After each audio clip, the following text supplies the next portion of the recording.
Okay. All right, we're live, I think. Hold on, I have to pull this down. Let me double check here and see if we're live because it always takes a while. And then sound, I better check the sound, hadn't I? No, it seems good. All right. I'm going to turn this down over here. I didn't check to make sure whether or not I had the sound turned on over here. And if I had the sound turned on, you'd be hearing the reverb. You'd be hearing double sound because the microphone and the sound itself. Okay. So I think the camera might be a little high. Let me back that up just a little bit like that. How's that? Okay, welcome everybody. Welcome in, welcome in. I'm also a little off, aren't I? How's that? Is that better? We'll just have to fix it as we go. Okay, if I seem one way or the other to the side, we'll fix it as we go. Welcome, welcome, welcome. How are you guys doing on this beautiful, fine day around the world, depending on where you are in the world? I am in New South Wales, Australia, and I'm coming to you live. Right, but you can tell that I'm not Australian because of my accent.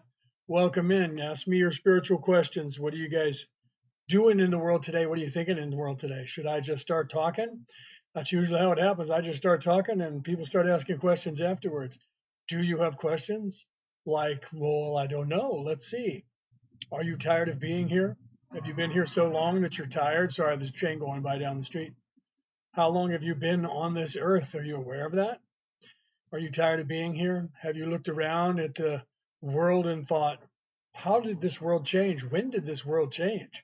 When did legacy news media just blatantly lie to us? When did that start? When did they just start lying in front of our faces and nobody seems to notice? When did that start? And I can tell you when that started. That started when you woke up enough to start realizing it, because they've always been lying to you just like that, forever. They have never been telling you the truth. They have always been gaslighting everyone. It's just a matter of when you wake up, who you are, and when you wake up enough to where you go, they just lied. Those people are just lying. And then you look around at people that you know and you go, does anybody else notice that they're just making stuff up and lying? And they're going, I don't know what you're talking about, bro. Because then they think that you're cuckoo, right? Thank you for that. See, that shows me that my camera is a little high because you guys can't see that. We can put my head down there like that. Right? Yeah, right? Yes, Ash says. And thank you for that. What is that? Walkeiser? Thank you for that. Ash, thank you for that. Okay, so the truth is, they've always been lying to us. They've always been talking like that, right? In front of our faces, they're going, these are not the droids you're looking for. And we're like, these are not the droids we're looking for. And they're like, you do not need to see their identification. We do not need to see their identification. That's what they've been doing to every single person forever. Okay. And if you noticed it, it's because you're waking up enough to where they're not actually gaslighting you anymore. And you're going, when did that start? That actually started the beginning of time when evil people realized how this matrix worked and they started using it against us. So the truth is, about 12,000 years ago was when they got that information. There's the truth. You want the truth, the true story of what's going on? Right. You want the truth of what's really going on in the universe? I came here to help you with that. Okay. I even wrote a book about it right here. The reality about reality, returning to the old ways. Okay. And I just found out that I use a term, a vernacular to describe the powers that should not be. And that has the word in it that I found out today was a word that TikTok doesn't like. Right. It starts with a C and has something to do with, a mechanism where someone is an overseer. Right. And apparently I can't say that word. And I was unaware of that. And I was just saying that word a lot because I used that word so that I wouldn't end up with some craziness happening by saying a word. You know what I mean? Because they do that and you can't say certain words because this is a communist platform. Pretty soon we won't be able to say that either. Right. But because this is a communist platform, they have a bunch of words that we can't say. But not only that, because they do that. If you're in the United States, you know that as well. They do that on Instagram. They have the same list of words. What does that tell you about a mechanism of, and there's that word, powers that should not be, and what they're doing to us, right? So I found out that these words that they don't really list for you, I've been looking and researching because people said there was a list. And there's one, oh Lord, it is so funny, I should read it to you. There's a list that's out there, right? There's a list that's out there. Welcome in, guys. He got Santa going live, right? I am Santa Claus. Look at that. I am Santa Claus. I don't know if I have my Santa glasses over here. They're on the coffee table over there, the round ones, the ones that are a little bit more round that look like Santa, but I am Santa Claus. Truly. Truly, I am Santa Claus. And Santa Claus is live. Wait till Christmas hits. Wait till you see this beard in Christmas, right? I trim it down after Christmas so that I can be incognito. Then I start letting it grow. And the closer we get to Christmas, people start recognizing me in public and they go, Santa Claus. And I'm like, ho, ho, ho. Merry Christmas. Yes, I am Santa Claus. Okay, let's continue because I've come here to help you guys, right? This is the thing that they've been doing the entire time. And if you're actually seeing it now, it's because you're not going cuckoo cuckoo, okay? You're waking up. And then what happens to you is once you start on that, make sure you smash those hearts, champions. And you can't even say that like with the smash the or hit the and then use a different word that starts with an L and ends with a K. Because if you say that, they ban that. But I can say smash those hearts. They haven't got rid of the word heart yet. Give them a minute, right? Right? Right, Phyllis, welcome, welcome, welcome in, right? Welcome back, welcome back. I was just looking at looking over the page and saw you liked a couple of the videos, and I was like, look at that. Phyllis, hit some likes on the thing there, right? So it's what is it? It's Phil Shanna, right? So is it Phil Shannon? So is it Phil Shan or is it two people like Shannon and Phil? I'm not sure because some people do that with they put their names together, man and woman, and because they're a couple or something. I never asked you that, right? I'm just assuming that. Okay, so welcome in, guys. Make sure that you send this off to other people that you might like to be in here to see what we're talking about. Okay, so literally, and then smash those hearts, champions, so we can get some more people in here. So literally, they've been doing this the entire time, and they found out about it about 12,000 years ago. You can look in history and see that. And then they really solidified their strength when they were right around about 2,000 years ago. If you look back, that's when did they burn Alexandria? When did Julius Caesar burn Alexandria? When did they start burning all of the documents of the world and try to eradicate all history and all memory? That was when they actually felt that they had enough control. There's that word that I'm not supposed to use. They had enough of their influence on every country in the world that they just decided to start eradicating information. And they went about doing that all the way up until what we now call the Renaissance era. Okay, so the last pockets, you can look this up in history, it's actual history. The last pockets, the last vestiges of free thinking was weirdly where the societal structure from before this one started, okay, was in the modern day, what we call Turkey in the modern day. Okay, the last societal structure that was here and disappeared around 77,000 years ago. They were here from about 130,000 years ago until 77,000 years ago. Those people, they started in what is modern day Turkey. They disappeared. Okay. Then the group of people that were here after that, 77,000 years ago, also weirdly ended in the same area of modern day Turkey in 38,000 years ago. Okay. And then here we are today, and our societal structure today is also kind of circling around what is modern day Turkey. Everyone else wants to say, you know, all this land and that land and promised land and all of that. But for the last 130,000 years, it would appear that what we call modern day Turkey has been the center of this world over and over and over and over. Okay. So if you look at this coming forward, they were trying to eradicate all memory, all history, and getting rid of all books, all literature, all history, everything. They were burning everything and destroying everything. And the last vestiges were in modern day Turkey. Thank you very much for that. Hey, I love you guys that are sending that. Ashton said that too. And right, I love you guys for doing that. Make sure you hit those hearts, champions. So literally in modern day Turkey, the people that were there were the last vestiges of the information that I talk about, that we have in all of these religions about the Christ within. Okay. They took that information when they came and started sacking that area. The people who had that information, who were still teaching like the way that Jesus was teaching, the way that the Tao Te Chi, that Lao Tzu was teaching, the way that the Buddha was teaching, all of those religions that we still have today came out of that area because they were trying to eradicate that. Okay. And those people all fled over into France. Right. So at the time that Da Vinci was over in France and literally in Torrance where he was, right. Or that was in Italy, I think, when he went to Italy. So in Italy and France, literally in that whole area over there, all these people settled there from Turkey and brought that information there, which created the Renaissance in Europe. The people who learned that information, which was, called heretical, they were heretics with that. And birds are dinosaurs. Yes, what the word there, like for instance, like our chickens, they're pretty sure were. So what he's talking about is true. What John 71 is saying is true. That our chickens, our little chickens, were velociraptors at one point, and they evolved down into the chickens that we eat today. That they were like that, right? How did they make the pyramids? John asks. It's very possible. A lot of people say aliens did it.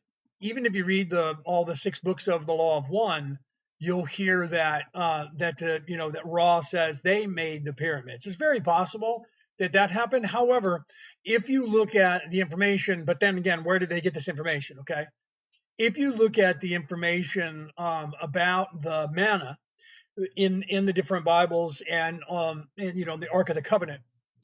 If there was more than one Ark of the Covenant, which some people suggest, if you guys watch on Gaia, there's a TV series with the head of the now reformed Knights Templars, with another guy who's a Temple Knight as well. Now I'm not a Knights Templar. I'm actually a Knight of Columbus. I'm actually one of the only holy order of the Roman Catholic Church in existence.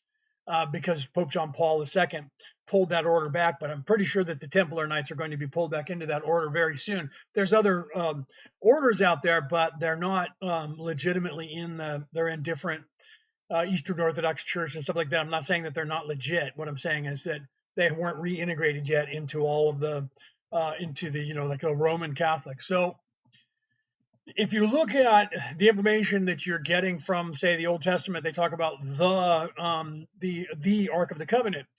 There's a legend and a theory that there was more than one. And if you watch that series on Gaia, I just watched part of the first episode. I didn't even finish all the stuff. I watched the first episode.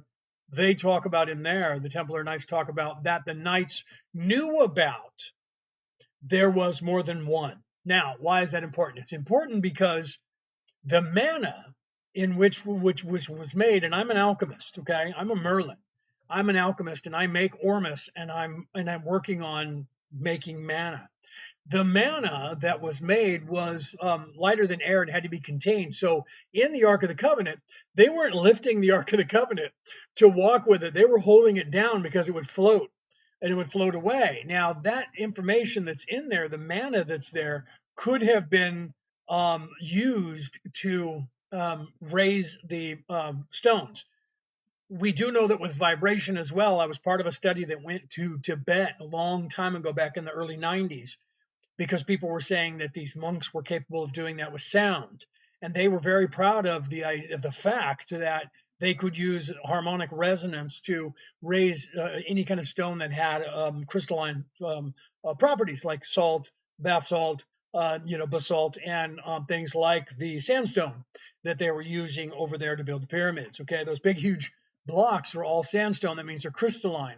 That means they literally have little teeny crystals in them. And there are videos out there that show that if you take salt, just regular salt, because sodium is very crystalline, and you put it on a plate, and you set that plate on top of a speaker, and you tune the speaker to certain frequencies that we know resonate at a certain frequency because we have already charted them. The salt will actually start moving on its own. It'll vibrate, and then all of a sudden it'll just form a geometric shape, which we already have identified in nature, okay, as the shape of that sound. So if you know, and I was working on this when I was a physicist in college, if you know the resonance of the Earth, say the frequency of what we call gravity, if you can identify that frequency, and then you can reverse the polarity on that frequency by the same thing because it is an electromagnetic wave. So if it's an electromagnetic wave, that means it's polarized magnetically, And if you can charge something with the opposite, the direct opposite, you get that push, just like when they say when you're in space that every object you push on it and it'll go equal in opposite directions. So the same thing with magnets. If they're polarized the right way, they click together. If they're polarized backwards, they'll start shoving each other apart. No matter how hard you try to push them together, they'll spin out whichever direction is the easiest direction to get away. Okay, so it's almost impossible to collide them when they're opposite particles. So if you were able to identify the resonance of the frequency of gravity and then reverse that polarity and charge something with that, it would just float. And then you would be able to just move it around because it wouldn't be being pulled down, it would become weightless. And if you changed it just slightly, you could actually get it to go up in the air and move it around. So the theory's there, we just don't have the technology to do it. So it is possible, right? Water flows under it, yes. And that actually creates a harmonic resonance as the water laps into it. It creates a harmonic resonance. There's a lot of people that have written books about that, right? So Bob is saying that Trump, no, he's not, and 666 doesn't mean a demon, doesn't mean the devil. You should look that up. You can see it right here on my screen, or I'm trying to show you that. You can see it on the screen. 666 does not mean the devil. So you're like, you're being a troll, bro. Trump 666 demon. Trump is not a demon. You've been listening to the wrong people. You need to stop parroting what other people are telling you and start thinking for yourself. DR says, I think I have a different definition of harmonic resonance than physics does. Well, anybody can come up with anything that they want, right? Yeah, 666 it's not the mark of man, but it kind of is, because it is the number of us, because of, you can see it on the screen, 6 neutrons, 6 protons, 6 electrons. Okay, that is literally what makes up this carbon 12, which is this place. Okay, so well, see, here's the thing. When I was in physics and we were working on that, we decided that they didn't need to know that. Here's the secret. You want to know the secret? If you go all the way back to the early first 20th century, late 19th century, literally to 1904, 1940, in that area, Nikola Tesla said the secret to the universe is energy, frequency, and vibration. If you calibrate energy, frequency, vibration, that's your 3, 6, and 9. If you can calibrate that, then you can look for energy that is not in destroying something. Okay, I was working on this back in 1991 and decided to stop working on it, and everybody like me decided to stop working on it because they would try to weaponize it, which is what they're doing today. Okay, so literally everything is a magnetic waveform. If you look at the Christ oil that's within you, there's 2 oils that turn into 1 oil that happens in every month in your own physical body. Everyone's known this going back 50,000 years. Okay, one of the oils is a magnetic oil and the other one is electronic. So it's made with electricity. So the 2 of those get together and it forms an electromagnetic waveform in this oil that actually accepts energy and gets charged with energy as it goes back up your spine, going through your chakras with the kunda buffer energy that actually goes into your brain. This is something that's been known throughout history that they've been trying to keep away from everybody. So that little teeny oil, one is a oil that is a milk-like substance. The other one is a honey-like substance, land of milk and honey, by the way.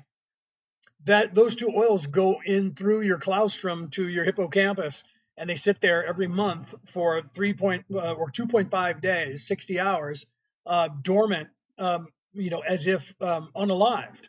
This is the entire story that's in every single religion throughout all of the world that they're trying to keep away from you. So when the story of Jesus was happening, after Jesus left, they, in the year 329 AD, Constantine, the emperor in Rome, who decided that they were going to make that religion the Orthodox religion of the Roman Empire, took away everything in there that had to do with your free thinking, your ascension, and the Christ oil. And that Christ oil it needs to be not you knowing about it so that you cannot ascend, because of the properties of this electromagnetic wave form energy that is your body secretes into your hippocampus or into your optic thalamus once a month. And they have to make sure that you don't know anything about it, so you don't do anything about it. A word salad, right? Okay, so and so you're claiming I don't know anything about physics.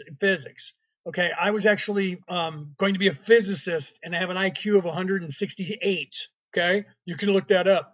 So I was actually going to be a physicist. So I'm not sure who you think you are, or whether you have an IQ of 200 or anything like that. But I'm sorry, but everything that I'm actually saying to you is actually known and throughout history. And the ancients knew about this more than 60,000 years ago, and it's been kept from you. And you can actually look that up if you knew anything about spirituality and if you knew anything about physics. The physics that they're teaching you is a lie, my friend. And if you're stuck in that and you think that I don't know what I'm talking about, please swipe up and go somewhere else. Right. So let me continue with the people who want to learn something. Okay. Stop being so negative. Yeah. Well, I'm just going to, if he keeps going, then I'm going to mute him because we don't need to hear. He doesn't, obviously, unless he's a physicist and he's going to argue with me. I have a doctorate in physics. You do. And I bet you have a square miter hat too that they gave you when they indoctrinated you into your physics of counting by tens instead of counting by 12s. Right. I'll bet you that you don't believe that there is a creator, and I bet you have no idea about the Christ oil. And your entire thing is CERN has to exist, or we don't have any energy on this earth, which is actually just a joke. Okay. So let's see, right? At Jot One Atlantis, right? Somebody, wait a minute now. If you guys are saying things and I'm missing it, I apologize. So let me know if you guys are saying something and I missed your question, right? I see you have 666 number of man. Have you heard of 666 law? So the number of man, if you look at that, is the number that they fooled you with into believing that the number of the beast is the devil and it's 666, when it's actually it's carbon 12. It's literally this third dimensional beingness in your body. So they are lying to you because they don't want you to realize that the beast is physicality. 666 is 6 neutrons, 6 electrons, 6 protons, and they were trying to tell you about that. The fact that you mentioned, hold on, what's being said here?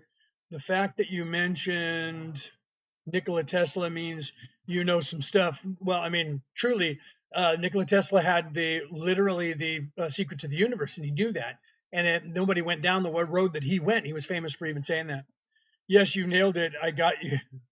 I get this, right? So literally, yeah, 369. So literally 369 is also the names of the actual chakras, which you guys are not aware of because they told you they were 1, 2, 3, 4, 5, 6, 7, when they're actually not. They're 3, 4, 5, 6, 7, 8, and 9. Okay. So if you readjust your thinking to where the red ray root chakra is the number 3 chakra, then the number 6 chakra is your heart, and the number 9 chakra is your crown chakra. Okay, so if you actually start understanding that, you'll actually figure out that that's a triple toroidal field, and you'll actually be able to figure out the secrets to the universe because it unlocks for you. Okay, so if you are taking care of your chakras and you're balancing that, and you realize that you're a triple toroidal field, a torus field. Okay, you're the torus with the hole in the top and the bottom with the 0 point. That is what you are, and your 0 point is your heart chakra, which is the 6. Okay, in the mathematical equation. So the Fibonacci sequence, the golden mean ratio, all, pardon me while I scratch my nose, all of those things are the spiral that is what it is. The Merkaba that you see on the screen right there, your heart chakra, are 2 energies, masculine and feminine. There's your 3 and your 6, or your 3 and your 9 energy, masculine and feminine, spinning, not in that order, but masculine at the base and feminine at the top. So the bottom 3 chakras are your masculine energies. The upper 3 chakras are the feminine energies, because this is physicality, war, anger, all the things that are physical. And your upper 3 chakras are all the spiritual, and that's all of the love and the wisdom and the knowledge and the sight and the seeing and the knowing. That's all up here. So that's the feminine energy, and the masculine energy is in the physical plane. So the 3, 6, and 9 is telling you about. And so the 666 is the physical plane. It's telling you the physical plane. The beast is this place. It's you, me, when you're living in physicality and you don't realize anything above that. If you don't believe you're effed, right? Well, in truth, you'll just stay here. So if you don't believe in that stuff, you'll just stay in the physicality and you'll never leave here. And then you'll get tired of it. And eventually you'll say, there's got to be something better than this. I'm getting tired of being here. Right? And then eventually you'll start doing that. If you don't, you can stay here for the rest of eternity. No one cares. I don't. I'm not here to make you leave. I'm here to try and give you the tools to say, hey, look, you're in an escape room that you created for yourself. There's four walls, no windows. There's one door on the wall right in front of you, and there's a coffee table in front of the couch you're sitting on. And on that coffee table is a key. That key works on that door to open that door. And all you have to do is pick up that key, go over and unlock that door and open it up, and you're free. But every time you go to get up, some guy goes, "Don't do that, don't do that. Wait here, hold on, listen, there's a dragon behind that door. Don't do it. I saw somebody do it earlier, and there was a dragon just before you got here. I know you've been here a long time, but just before you got here, dude, open that door. Dragon, got him, gone. Sit back down here because there was another guy that was here that you don't know about. He was here a long time ago, and he said, hold on, I'll be right back. I'm going to go and get a bus, okay? So, but he didn't use those doors. He just disappeared. But he said he was going to come back, and so you're going to sit down, you're going to wait, you're going to wait, you're going to wait, you're going to wait. Eventually, that stuff just won't make any sense to you anymore, right? It's all Shiite, is that what you're saying, right? And it doesn't need a rocket scientist to figure the one out. You're right, it doesn't, because rocket science, they don't know what they're talking about because they're literally hiding that fact from you. Okay, I have a nephew that graduated over at Stanford University in the state of California, and he got a degree. And my brother, his father, looked at him when he picked him up on the day of his graduation and said, "Now you can go to work for NASA and work on rockets because of all the all the college that you have." And he said, "Dad, I fucking hate rockets."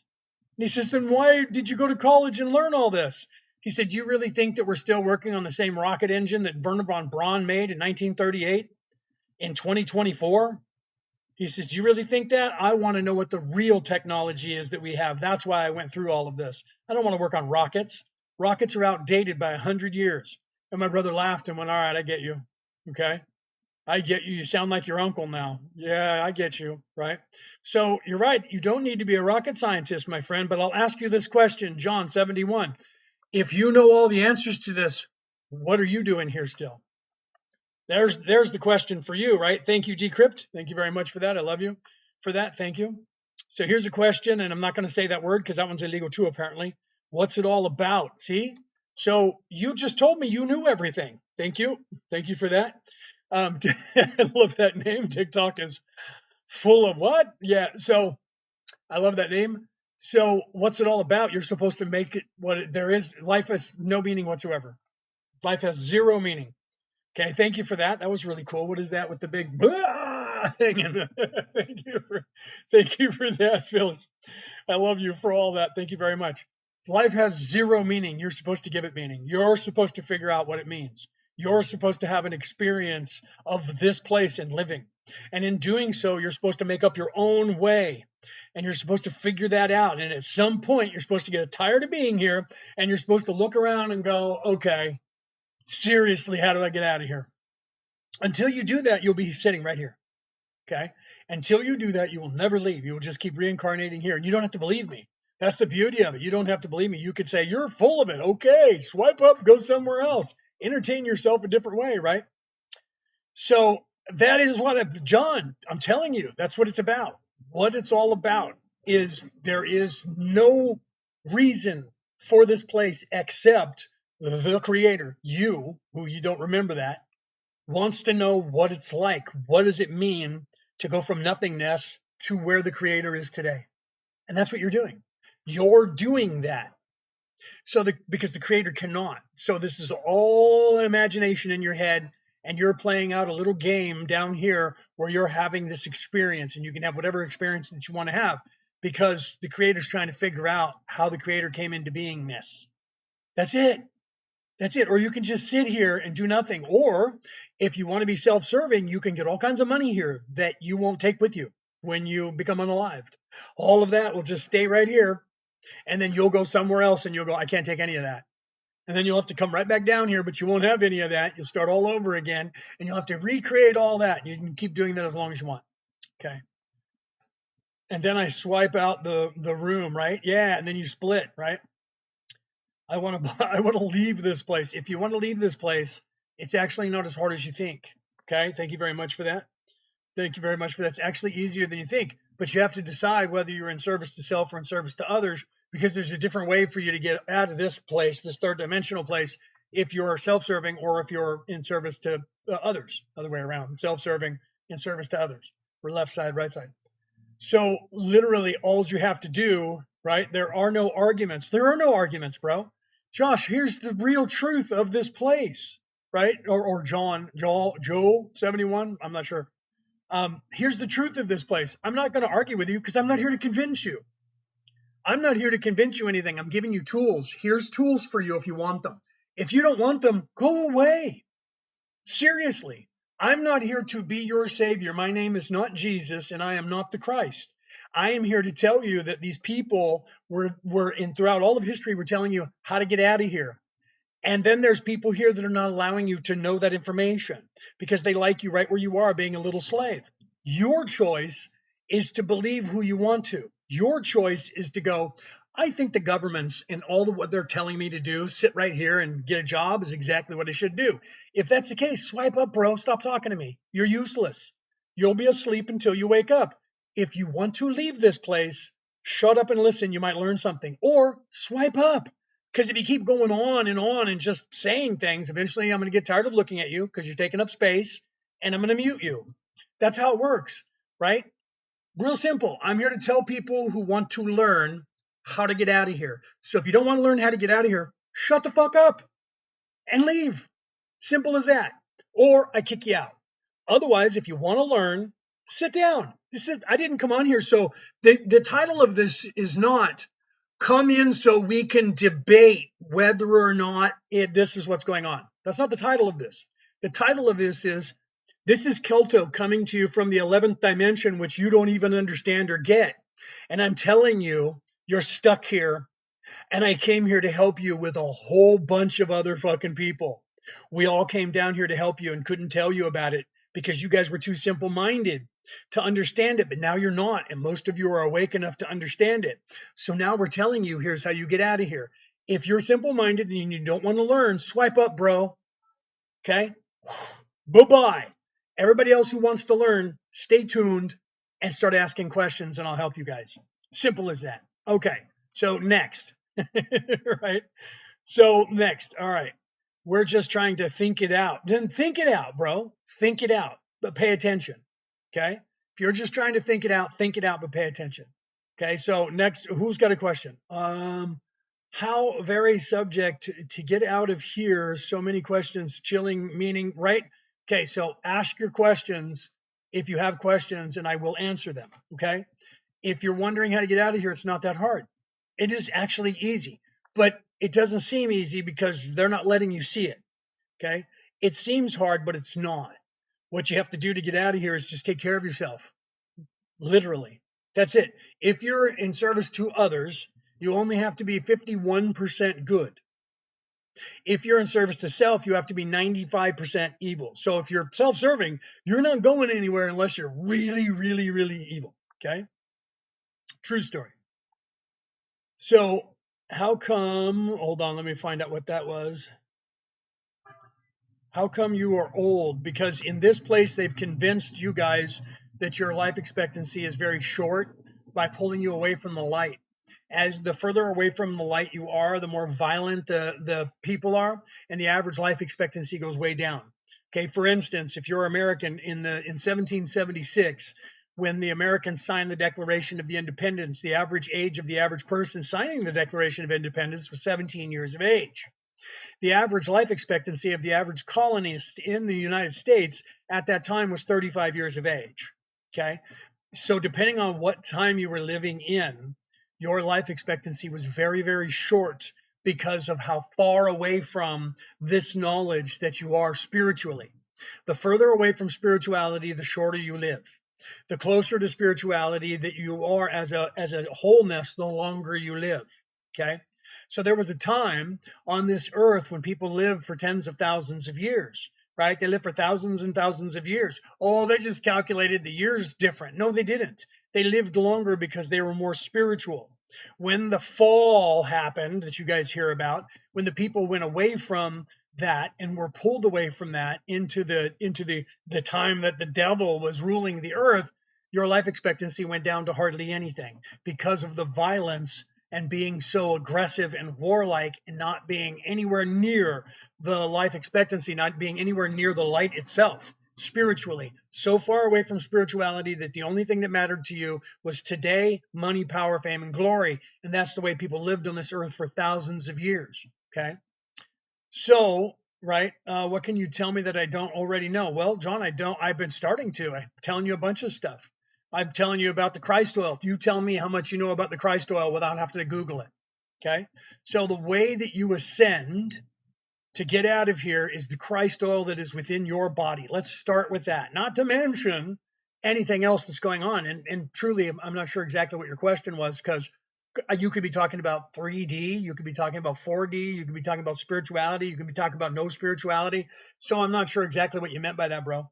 So what do you know? Tell me about the Christ oil. Do you know how to get out of here? If you know how to get out of here, you should tell me. So how do you leave this place and what happens after you have this life and when you become unalived? What happens? Okay, what's your theory on that? What if you can't get, what is that word? What if you can't get a sin? I'm not sure what you're saying with that last word with the ASIN. I'm not sure what you were saying there. What if you can't get a sin, right? What if I said you're their life everywhere? What if I said to you, there's, I guess that was supposed to be there's life everywhere. There is life everywhere. There is life everywhere. Everything is alive. Everything is alive. These glasses are alive. There is life here. This is sand. This is a liquid too. That's not even a solid. That's a liquid. Okay. It's just moving really, really slow. So we think that it is a solid, but it's not. Okay. So, yeah, so I'm not sure what the ASIN meant at the end there, Hot. So, Hot Wheels, let me know what you were saying there. So, is the goal to become as least selfish as possible? Well, if you're in service to others, then yeah, you would want to be in service to others in some way. You would want to love yourself and love other people, and try to help people, right? So you would live that way of life. If you're self-serving, then you don't care about other people. You're just going to live for yourself, right? So if you're going to be selfish and be self-centered and be egotistical and be a narcissist, you can do that. It's just you're not going to get out of here very fast because you're going to have to be like really, really evil to get out of here. I took a week off from studying and I feel the FOMO, right? Yeah. So if you take a week off from looking at social media, you're going to change your life, right? Where's the dark matter? Where's the dark matter is a theory that was created by a few people here on Earth, right? So it depends on what your theory of dark matter is, my friend.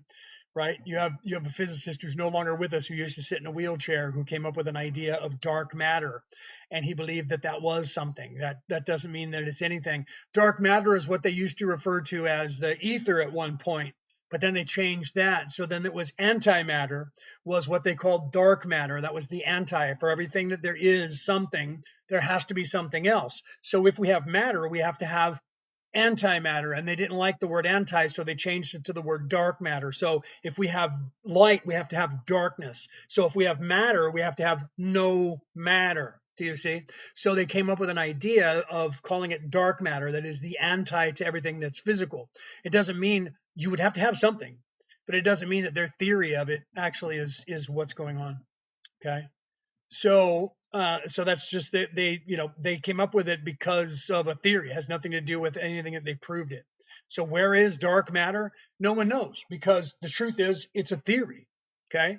So you're asking me about a third dimensional physics, when I'm trying to tell you that the third dimension that you're in is an illusion anyways. It's not even real. It's like a computer program.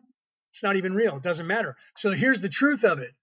You can create whatever you want here. So if you want dark matter to be a thing, if enough people on this earth decide that dark matter is a thing and you guys all give it a title and you give it a substance and you go by whatever somebody had as a theory, if everyone accepts that, that will become what it is here. Okay, because the collective consciousness of everybody here creates the reality here. They know this, and that's why they're keeping you focused on their reality of they have all the money, they own all the land, they own all of the businesses, and they have all of the wealth, and you owe them money because you're living on their land and you owe them for just being alive, and they're allowing you to live. That is what they're focusing you on. Okay, so because they know that. That's why they're trying to tell you that AI is going to become sentient, because they want you guys, all 8 billion of us, to focus on that thought, because it will make it happen. Because that's what happens here, and that's what works here. Okay, hold on. What's somebody else saying right here? Well, wait, I'm getting the idea. If I'm able to get the Christ oil because my bones are different from other people's. No, everybody gets the Christ oil. It's within you, all, every single human being. The Christ oil happens once a month. It depends on your sun sign, your zodiac sign, and when the moon moves in and out of your zodiac sign. What are your thoughts on Jesus outside of religion? Outside, well, that's what I'm talking about. That's actually what we're talking about, except for some people that are really hard into 3D keep trying to pull the conversation down into 3D. That's what we're talking about. I wrote about it in my book right here. Okay. It's called The Reality About Reality, Returning to the Old Ways. Okay. So what I'm talking about that is in that what I'm talking about is, first of all, religion recruits you, spirituality waits for you to find it. Okay. So Jesus outside of the religion, because the religion that is now called Christianity is a war machine created by the Romans back in 325 AD. Okay. The way in which Jesus was teaching, right? The way, because that's what he was teaching. The way he was teaching was a way of your ascension and how to get out of here.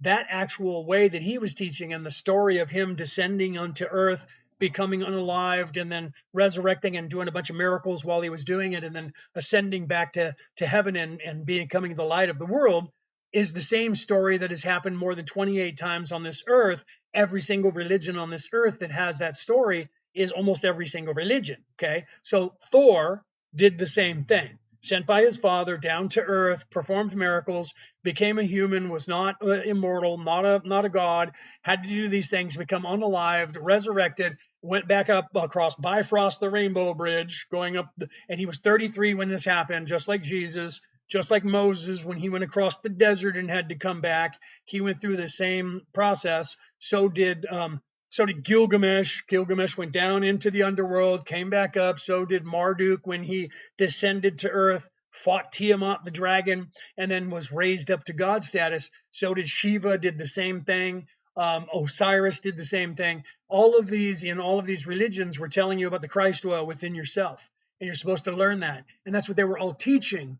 But one by one, they were corrupted by people, by men who wanted to turn that into a control mechanism, and they needed to wipe out the information. And so they tried to keep everyone from learning that portion of the what is now the religions of the earth. Okay.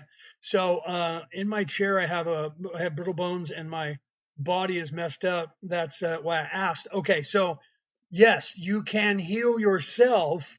I am not a doctor, so I can't guarantee miracles, and I didn't come here as the Christ to be able to heal you, my friend. However, if you do learn about the Christ oil and live your life the way that all of these people, Lao Tzu, the Buddha, all of these people, the Jesus character, the Thor, all these people throughout all of time were telling you, if you live your life that way and eat the proper foods, don't eat, if you're in America, eat organic, eat the proper foods, non-processed foods, no fast food if you can get away with it, right?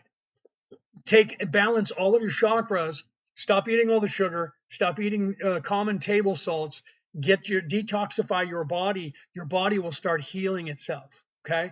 Your body will then start healing yourself better. And aging is one of the things that your body heals. Okay. Because it considers that like a disease.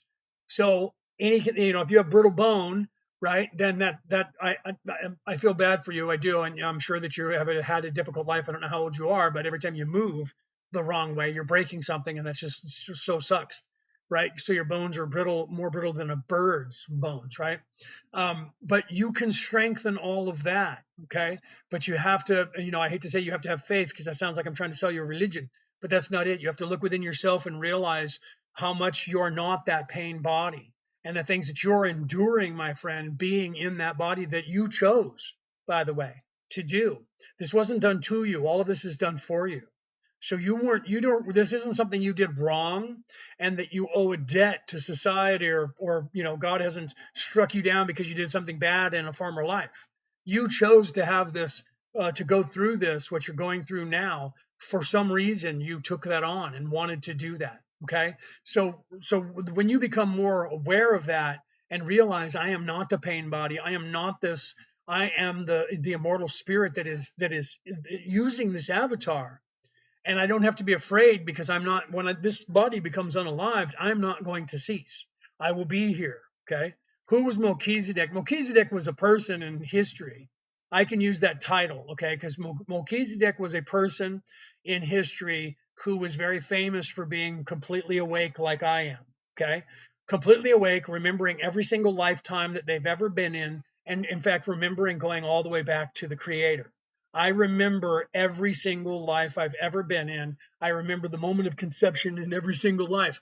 I remember going all the way back to the creation when I was created as an individual soul that I am, or individual spirit, depending on what you know that as. So a Melchizedek became a title on this planet because of the person named Melchizedek throughout history, way in the long past history, who was so aware of everything and remembered everything, just like I do now. So it's a title now that some people take to let people know that they're completely awake, not veiled, and that they remember everything all the way back to source. I could use that title, but I'm not one of those people that likes titles, right? I only talk about titles when people go, "What makes you think you know what you're talking about?" Well, let's see. I have four minister titles in four different religions, and I have a fifth if you count spiritual. Okay, so I have five spiritual titles. I was knighted by the Roman Catholic Church, and I'm a theologian, and I wrote a book about it. Okay, and I'm here to teach you.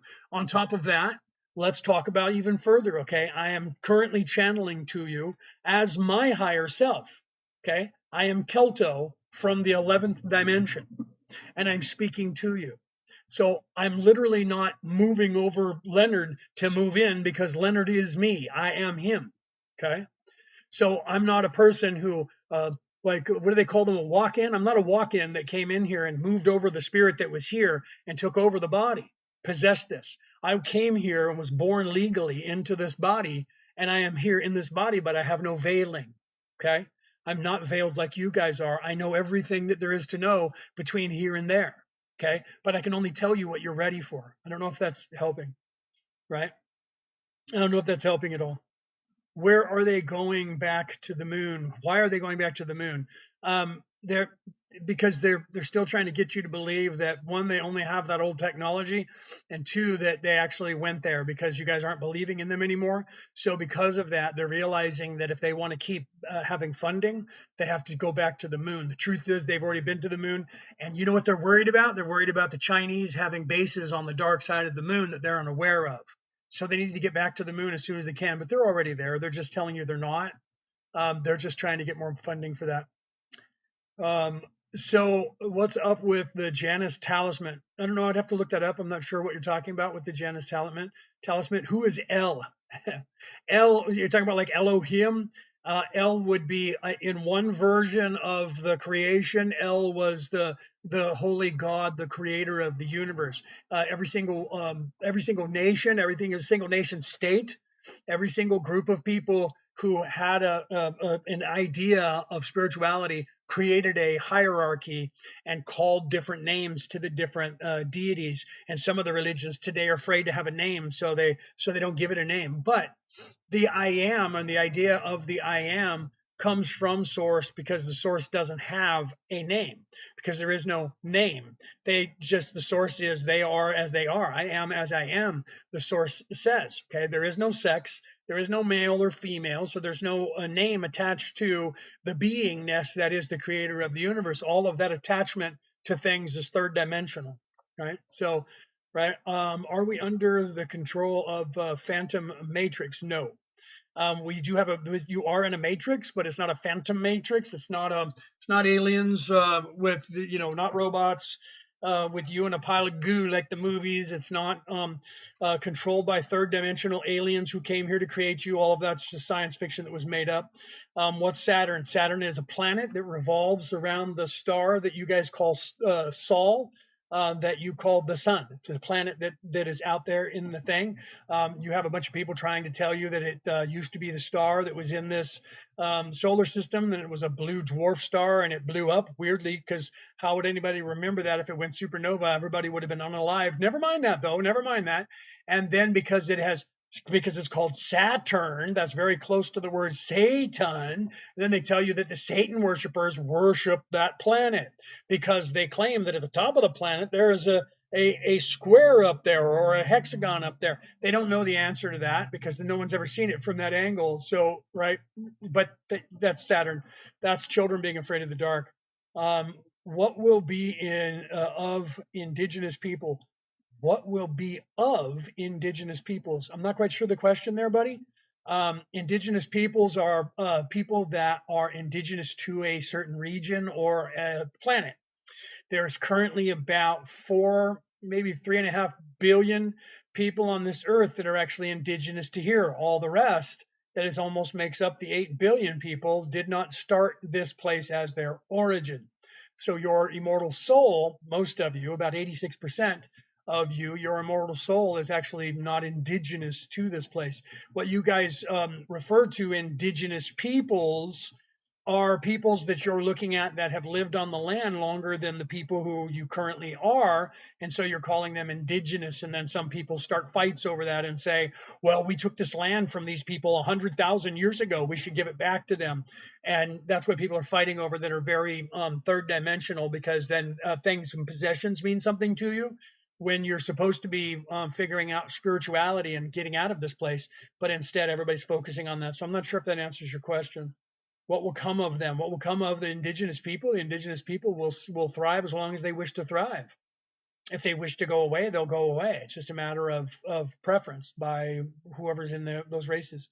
Aliens outside our solar system, yes. If you're talking about other species in the universe, the mathematical equation for the universe itself, if I took a picture, and they've done this on your television, a picture this big, that's 1 inch by 1 inch, 1 inch by 1 inch picture of the night sky. Okay, 1 inch by 1 inch picture of the night sky.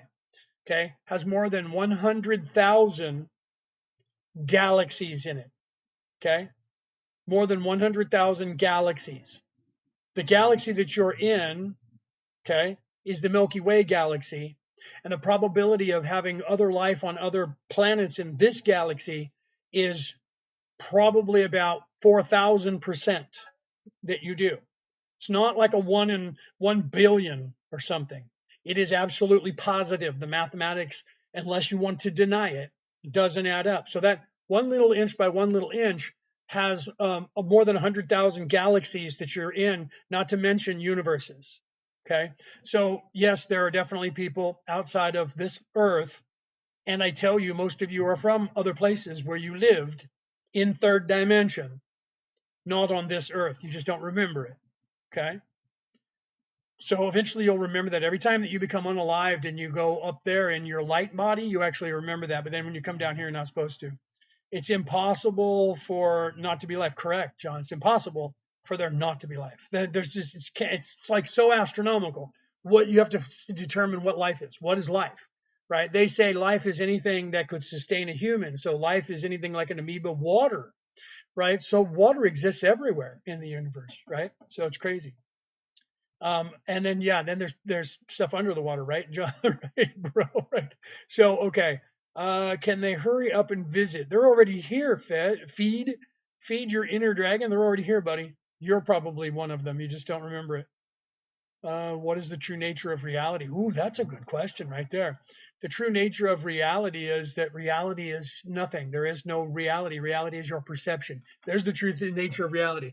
The true nature of reality is what you think it is. We do not see reality for what it is. We see reality for who we are and what we are and what our memories are. That's the beauty of reality. What are the primordial beings? If you're talking about what I think you're talking about, then you're talking about light beings, and those people, you already know them. They're called archangels or archons, a GG, angel. Those words are interchangeable. They just mean the same thing. So primordial means before mortal. You know that, right? Primordial means before mortal, before physicality. So it just means light beings. Whenever there was light, like in the beginning, there was nothing, and then there was light. Well, there was a primordial ooze. Well, now that's in physicality again, right? So primordial ooze would be ooze that is not mortal, which means not conscious or alive. I mean, if you really want to break down the etymology of it, you have to determine what exactly are we talking about, right? Reality is love. Yes, it is. See, I'm glad you stayed, 71. I'm glad you stayed, because you're actually more awake than you were pretending. I don't know if you were just trying to be the other advocate, Wow, I didn't know that. Yeah, yeah, right. You guys should look up the etymology. Every time somebody says a word to you, you should look up the etymology of that word to realize what it means, right? How do we stay safe in this world? Um, by becoming not under their control. Okay, how do we stay safe in this world? You Every one of us has to learn about the Christ oil within you so that you can raise your vibration or raise your vibration by another way, meditation, prayer, whatever it is, Zen, whatever it is that helps you raise your vibration.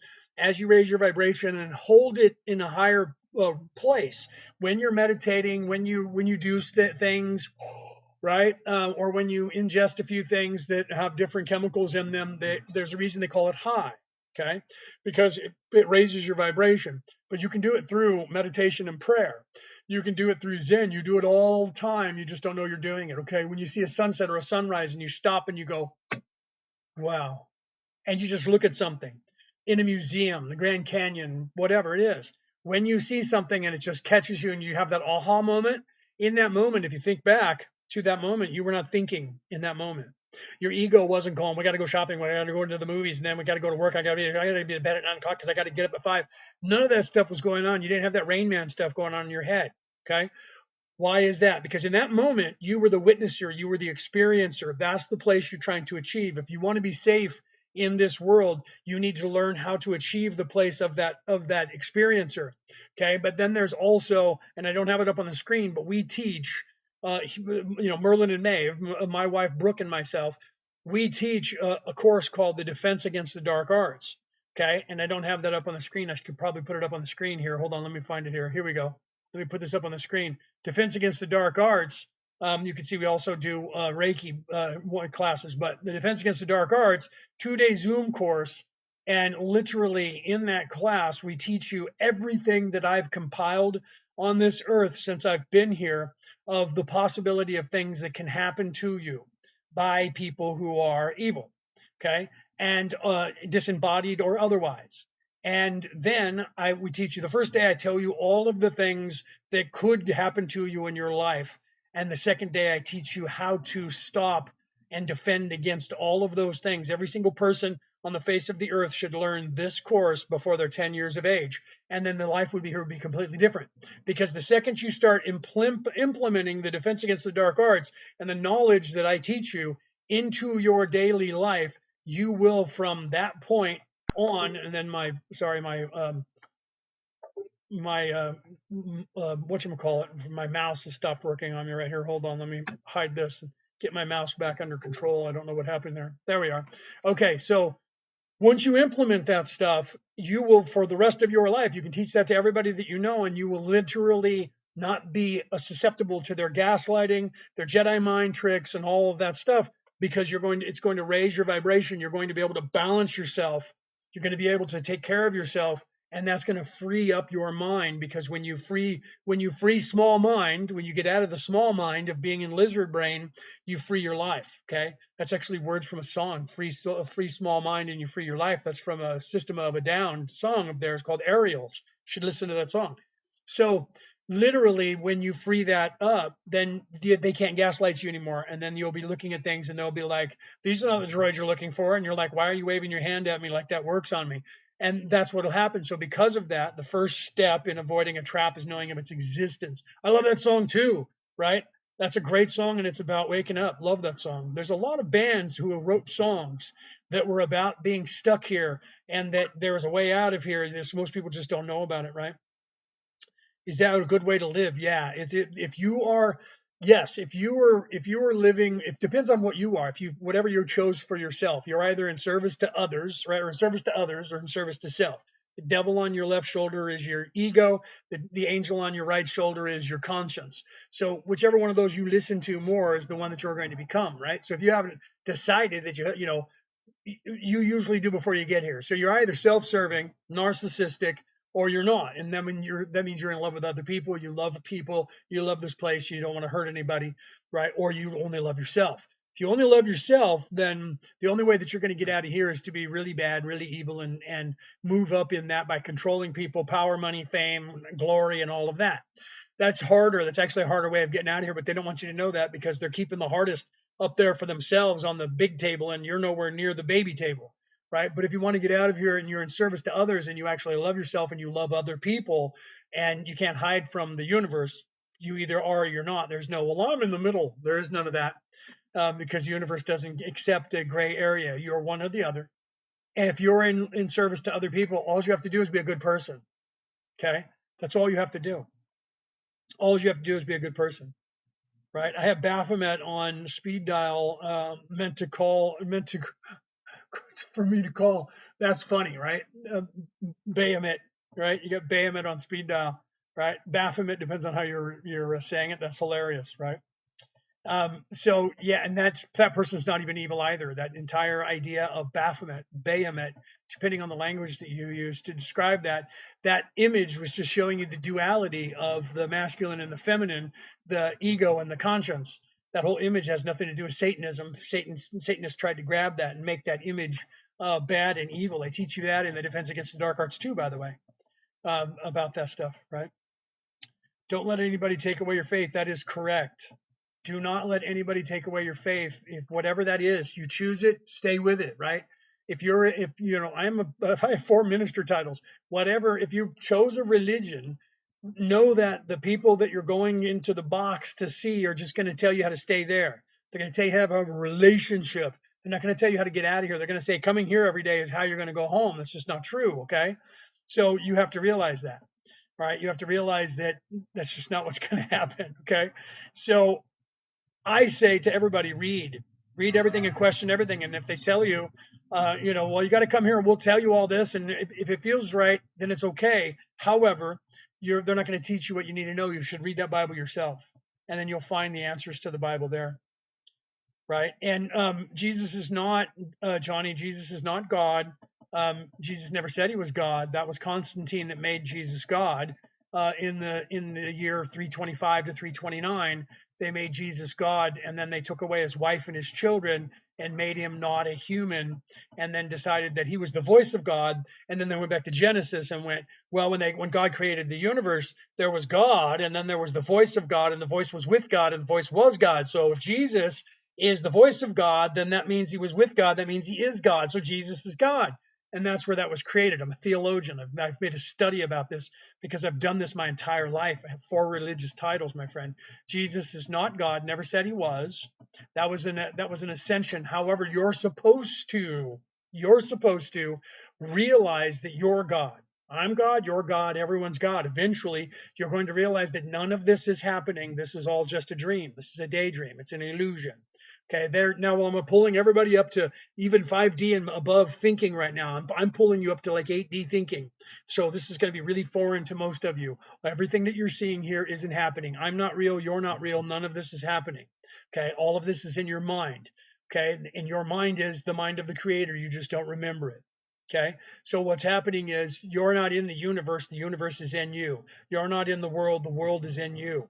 Okay, you are the creator. You're not a part of the creator. You are the creator. You just don't remember that because you're pretending that you're not, so that you can have these experiences, and you're pretending that you're having organic experiences so that you can figure out what you are and who you are and what you're becoming. That's the truth of it. Okay, that's the truth of it. Right there, I just hit you with everything.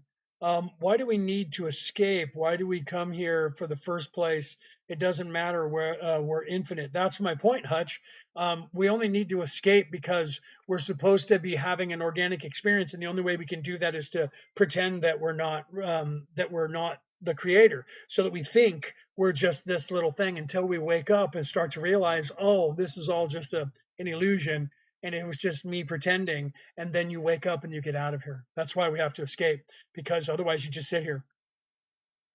AI let you think that? Yeah, I'll let you think that is what you're saying, or AI let you think that, right?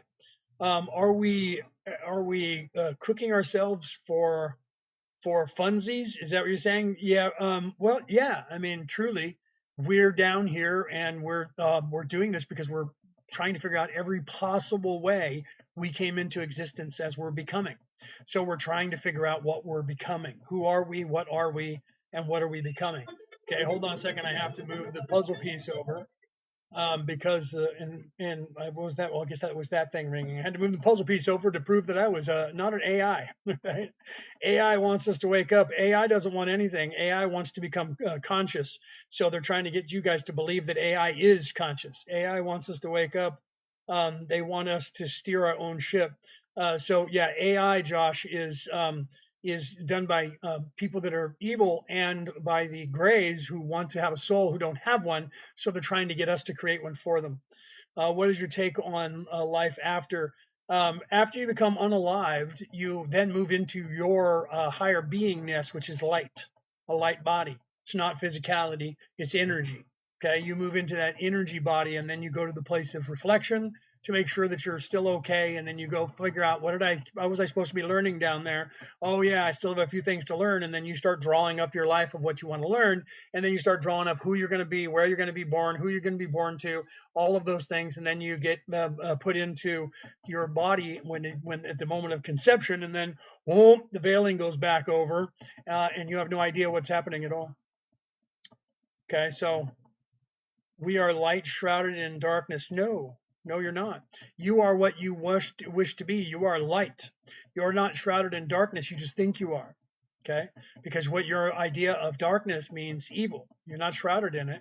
You're just veiled, right? So the veiling is in some respects, if you go back far enough in some of the religions, they called that darkness because you can't see when there's no light. So if you cover your eyes or close your eyes, you see darkness. It doesn't mean that you're blind. It just means that you have something covering your sight. So they started, that's just like when they said underworld. If you go back to the ancient times, 3,000 years ago, when they referred to the underworld, everyone assumes that means a bad place, hell, where the devil is, and it's not. And then they go, well, it's in the earth. No, it's not. It's actually inside of you. The darkness, the underworld was within. Okay. It's just that people today don't realize that, and they have allowed you to not believe that stuff, right? There's a couple of buts here, so hold on. But there's no need to escape, right? Isn't this perfect? It's a necessary part of infinity. So you can stay here as long as you want. So if you want to believe that you're supposed to just stay here, you can do that. I'm not going to stop you. I'm not here to tell you anything different. I'm not here to push you in any direction. So you can do whatever it is that you want to do. So if you believe that, you can. But you said that we should get out, not come back. No, eventually you do. You will come back. Okay, so when you're first self-aware, let's go back to the beginning, right? Say when you first get created as a soul, you're not created as a soul who's self-aware. Okay, so you come into a place from the very first beginning. You are something on this earth. You would be something like a air molecule or a water molecule or something like that, a rock, a piece of a tree bark or something. Okay, you're just an individual spirit that is just life now in first dimension. Eventually you turn into a second dimension when you graduate that. I'm not going to go through everything you have to learn there. You graduate to a second dimensional being. When you're a second dimensional being, you're like a cat, a dog, a fish, a snake, an animal of some sort, fish in the ocean, a bird that flies, even a tree or something that can transplant and move. Okay, so then when you're there, you start learning how to work with other people. You start learning like packs. You start learning that sort of organizational skills as a whole entire species, right? As a group people, as a hive. Okay. And then eventually you start realizing your own individuality. When you realize your own individuality, you then are self-aware. When you become self-aware in that life, whatever that is, whatever you are at that point, when that life ends, then you have a choice to or a chance to become a human on this earth and a couple of other things that would probably scare you if I told you about it. So then if you draw up that life, you then become a third dimensional being, and that's this place where you are self-aware. I think, therefore I am. Okay. And then you're supposed to, at some point between 7 and 10 lifetimes, that's about what it takes, between 7 and 10 lifetimes for you to go through all of the things that you need to learn, like your grades 1 through 12, where you have to go through all this grade school with all of these general educational things that are all these different subjects that you'll need to know in the upper realms. Okay.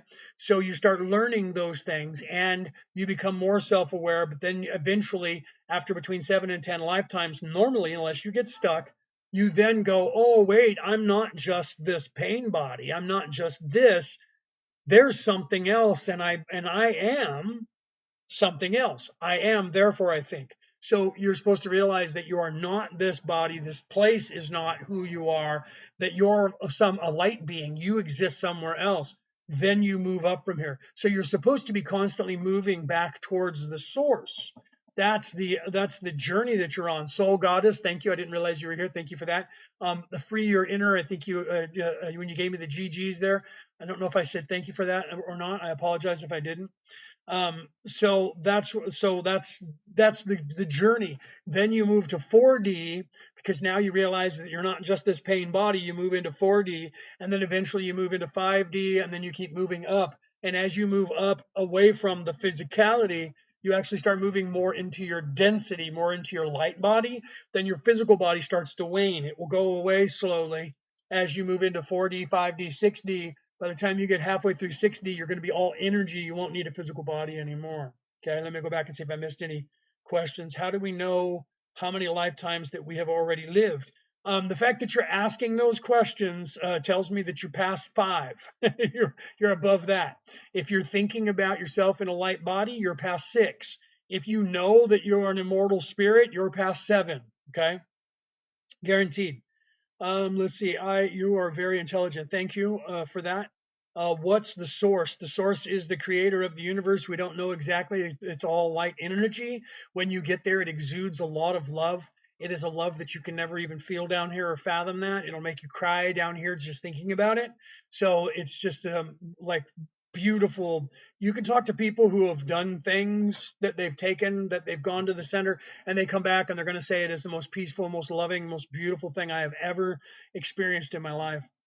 What is the purpose of forgetting everything? So that we can have a organic experience of all of these dichotomies of living and becoming unalived, of happiness and sadness, of all of the emotions that range in those things, because the creator of the universe doesn't understand that, because the creator just is, and I've always been.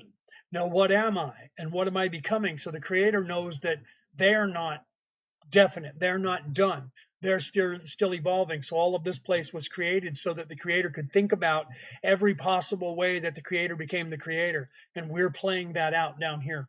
Okay. Does derealization have anything to do with spirituality? Everything has to do with spirituality. Doesn't matter what it is, it's a matter of choice.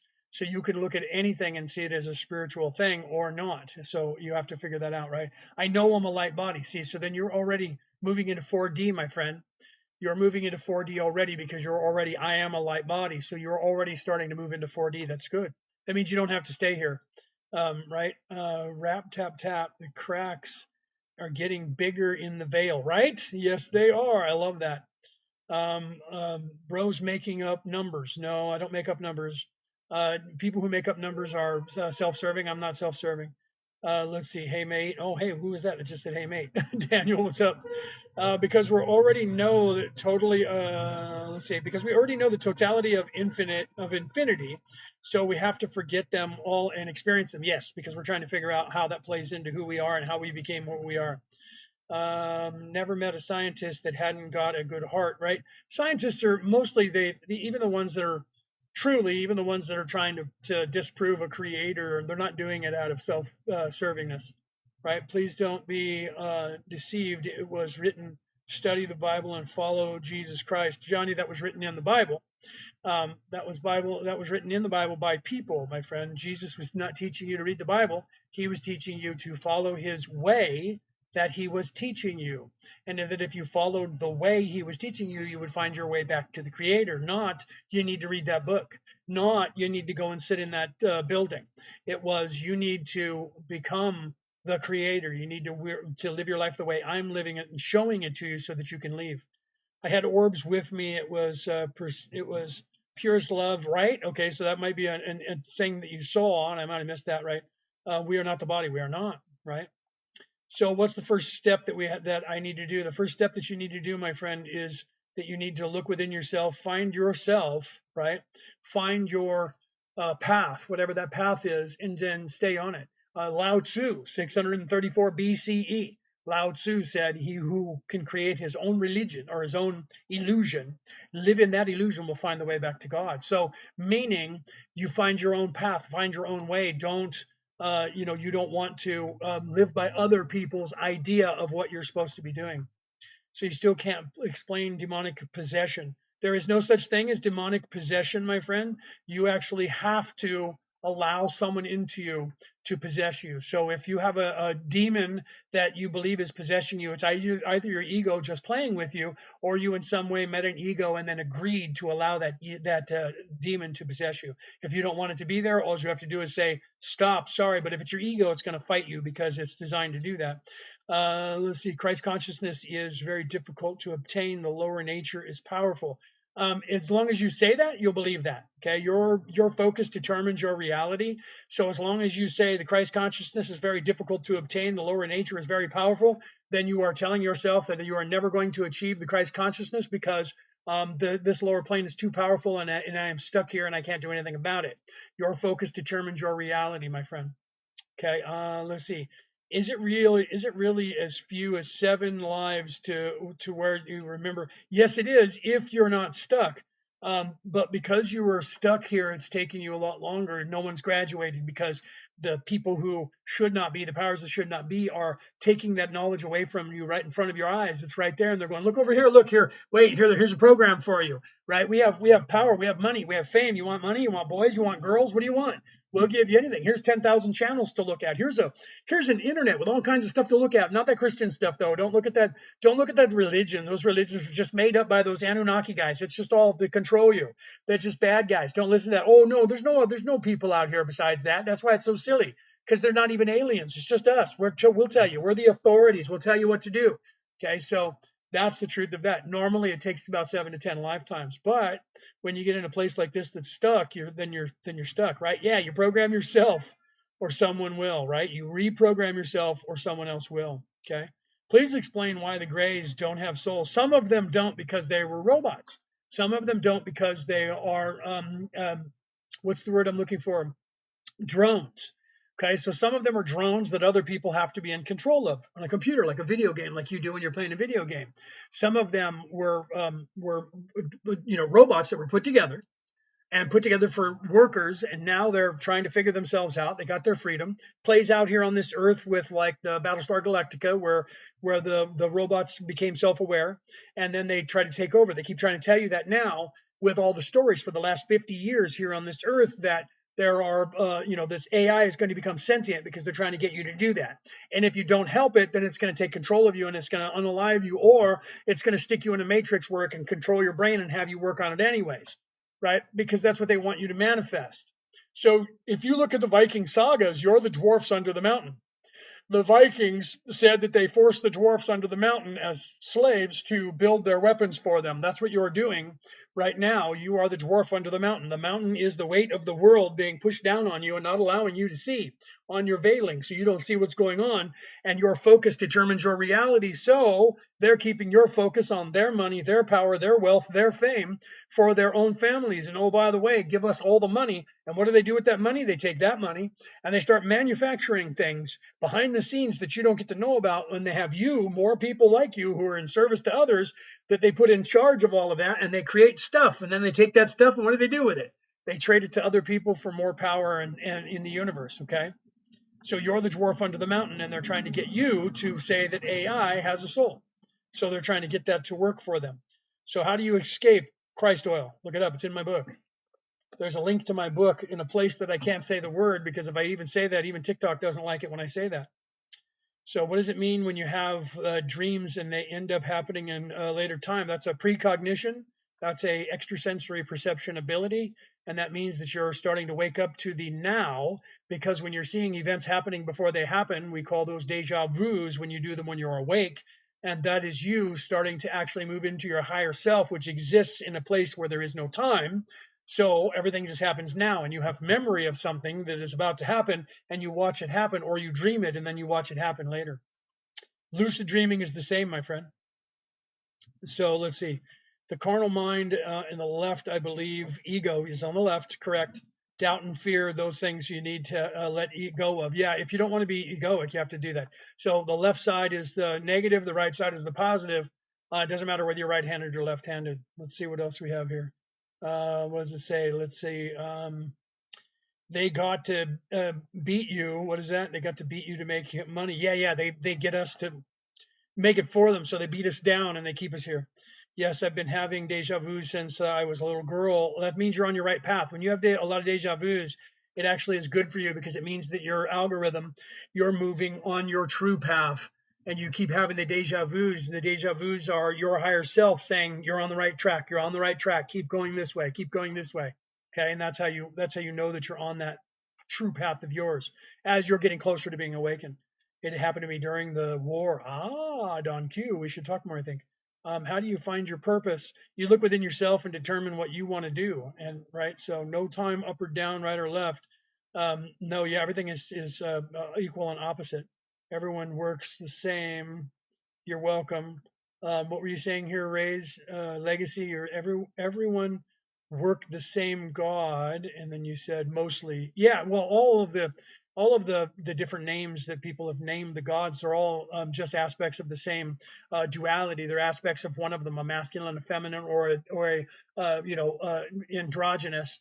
Or the masculine feminine together. Those are the pantheons that they usually use mostly. Most of the warlikes turned into a monotheistic male dominated religion, so they could use you as a war machine. Why would any parts of ourselves want to hinder the progress of other parts?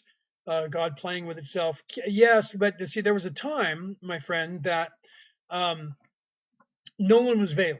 Very, very long time ago in a galaxy far, far away. No one was veiled. And everybody was sitting around knowing what I know. Everybody was going, dude, I'm God, you're God. We're all God, man.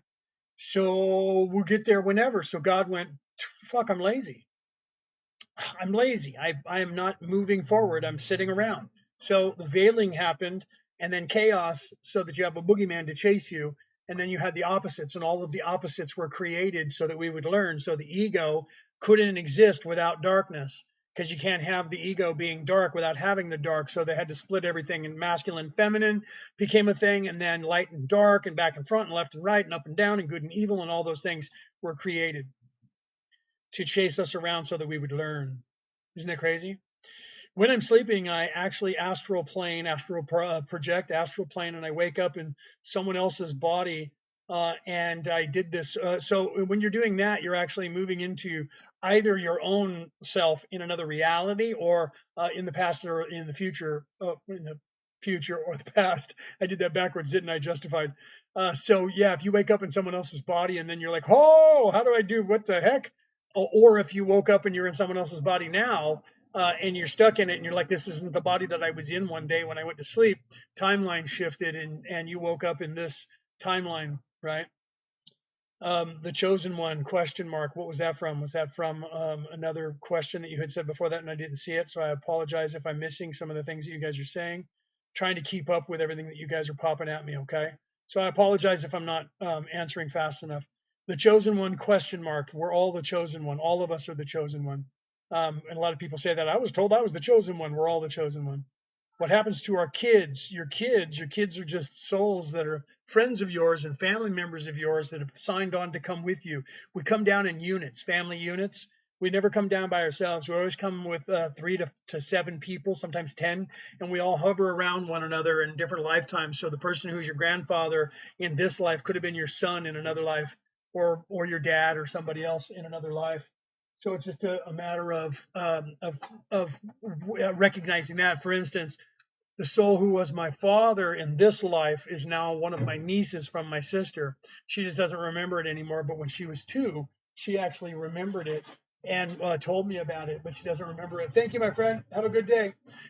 She actually told me about it when she was 2, and described to me something that she couldn't have known. She described to me the video that was taken that I saw when I was 17, that was on a reel-to-reel old 8, Super 8 reel-to-reel camera that my uncle was using.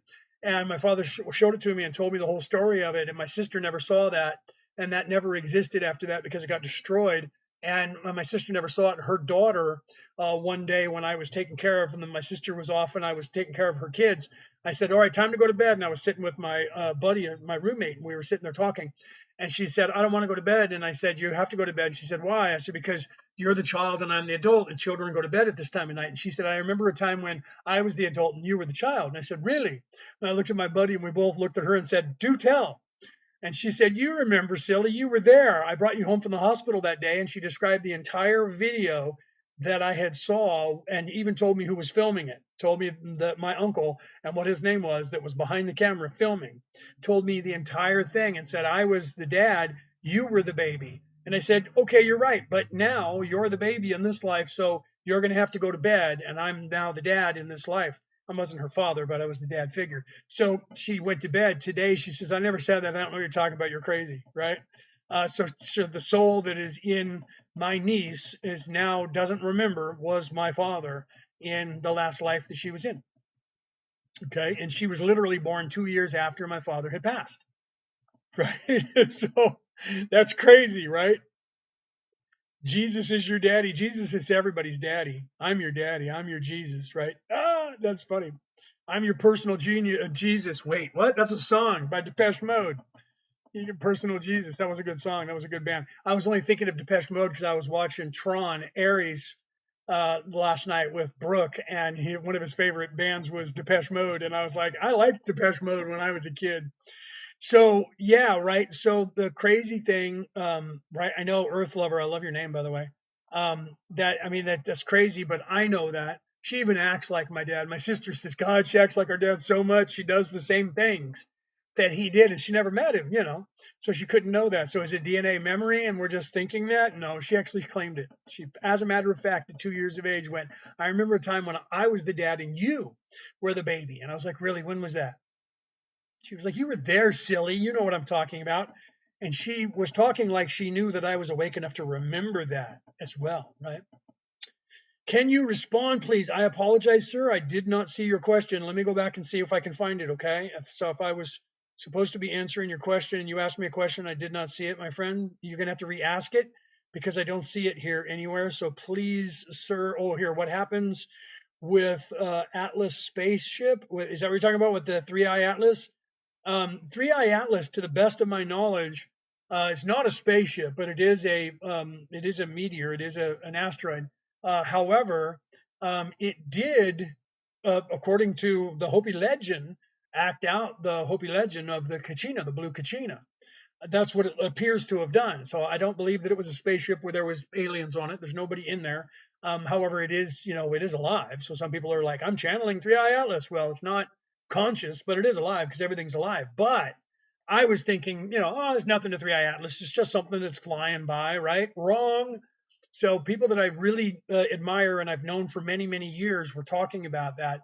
And when 3i Atlas went around the sun the last time as it shot out towards, I think it was going to Jupiter or Mars, the contrail was red and it was facing the wrong direction, and which got everybody in the whole world looking up there with telescopes at it. Wait, that's going the wrong way. It turned from red to blue. I didn't know this until I saw them talking about it on the Commander show. If you guys know who the Commander Elion is, it was two of the guys that were on there. Well, I don't know if I should name them. I'll think about it for a second and see if I should name them right. It was that were on there, right? Don Q says, "Yep." They were on there talking about it. It was Eddie Hinesley and a buddy of his, and Eddie's a personal friend of mine. Literally, we've known each other going back almost 20 years now. And his friend, who I also know, and they're both very native, right? They were talking about the Hopi native Kachina legend that the Kachina, more than 10,000 years ago, said that when she returns, she's going to return, and there's going to be a star in the sky that is going to turn a beautiful bright blue, and everyone is going to see it. And that is to let everyone know that she has returned, and they're ushering in the sacred feminine. Well, we know that's happening now. So I didn't know anything about that until they were talking on the Commander show, and I popped in to see what was going on. Thank you for that, Nav. And I popped in to see what they were talking about, and I immediately started Googling that, man. I was like, wait a minute, what? Because what they didn't know, that only I knew, or actually, and my wife Brooke knew. Thank you for that. Who just gave me that? Hutch. Thank you for that. What is that, ice cream? No, that's a big heart. Okay, I thought it was ice cream. So my wife knew about this because I had this dream like 2 days prior to that, and I mentioned it to my wife, but Brooke didn't remember it. So after all this went and I was talking about it, I said, "Do you remember this and that?" And she said, "I remember that with Eddie and blah blah blah." And then I said, "Okay, so 2 days prior, maybe three, probably 2 days prior to them being on that show." In my dream, just before I woke up, I was standing outside and I was looking up at the Milky Way galaxy at night, and I was seeing the entire Milky Way galaxy, which I'm in New South Wales, Australia. We can do that here. It is when we go out at night. In fact, I have to go out tomorrow night because last night Brooke said, "You need to come out because Orion is like right there." So I literally was standing in my dream looking up the Milky Way galaxy, and no word of a lie, all at once, every single star in the sky turned cobalt blue, beautiful cobalt blue. And I looked at that and went, "Wow, what is this?" And I was like, "What does that mean?" And then the alarm went off and I woke up, right? And I was like, "Wow, I got to remember that and tell Brooke." Well, I told her she was half asleep. She didn't remember it. But I remembered it and then thought nothing of it. I wonder what that meant. Wonder what that meant. Okay. A couple days go by. Wasn't thinking about it. Bang. I see them talking about this thing going blue. Okay. Then all of a sudden I go and look it up, right? And I look it up and I was like, "Wow, wait a minute." Okay. So then I asked AI, let's get AI involved. How many times has an asteroid turned from red to blue, and how often does that happen? And AI's like, "Not very." And I'm like, "Wait, how many times ever has that happened that we're aware of?" Well, and AI's getting real like, well, maybe less than six. And I'm like, "Why are you not being specific? I'm asking you for a specific number. Why is it all of a sudden you don't want to give me a freaking number here?" Right? So I'm like, I need to hone this question a little bit better and keep asking questions. How many times in the last 150 years has anyone ever witnessed of this event happening? Less than three. I'm like, why are you not giving me an exact freaking number? So I had to chase AI around and keep asking the question in different ways. And then AI finally said, only three times in history. And I said, how many of them did all of the things correlate that knowledge with the Hopi Kachina and that legend, and tell me what the likelihood is that that is what this event is? And that was like an astronomical number that it was. And I was like, okay, that's something good. So I'm equating that with that. Now let's go further. Okay. Now let's go further because I'm then still researching because that's what I do. I'm a nerd. Okay. I'm still researching. So if I'm missing any of you guys' questions, I'll come back and I'll take a look at what you guys are saying. So I'm still researching different things, and I get on to Chris Bledsoe, and he's talking about what happened back in the early 2000s and all the way up to like 2015, and these different things that happened with this entity who's coming to him and telling him different things. And this entity is claiming that the Sphinx, who used to be a lion until they recarved the face, facing east, that there was this legend that's from the Egyptians, and this female entity was telling him this stuff as well, saying that there is going to be a time in the year of 2026 where Leo, the constellation of Leo, is going to come up in the eastern sky, due east where the thing is looking at. Sorry, my wife's calling me. I'm going to have to answer and let her know that I'm on the air here because she's trying to call me here. Hi, baby. I am live on air talking to people on air right now. So I'm going to show you. Say hello to all the people. Hi, everybody. There's my wife. There's Brooke. Hi, everybody. Brooke, who's not feeling very well. Or would you say you're on your way home? All right. I love you, baby. Okay. So I apologize for that. She's like, okay. I'm sorry. I'm on my way home.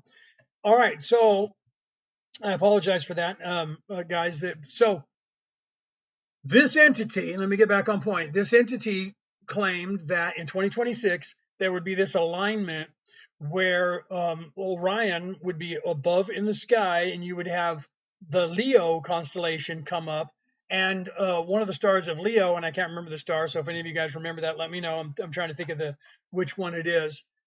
Brooke would know more than I do on that, and I don't remember which one it is, and I apologize. One of the stars, this is the heart of Leo.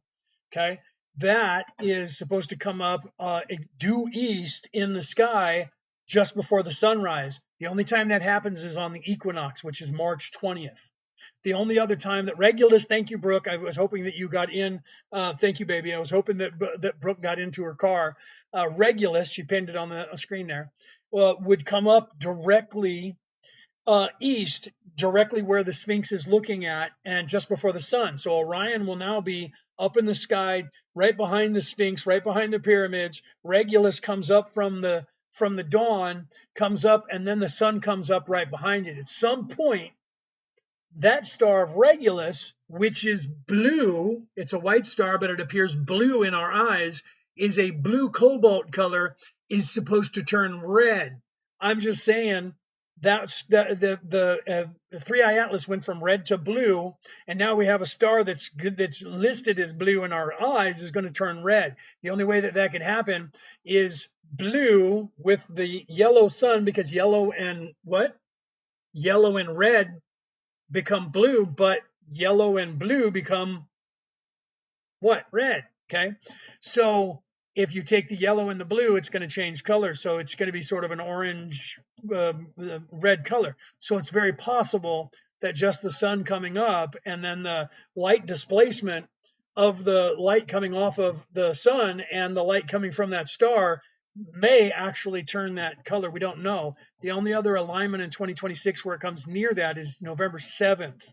So either the equinox on the 20th in the morning sky over Egypt, or November 7th, but something in 2026 is also supposed to usher in that feminine energy told by a different group of people 10,000 years ago or more, and it's supposed to like flip a switch for a whole bunch of people and start exponentially waking people up across the world.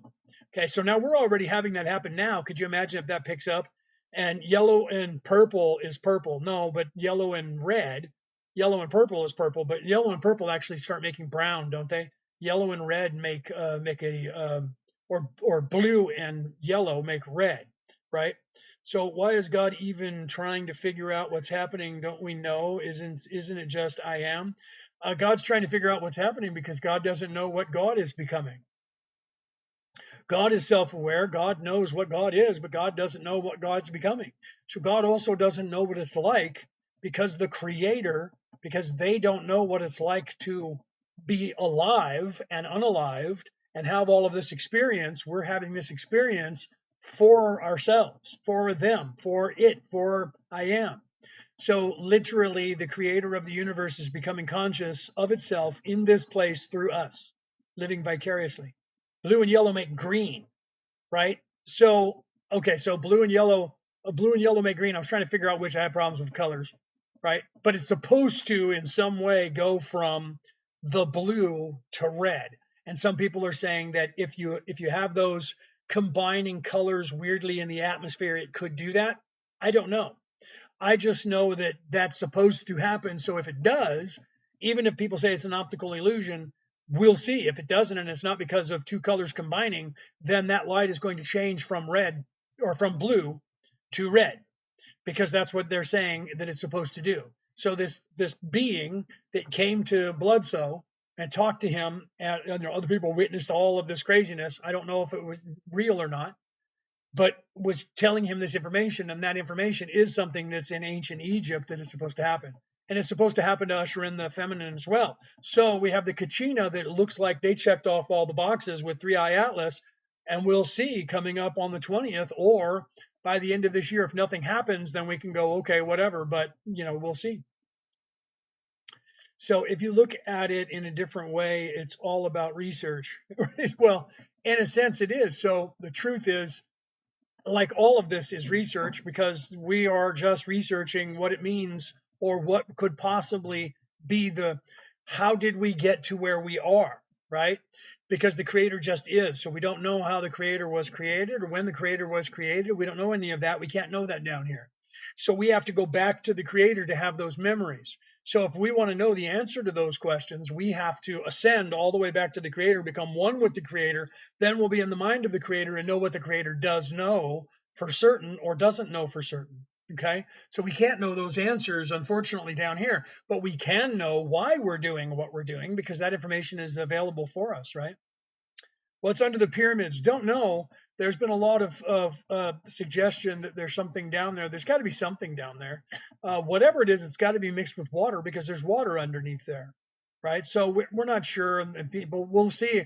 from what I understand, okay, from what I know from people that are there, they've already gone down there. They already know what's down there, right? Because from Robert Schoch, from Matthew LaCroix, from those guys that I know that are even over there now in going to Egypt this month, probably to be there for the solstice. They're filming a documentary. Matthew LaCroix is filming a documentary. According to those guys, they've already known about it and they've already gone down there. So whatever it is that's down there, they've already figured it out. So the deep state has already learned about it long ago, whatever it is. So whatever we're going to get told it is, it's going to be a tourist attraction, not any kind of, because it's supposed to be, according to even what's his name, the sleeping prophet, whose name I can't remember, whose face I can see right now, Edgar Casey, that underneath the Sphinx is supposed to be an archive of knowledge. Some people say the 13th crystal skull is going to be down there. Some people say it's just the knowledge of the universe and all of that. If it's there, they know what we know. That means they've already gone down there. They've already gone down there and they've already gotten it. So whatever's down there, we're not going to get to know it. They're not going to come out and go, look, we just found some scrolls. They'll be like, oh, we just found some laundry list of something, So yeah, right. So yeah, they won't excavate it. No, they won't. I agree. They might go down there and they might say, "Oh, we did. There's a room." That's what they're already saying with lidar and stuff. They're never going to go down there. They more than likely already have long ago, and whatever was down there, they've already taken it and sifted through it. And the who knows, the Vatican has it, or whatever private collection or whatever. They're just not going to let us ever know that. So you guys have to, and this is why I teach this. You guys have to stop looking in the physical for your answers because that's not where they're going to be. If you want to know the answers to the universe and the secrets to the universe, you need to look within yourself because that unlocks these answers and your access to the Akashic record, the halls of Amenti, the great halls of stuff. What's in Atlantis or Antarctica? Well, at the poles, there's holes that go into the center because you're not on. First of all, it's not flat. You're not on a ball either. You're on like an egg shape kind of, but you're on a toroidal field. Okay, so that means that there's a hole at the top and a hole at the bottom, and they go through to the center. Okay, that's the way it truly is. They just want you to know about it. That means that there are people living in those entire areas on both sides all the way through. They don't want you to know about that either. That stuff you'll expand your consciousness. The whole idea of disclosure of what you guys think is going to happen, where you think that there are going to be people coming from a different place that are going to show up and tell us who they are. That's just going to be the other races that have already been here on this earth telling us the ones who want to, telling everybody who they are. And they're going to go, we're from Regulus and we're from, truth is they're from this earth and they've been here for 1,000,000 years or so. They just haven't told you about it. Okay. Is there a sun in the earth? There's a light in there, but it's not a star, but there is a light in there. They have light and day and stuff like that as well. They're not just all in darkness. But that information will be the disclosure that'll come out. But at first, everyone's going to think that it's people from a different place. Some of you are going to believe that because you're not awake enough to believe that they live in the earth, and you're going to go, they don't live in the earth. That just means that they have a base underground, and you're going to buy into that because you're 3D, Thoth, right? Where do you get that? That was random, but I like the way you're thinking.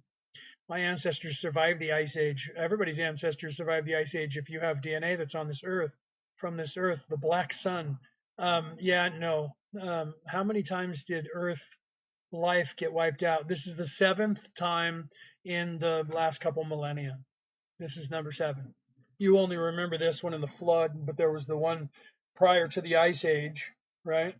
There was 7 of them, and some people on this earth know about all 7. The Aborigines over here in Australia talk about knowing that this is the 7th one. You can read the Colburn Bible, which is in Scotland, Colburn with a K. If you read that, it tells you that came out of Egypt with Moses during the Exodus. The first 6 books from there, or 7 books in that Bible, came with the Exodus, and some of the monks from Scotland found those in different archives around the world, like in Turkey, and the ones that made their way over to France. I was talking about during the Renaissance, and they took them back to Scotland and added them to the Bible. That one talks about the flood. It talks about the race of people before the flood. So we're going now. What they believe is what we call the Younger Dryas. So that was about 38,000 years ago. So we have the people that were passed during the 10,000 year ice age, right? Take that away. We have the flood. So the flood was about 2,000 years ago, or about 12,000 years ago. Then we had the ice age. Okay, so that's actually two right there. Then there was one before that that all the religions talk about. You have Sutur, Sut the destructor. You have Shiva the destroyer. So those comments, and those were comets that went by at the same time that were recorded by the Vikings and the people in India. Also in Egypt, they have a telling of that. That scroll came out of Egypt with that. So there was this big meteor that came by, or asteroid that came by, and it came too close to the Earth, and that destroyed people.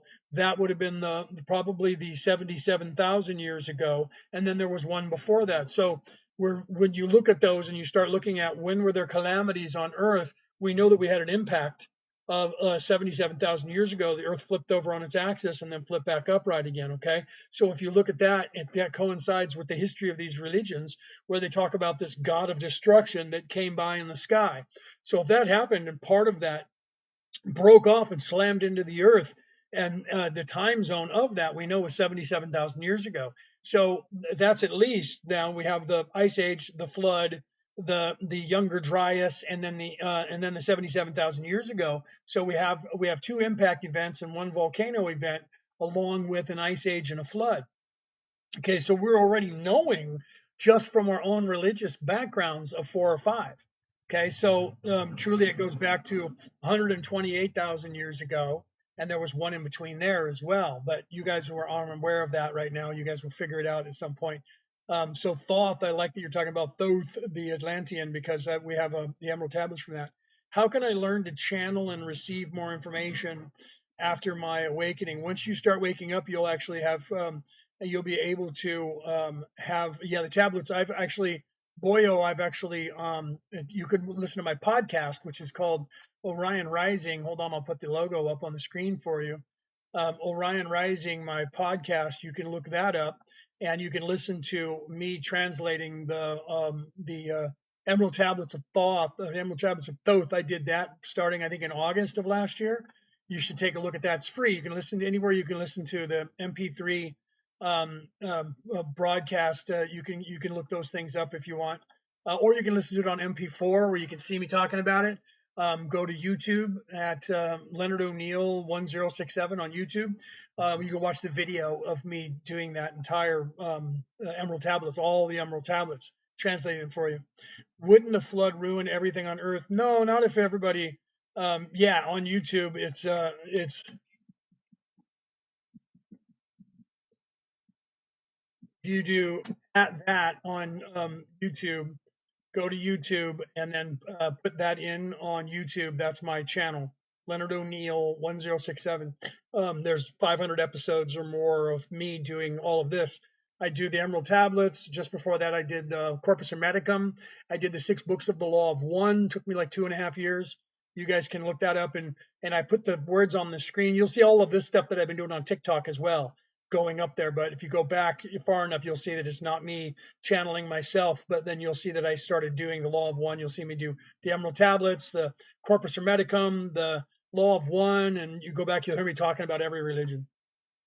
Thank you. It's what I came here to do. Is the sky really a screen or hologram? No, the sky is. It looks that way because the light bounces off of the globe, because it's not a flat Earth. The light just bounces off the ionosphere and it illuminates the gas in the ionosphere, and it turns that blue color. So you think that there's a dome up there, but that's just the ionosphere. And there's water up there. And the whole flood thing that happened was there used to be like a trillion decaliters of water up in our ionosphere floating around up there in the ionosphere. And then at one point there was an event that happened that opened up that sky and made it thin, and all the water fell through. And that's where it rained for 40 days and 40 nights. And that's where at the exact same time the sea level rose 500 feet. That was the flood. Okay, so the time of the flood was actually the water that was up in the ionosphere coming down to Earth and filling the Earth with more water that used to be up there. That's why, if you look back in your history, some dude with a little telescope. I'm going to hold up my water TikTok. This is water, not alcohol water. But you have a telescope, right? The size of this, maybe a little bit bigger. Not as big as the ones that we have today, or as well done. And these guys were able to see things that we couldn't see until the modern era. You know why? Because they were looking through, when you look through, if you take water and put it in a glass, it's like a magnifying glass. So if you take millions of deciliters of water and you put it up there in the ionosphere, and the ionosphere is concaved, it's literally, you look up with your eyes and the moon must have seemed to be 100 times larger in the sky than it is today. So with our just our eyes is like 100-time telescope that you're looking at the moon. So when they would look at a telescope that was 50 times or 100 times, it must have been incredible to look at the stars under that. And then, but we don't know that now because it's been so long since the flood happened that we don't know that. Why did they stop going to the moon? They stopped going to the moon because I don't think they really went to the moon as many times as they said they did. They stopped going to the moon because it was getting too dangerous for them to go there, and they weren't gaining anything from it. And if you listen to what they say, there was already people on the moon, and they didn't like us being there. The moon was a base. I'll tell you that. It was a base, and it's hollow, and there's people up there. So they stopped going to the moon because they didn't want you to keep looking at the moon because they were doing things that they already discovered that were up there. Okay, right. So how about the Van Allen belt, the Kuiper belt, the Van Allen belt that we have that's up there? What you call that is the remnants of what used to be the planet Moldek. Moldek was blown up in an intergalactic war, a civil war that went on between cultures in the what you know as the Atlantis cultures. There were people. That's where you get the Lucifer guy from. Lucifer being down here, and the Luciferians are people who followed and were related to the survivors of that civil war. They came down to Earth. Those were the people that had the elongated skulls that they keep trying to tell you is the Illuminati or the Anunnaki, and that they're superior DNA. Yet when they bred with the humans, this Homo sapien down here, they lost all of their genetics, and the genetics of this inferior species took control, and none of them have a big head anymore. Just saying. Just saying. They're not as superior as they think, right? There's the truth. I know, Eagle, right? There's the truth. You want the truth? I'm giving you the truth. No joke. So, wait, what? People are on the moon? Yes. Right now, the reason they're going to the moon right now is because they hear tell that the Chinese have bases on the dark side of the moon that we can't see. So they need to get back up there because they need to know what the Chinese are doing up there. Because if the Chinese are taking over the moon, they need to be stopped by the people who think they own this Earth. Because can't have the Chinese owning that big giant rock. That's a lot of land. So that's why they're going back right now, my friends. NASA means deception. Yeah, right. Sure does. Did the moon ever ring like a bell? Yes, it did. That's why it did more than once when they hit it. It rang like a bell. The second time they hit it on purpose, and it rang like a bell for like 4 or 5 hours. It's hollow. It doesn't ring like a bell unless it is. Who took the pictures on the moon? It depends on when. Some of that stuff was done by the technology that they already had that you didn't know about. They've had space flight on this Earth since as early as 1938. You guys should look at you guys should look up at the documentary called Above Majestic, and you should watch it. Right, stay off water on the moon. Right, yeah, right. Stay off water on the moon. I'm not quite sure what you're saying there. So let's see. If aliens have high light bodies, why do they have spaceships? Depends on your vibration, my friend. There are, depending on who you are, what dimension you're living in, third dimension, fourth dimension, fifth dimension, sixth dimension, will determine how much of a physical body you have. Okay. So people need spaceships to fly around because if they're still in time, time is the distance it takes for the physical body to go from one place to another. Okay, so if you're not completely light body and you're not using thought form to move from one place to another with your thoughts, you then have to move your physical body. So if your physical body has to move, you need to have some sort of vessel that can move your physical body. So once you get outside of that, and there have been very many disciplines where people will get an astral project instead of moving their physical body. Once you start doing that, you don't need the physical body to move anywhere. You move with your mind and you go there. Remote viewing is one of those things that they're working on to see if there is that. Oh, yeah, there probably is plenty of water on the moon. I don't know for certain. I haven't been up on the moon, so I don't know if there's plenty of water there, but there's plenty of water in the universe, so it's not as scarce as everyone thinks, right? Why does the government think that they own the world? Because they're evil. Evil people believe they own everything. They live in physicality. So because they live in physicality, they need you to believe that. Because if you don't believe that, then you won't listen to them. So you have to believe there is no creator, there is no God, there is no other being, there is no other race, it's just here. And oh, by the way, we're in charge. And that's what the way they want you to believe that. So they believe that because they need you to believe that, because they don't actually believe it, but they need you to believe that so that you'll listen to them. Caste system. If you believe there's some a higher source than them, who are you going to listen to? Them or the higher source. So if you believe there's aliens out there, you're not going to listen to them anymore because you're nobody. There's aliens that could come and get us. Do you see? So they don't want you believing that, and they don't want you believing that you are alien either. Why does the government think? Oh, that was the same question. Why? They say that the Van Allen is over 600 miles of radiation, which would near impossible to get through. Well, that's because they blew themselves up, my friend, with nuclear weapons. Let's see, plenty of water on the moon. Oh, we talked about that. The pictures on the moon were taken in Antarctica. Now, they were probably taken because there would be ice and stuff. They were probably taken in a studio that they created. It's probably Arizona or New Mexico or something, my friend. It was just made to look like it was in space. I don't know for certain. How much does doing existing things in the experiments matter? How much does doing exciting things in this experience matter? Oh, that's your experience is the most important thing, because everything that you can do here that you learn from is your experiences, right? Don't powerful people generally just know the metaphysical truth? Some of them just don't believe that there is anything because they are very self-serving. So some of them are like, nope, no God, period, shut up. But some of them know what's going on. They know enough to know what's going on to be able to control this place. So they've done that. Um, so but the radiation, Boyo, is because they blew themselves up. So there's a lot of radioactive waste up there, right? Lands beyond the ice wall. There is no ice wall.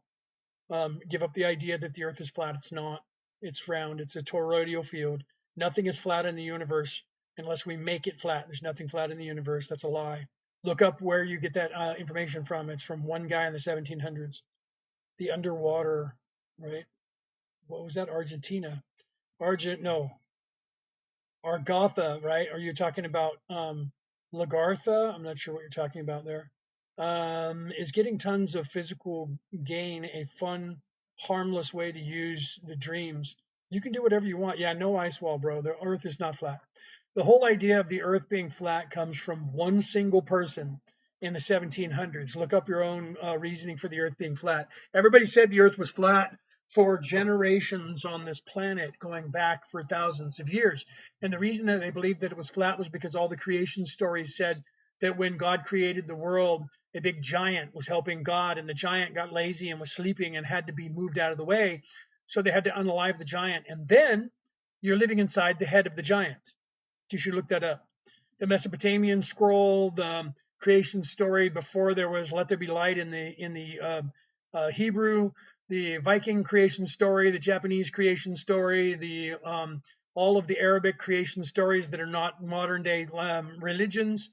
If you look at the creation of the world, they all have the creation of there was a giant, and the giant had to be unalived, and they took the head of the giant and were living inside the head of the giant, because that was a metaphor to wake people up so that eventually we were able to tell you you're living in the mind of the creator. That's what it was, and they changed that. You're living in the mind of the creator because you're the creator.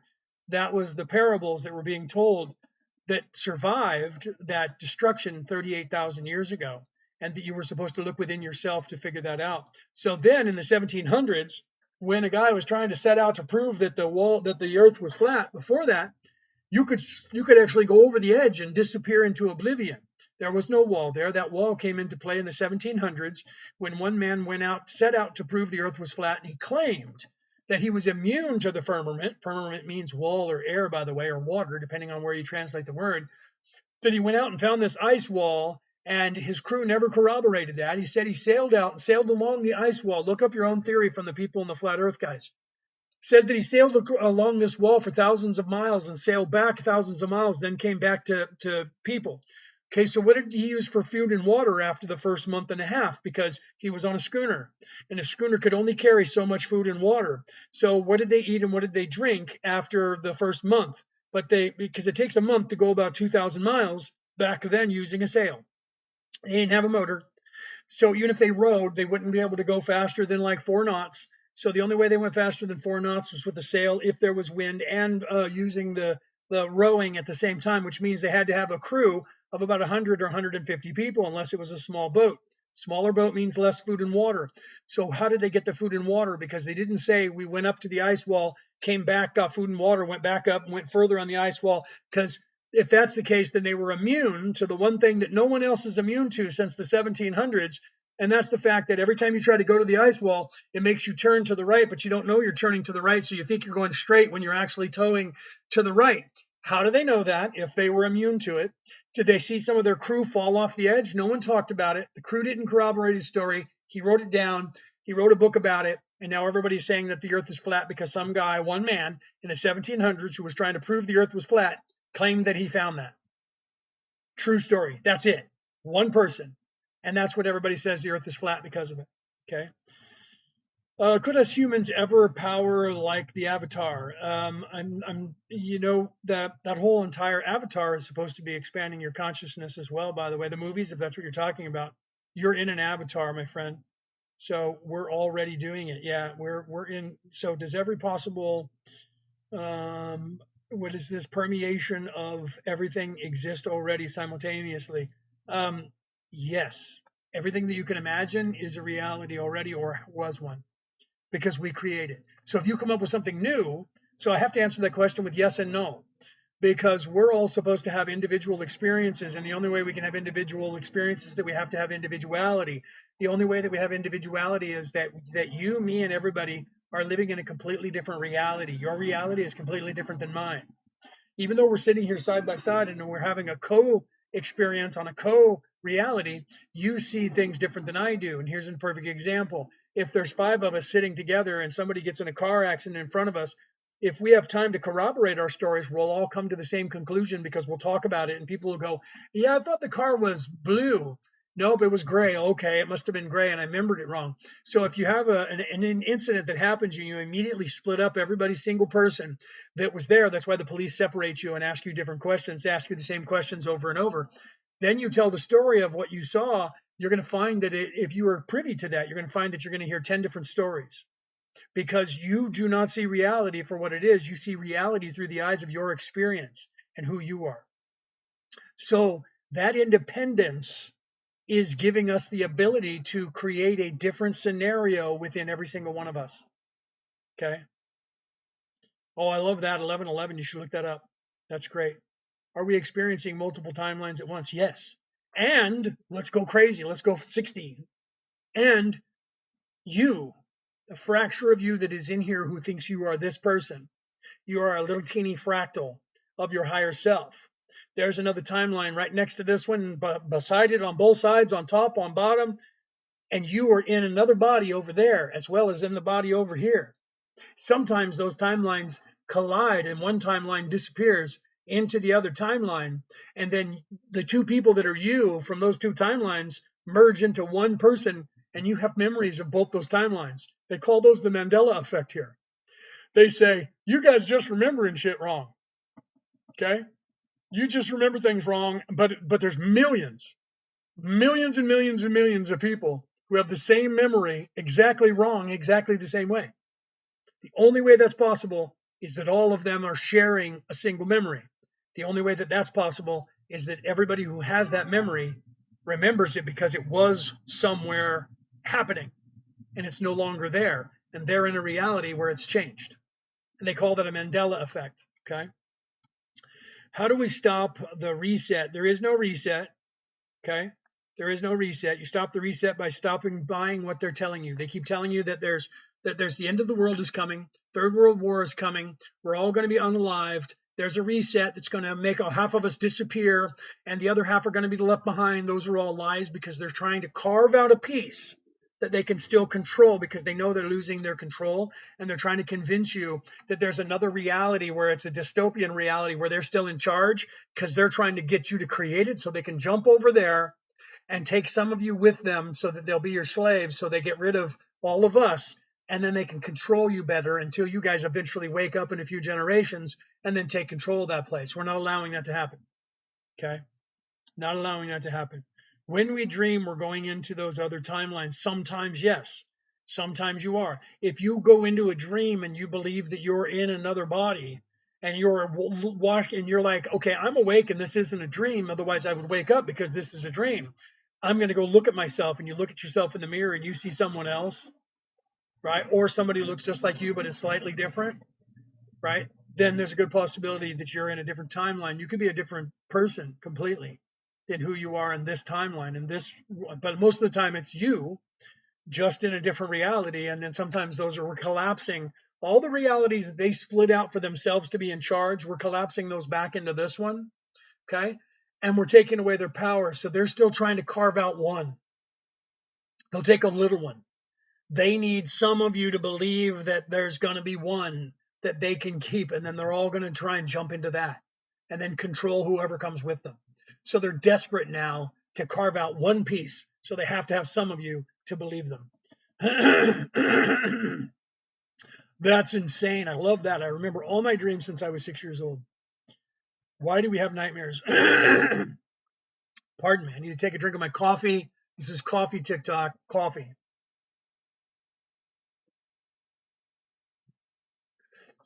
Our dreams are metaphors. They're usually things that we're working on, our subconscious is working on, but not always. Sometimes they're there like allegories to help us expand our consciousness. So when we have the nightmares are there. You're supposed to learn how to control them. I teach this. It's also a shaman training that I've had and that I teach. Okay.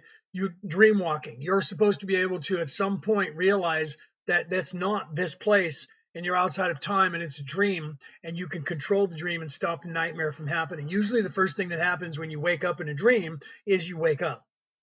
Okay. So you don't have any control over the dream. You go, oh man, this is a dream. Whew, that was crazy. Boom, you wake up. Oh wow, that was crazy. Okay, I was scared. That thing woke me up. There was a nightmare and it was bad. Okay.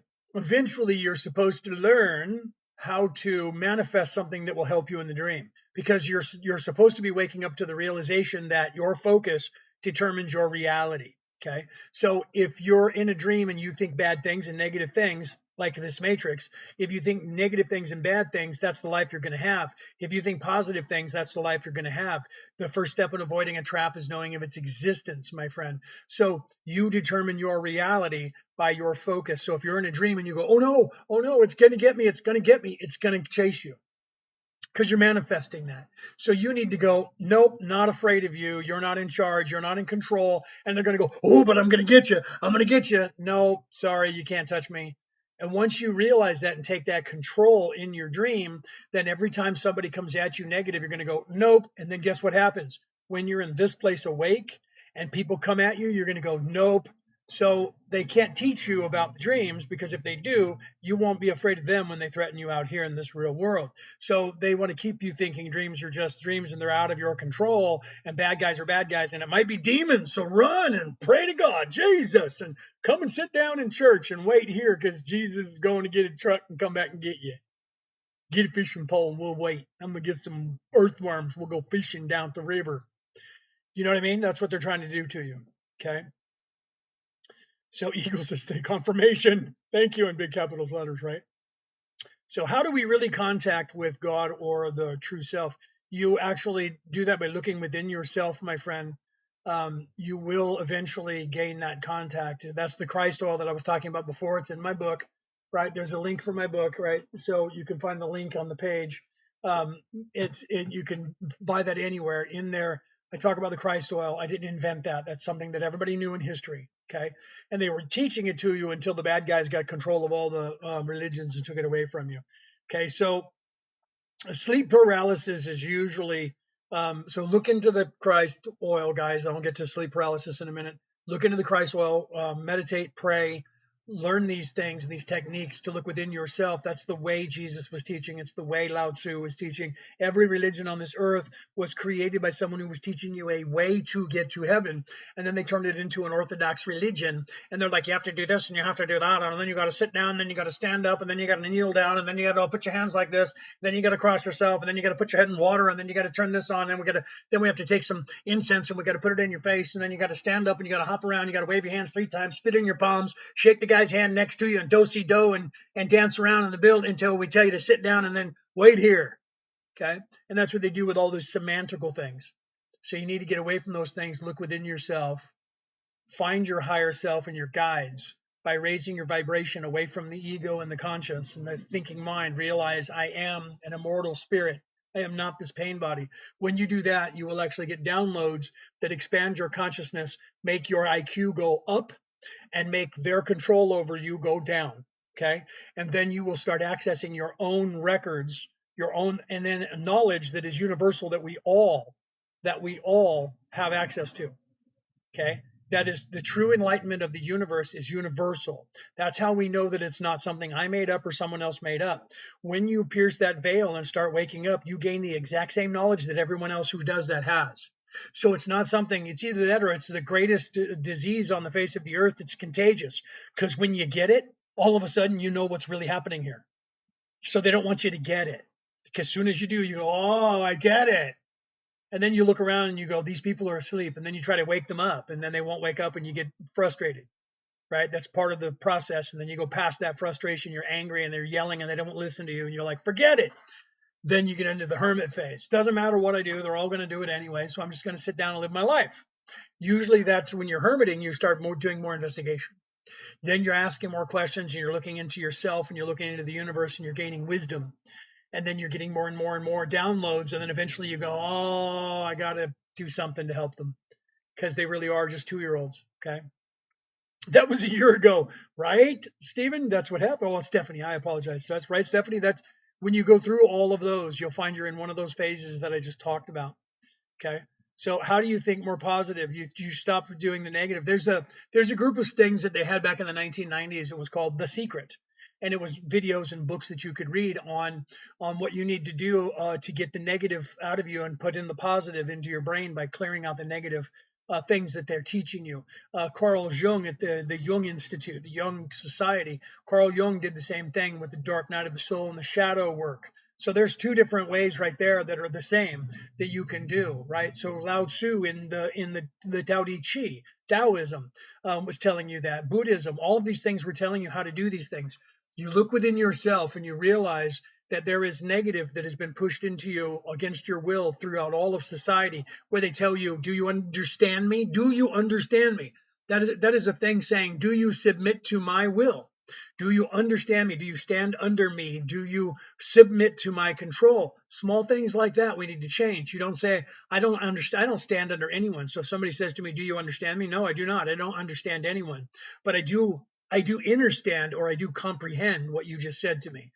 Little things that are programming that they use for us that puts us into a position of weakness that we don't realize they're pounding us with all the time.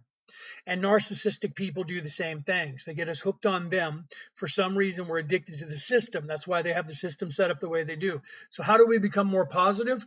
Recognize, right? The first step in avoiding a trap is knowing of its existence. Recognize things. We have triggers.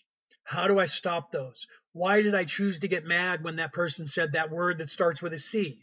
Okay, why did I get mad? Because you had programming from your sister, your mother, your grandmother, society, so that if a man says this word to you that starts with a C, you got to go ballistic, dude. Oh! And it's a program. They do the same thing with men. They have these programs, and then they do the same thing in your religion, and they say, our religion is the good one, and if anyone says that it's not, ah! And you want to go over there, and you want to get them. And that's what they do. God wills it, and they get you violent, okay? You need to realize that everything you do is a choice. And they set up these, they push your buttons. You know this, if you're an American, you know what I'm talking about. They push your buttons. So you need to deprogram those buttons that they have set up in you to be pushed.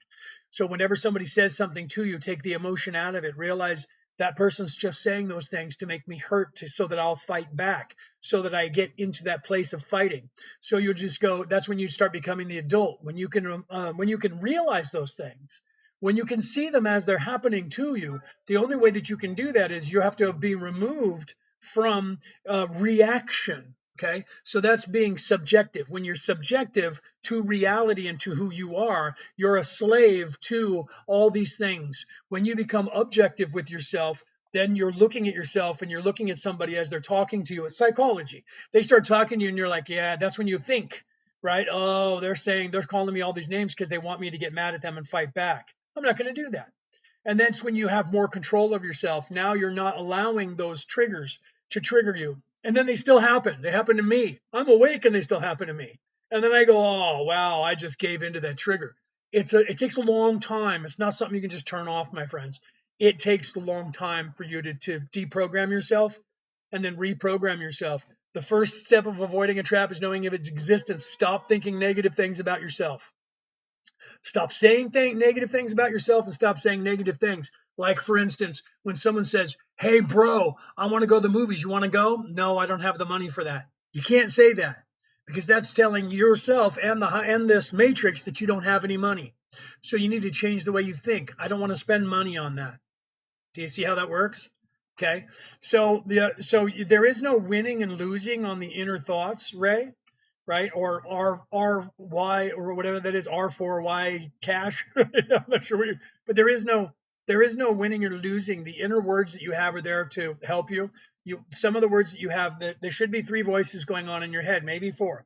You have your ego, and your ego is saying, take that thing, screw those people, do whatever you want, blah blah blah. That's the negative energy. That's the devil on your left shoulder. Then you have another set of a grouping of a the conscious in your mind, not the consciousness, but your conscience, and it's going, don't do those things. That would be mean. You wouldn't like that. Okay, so those are two voices right there that are in your head all the time. Those are aspects of you. The negative aspect on your left side and your positive aspect on your right. Which one of those you listen to more is the one that you are. Okay, that's who you become. So if you're in service to others, you won't treat people badly because you wouldn't want people to treat you badly, right? So if you're more in service to self, you're going to go, fuck them, I'm going to do whatever I want. That's self-serving. So you have to decide where you want to be. And if you are already on the self-serving side and you don't want to be, you need to stop and start going the other direction and deprogram yourself from being that way. And otherwise, just be where you're going to be. Okay, so there's two voices right there. Then you have the thinking mind. The thinking mind just translates everything that's being said and everything it's seeing. That's its job. So there are three distinct voices that are going on in your head. Sometimes we name them, and that's where people think I have like voices in my head because there's Ralph. Well, Ralph's your ego. He's the asshole, or Jenny, or whatever, right? So they'll take on those personas. They don't care. Right? They'll do that because their job is just to teach you anyway and drive you forward. So there shouldn't be any argument, but there is always an argument, right? I'm going to steal that thing. Don't do that. Don't do that. Right? Because why? Well, no, because you know what? That guy's an asshole. I'm going to do it anyway because no, I don't want to do that. That's what's going on in your head because it's normal. So you're never actually losing anything of the argument that's going on in your head because you're choosing to listen to one of those. You're the one who is behind that. You're the one that is deeper. You're the one that is higher up than that is actually the one that's coming up with the concept of everything. Okay, those voices that are down here are part of the thinking mind, and their job is to give you the dichotomy between good and evil, between light and darkness, the ego, the self-serving third dimensional reality, the light, feminine, light body, spiritual upper three chakras. Physical, non-physical plane, physical plane, non-physical plane. So you have to decide where you are going to be, but you need both of those voices to keep you going forward, to keep you on a path, right? So you're not actually losing a battle in your head. You're choosing to no longer, because if your ego's yelling and louder, you're going to go, okay, fine, we'll do what the ego says because I'm tired of hearing that. You're giving in and not being in charge, and your ego's going to take control of that and run with it as long as they can. Right. So, yes, those voices I hear all the time. Sometimes I curse out the bad voice for getting into my business. Right. Eagle, that's exactly it. So when you decide you don't want that to be in charge anymore, then you go, shut up, bro. I'm not listening to you. You have to constantly do that with both of them. They're always talking. That's why when you get high or when you're praying or meditating, you move into that place where they're not as loud. They're really in the background. And then you're just being you in that moment. Right. Living as if you were a character in a movie that has a lucky syndrome. Yeah, no, that's just the way that we all are. Yeah. How do I stop being anxious? If you're anxious, you're living in the past and you're listening to your ego. Okay. So if you're looking to the future, you also get anxious. But when you're living in fear, you become anxious. Fear is the ego. So you're listening too much to your ego. Your ego's telling you all the bad shit that's going on. Right. Stop listening to the ego and start seeing positive. Right? When you look at the world, you're either going to see positive things or bad. Whatever you focus on is what you're going to see. So if you're constantly going, what is Trump up to today? And what are the Democrats doing? And what's going on over there? You're going to see nothing but negative. and you're going to think the whole world's coming to an end because that's all they keep telling you is happening. If you turn off that social media, the world's not going to come to an end without you knowing about it, by the way. Because if the world comes to an end, you're going to be sitting right in here, whether you have your TV on or not, whether you have your phone on or not. You're going to be sitting here and you're going to go, oh, crap, there it goes. Okay. And you're not going to be able to change anything, anyways. Right. So you just have to fucking do what you're going to do. Right. Laugh my ass off. That's what I do. I've been searching for. There you go. Right. So if it makes you more anxious, you got to stay away from that stuff. If that stuff makes you anxious, that's why we teach you go out into nature. Stop. Turn off the social media. We don't have cable. Brooke and I turn on the news in the morning. We're drinking our coffee and we'll say, "Hey," and then we'll say that word that starts with a G. That if I say it, the nest over there will start talking to me. Play the news, and then it'll start saying what's going on, and it'll give us the news reports from over here in Australia. And we sit there sipping the coffee. We listen for about 5-10 minutes. It's like watching a soap opera on a Friday. The Friday's the cliffhanger. The Monday is always the solve to the cliffhanger. They keep you over the weekend to come back. So if you look at the news, it's the same way, right? On a Friday, the news is always going to give you the worst stuff, and then nothing happens on the weekend because all the politicians take the weekend off. So there's no news. Then on Monday, they all go back to work, right? So you have to, yeah, I'm in Australia. I'm in New South Wales, Australia. I'm over here. I don't sound Australian because I was born in the United States, but I'm over here because I'm married to my wife, Brooke, who she was on a break. When she comes home from work, you guys, if I'm still online, she'll come and talk to you, and you'll hear how thick her Australian is, right? Yes, Maxwell, I do. I have 4 religious titles. I'm a pastor of 4 different religions, and and 5 if you count spirituality, because I'm a Reiki master. And a Reiki master, that's a form of spirituality that's not a religion, and we're not allowing it to become a religion. It's a form of spiritualism. So, yeah, and I was knighted by the Holy Roman Catholic Church. I have a Christian ministry. I got my minister license through the Universal Life Church in Phoenix, Arizona back in 2016. And I'm a Merlin. I got the Merlin title when I was 19. Who is your higher power? My higher power is the creator of the universe, that which has no name at this point, the I am, right? But I would be my higher power. My name is Kelto, and I am from the 11th density, the 11th dimension. My name is Kelto, and I exist from just before the creation all the way back to here. And I am coming to you from there. This is me who is talking. And I know that because I am awake enough to know that this is me. I'm not Leonard O'Neill talking to you. The physical body of Leonard O'Neill is talking to you. How do I deal with the intrusive bad thoughts? You tell them to shut up, bro. That's the hardest part. I'm not going to lie to you. The hardest part is getting the ego to shut up. That's no joke. The ego's loud and obnoxious and telling you negative things. You got to go shh. So how you can do that is through meditation or prayer. If we teach this, you do it all the time. You just don't know you do it. I talked about this earlier. When you see a sunset or a sunrise, or you go to a museum, you see something to where you just stop and you go, wow. And you just sit there for a few seconds. In that moment, those few seconds when you're not doing anything but looking at something and realizing how beautiful it is, you're experiencing it. The ego and the conscience and the thinking mind are not talking to you. You know why? Because you have pulled yourself up away from their ability to speak to you. So to quiet the mind, as it's been said for thousands and thousands of years on the earth, to quiet the mind, one must be in control of the mind. So to become in control of the mind and quiet the mind, one has to seek peace. So how do you do that? You start it with meditation or prayer, and you pull yourself to the place of the realization, I am not that ego. I am not the conscience. I am not the thinking mind, because I am not this physical body. I am an immortal spirit. I am an immortal soul. I don't have one. I am. There's the I am again.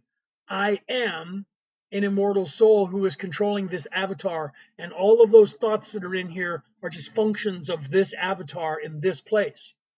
And when you start pulling yourself to that place, every time you do, those voices get really quiet. That's called quieting the mind. They're not going to go away. You're not going to stop them from talking.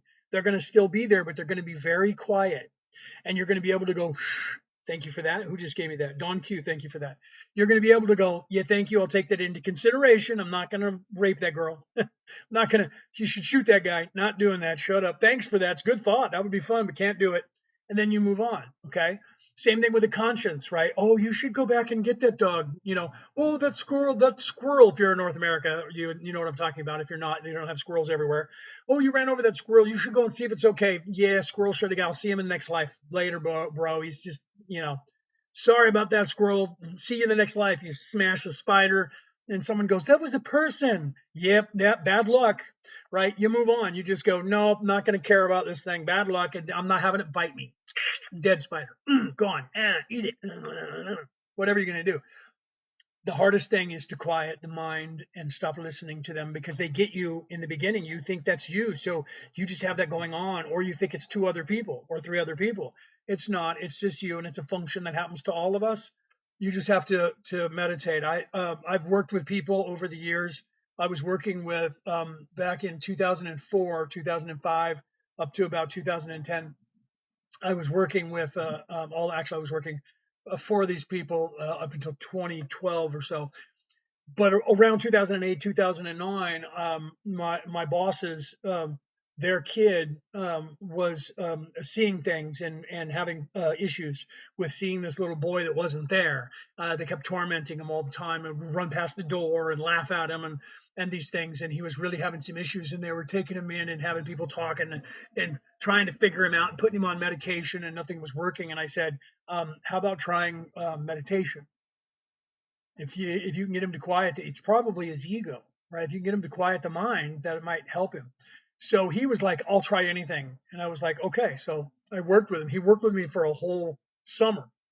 His mom hired him as my helper, and he worked with me for the whole summer. So I was able to answer his questions and talk to him. And whenever we had time, lunch, we would eat and then meditate. And I would teach him how to meditate and the breathing techniques to calm yourself, and then meditation, and then how to ignore the conscience and the ego, and how to quiet them by raising your vibration past the point where they can reach you and bother you.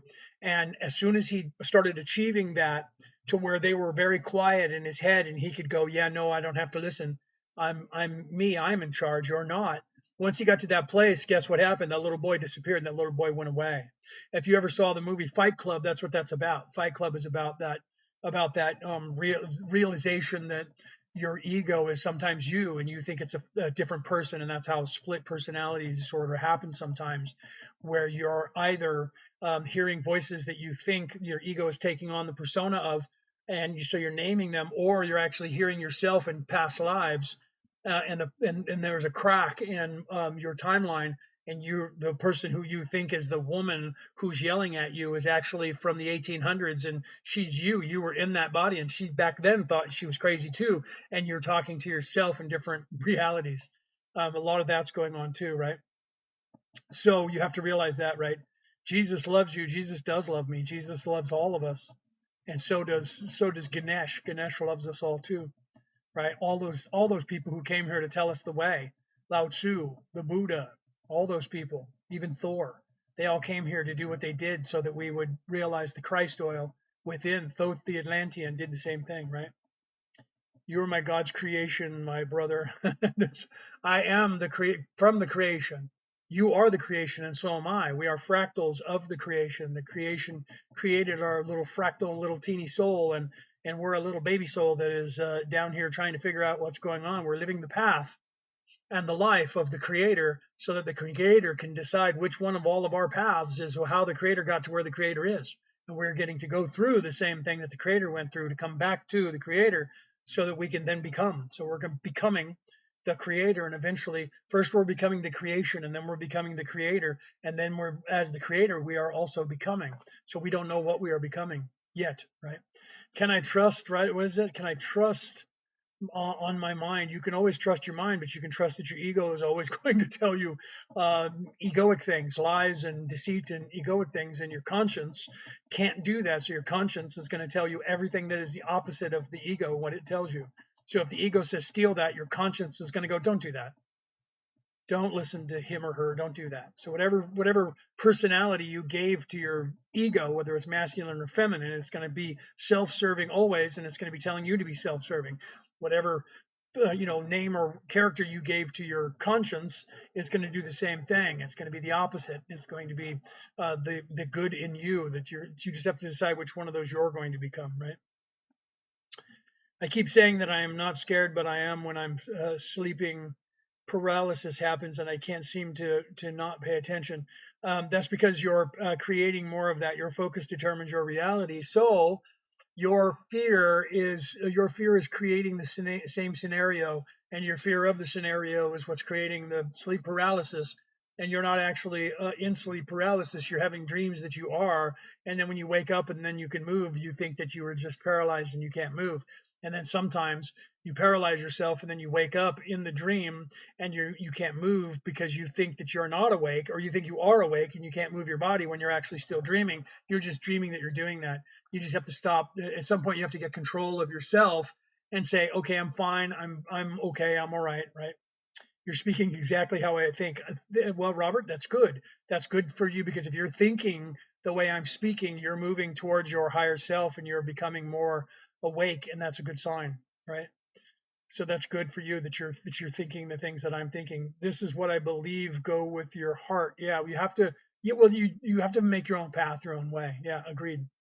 What if I allow there to be duality? I find that I'm less at war with myself, ego, when I allow it to flow. No, that's okay, because that is truly the balance, right? So that you're a little bit more advanced. Let me give you the little bit more advanced, right?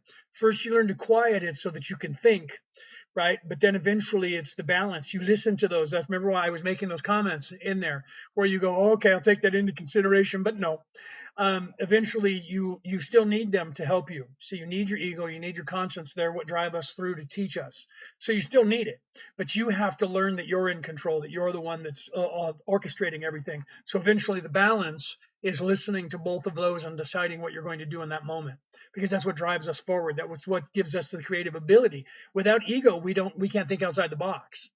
So the ego does have all kinds of positives. So you're right for that. So you're advanced. You're going into 4D, going into 5D now thinking.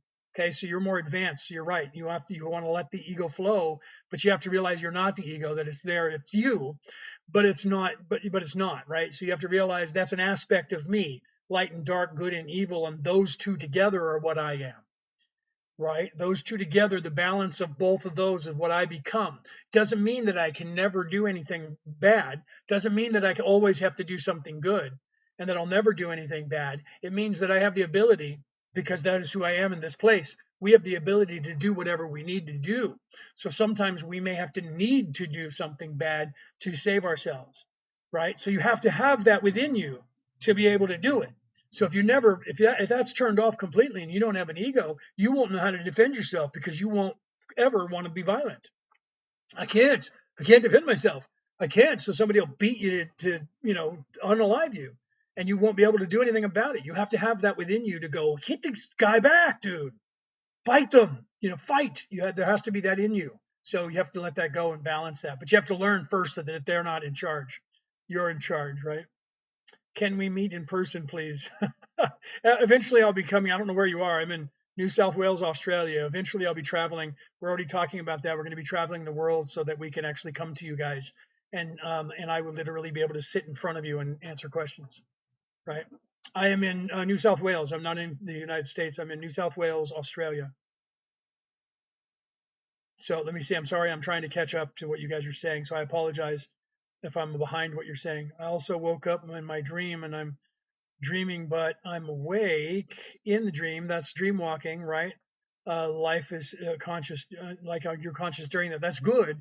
That's the first step, is being able to wake up in your dream and not wake up, so that you can control the dream. That's called dream walking. So you want to do that. You want to be able to do that and then move forward from there. So it's good if you're doing that.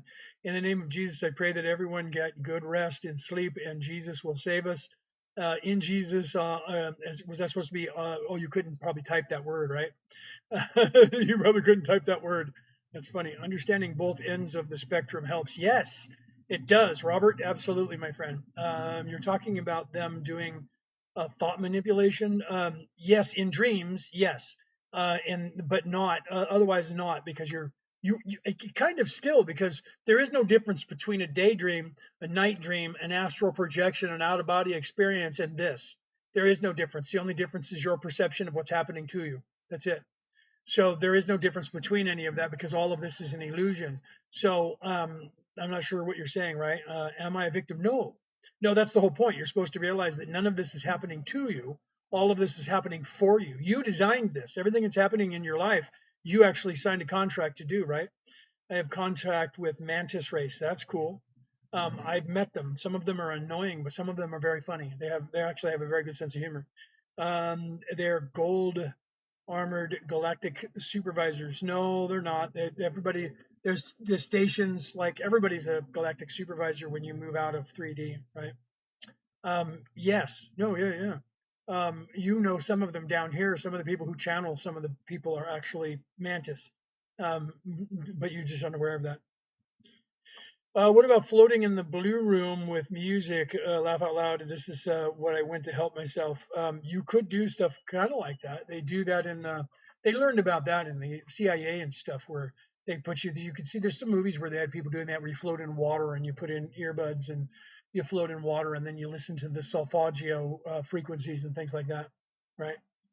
The fact you know them, they had humor makes me know that you understand the mantis. Yeah, they're actually fun. Some of them are funny. Some of them are annoying, but that's just 3D, you know.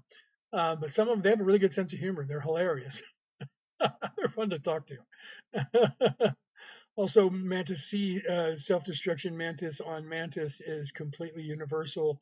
Yeah, well, yeah, I mean, that's life. I mean, look at if you watch a mantis down here, right? After breeding, the female, like, eats the head of the other one, right? I mean, that's just, yeah. Yeah, no, well, most of the races that are already in 4D and 5D are waiting for the humans to evolve past this point, right? Because you have to be at a certain plane of existence so that you don't like try to unalive everybody, right? So the population here right now, if they knew that people were real and they showed up, first thing they would do is arm themselves and start going after them, right? So we have to wait until everybody's into 4D before we can give them that possibility, because people will freak out, right? So you have to pull everybody into 4D so that you can then talk about people from another place. You have to evolve and then start moving into 5D to not then try to take over, right? So we have to move everybody. I'm gonna take a drink of my coffee. TikTok, this is coffee, not anything but coffee. Thank you. I don't drink alcohol. Pulled up my drink of water one day and TikTok flagged me and said I was drinking alcohol on air. We are going to 4D to 5D. We're on our way to 4D right now. A lot of people are already 4D, on this earth. Some of you are 4D and some of you are already moving towards 5D. We're going to, once we flip the switch, once we get past the seminal point, right? That's that 51% of the planet. Then things will Doppler, right? A Doppler effect will happen then. So we'll have that cascading, the ocean wave will cascade. Once we get past 51%, then more and more people will exponentially wake up in a very fast rate of speed into 4D. And some of you who are already advanced past that are still here, you'll immediately shift further away into 5D, but it'll be okay when you do that, right? How do we know? You either know something you don't know, or you don't know. You will know when you know. Oh man, that was like Yoda, wasn't it? I apologize if I offended you by saying that. You will know. Yoda said that, right? You will know when you know, right? So, yeah, right. So literally, if you're asking, I'm not sure what you're asking. Are you asking when are we going to know that we're in 4D? You will actually know that. When you can't unknow something when you know it. You can't unsee it once you see it. So once you literally start to pierce the veil, you can't. It's hard to go back into the matrix. So once you start piercing the veil and start waking up, you will from that point always go up. You can't go back unless you really forget about things and fall back into the thing, right? Complex telepathic, right? Yeah, living in parallel realities. People are going to be doing that. People are already doing that, my friend. We're there. You're literally going to have people like right now. I could talk about the Mandela effect. Some of you will go, "That's not a thing," and some of you will go, "I have those Mandela effects." What does that mean, right? Sounds dangerous. No, not really. It's no different than now. You're going to have less violence as soon as we move into 4D. You're going to have less people that are going to be trying to, end everybody all over the world. My concern is completely being awake. Is how do we keep our kids safe if psychosis happens? Yeah, what you do is you teach your kids. Well, the defense against the dark arts is the first order. If you know how to defend yourself, then you can teach your kids this is what's happening, and some people are bad, and this is what they do. So you need to these things you need to know. And if you teach your kids that, then it keeps them safe and they can wake up when they're supposed to. Once we go to 4D, it's going to be harder for people who are evil to hide from other people, because when you raise your vibration enough to where you can see, they can't trick you as easily. It makes it really hard for them to trick you. So your children will wake up faster because you'll be in 4D. Your children don't wake up in 3D. We're going to move into 4D. So your children, when they're born, they're going to be born with less veiling than they have in the life now. And then what we're talking about now is going to be a Mandela effect, and people are going to go, "We were never in a place like that. You guys are tripping," right? Yeah, and that does happen though. That's why we have the Defense Against the Dark Arts, my friend. What is that? 2S? Is that what? Is that what? That's why we have the Defense Against the Dark Arts, because as you in this place currently, let me put that up on the screen for you so you can see that. I don't know where I do what I did with it here. It's here somewhere. Bing, there you go. That's why we have the Defense Against the Dark Arts course that Brooke and I teach. You can see that right there on your screen, the Defense Against the Dark Arts 2-day Zoom class. We also do in-person classes, but you'd have to be in New South Wales, Australia for that. But it's a 2-day Zoom course that we teach. And it's $88 for Australian dollars. That is $88 for 2 days, 8 hours total, 4 hours each day. If you're in the Americas, that money's a lot less. If you're on the United States dollar, the pound euro, the pound sterling, or the euro, that $88 for that course for 2 days is only about 65. So you get like more than $20 even off of that. You're in Perth, okay, so you're not too far away. You know, I mean, considering you're not in the United States distance anyway. I'm in Woy, New South Wales. That's where we're at over here. So yeah, we're not too far away. I mean, many many hundreds of kilometers, but not like 17-hour flight to America or something, right? I have telepathy. Good for you. Clairaudience. That's even better. That one's got to be a little hard to have. Dreams where I was given knowledge. How do I know what to do with it? You can do whatever you want with it. Truly. What did you come here to do? You should look at that. We can help you with that. You should send us an email. We can help you. Literally, we work one-on-one. I don't have all the stuff up for you to look at, but actually, I think we have one of the things here. Hold on. We have our courses here. Let me put this up on the screen. You can see some of the courses that we actually teach. There's an overlay of the courses. Let me put that over here. Defense Against the Dark Arts, Reiki 1, 2, and 3, the master. Life or spiritual life coaching, all ESP abilities, right? Reiki healing, we do that. You can book us just to heal you. Medium oracle reads, tarot reads, card readings, or in person or via Zoom. Send us an email. You can see the email right here at the bottom. Send us an email, merlinandmaeve@gmail.com, and let us know what you're interested in, and we can send you more information on that. Tell us who you are on TikTok, too, because people send us an email, and it's your email, and it doesn't have your handle, and we don't know who you are. So, got any potions for an Aquarius? Is that what you're saying? Got any? Hold on, let me read what that says again. The chat keeps moving on me, so I couldn't read what you said, so I apologize for that, right? I'm in Melbourne, right?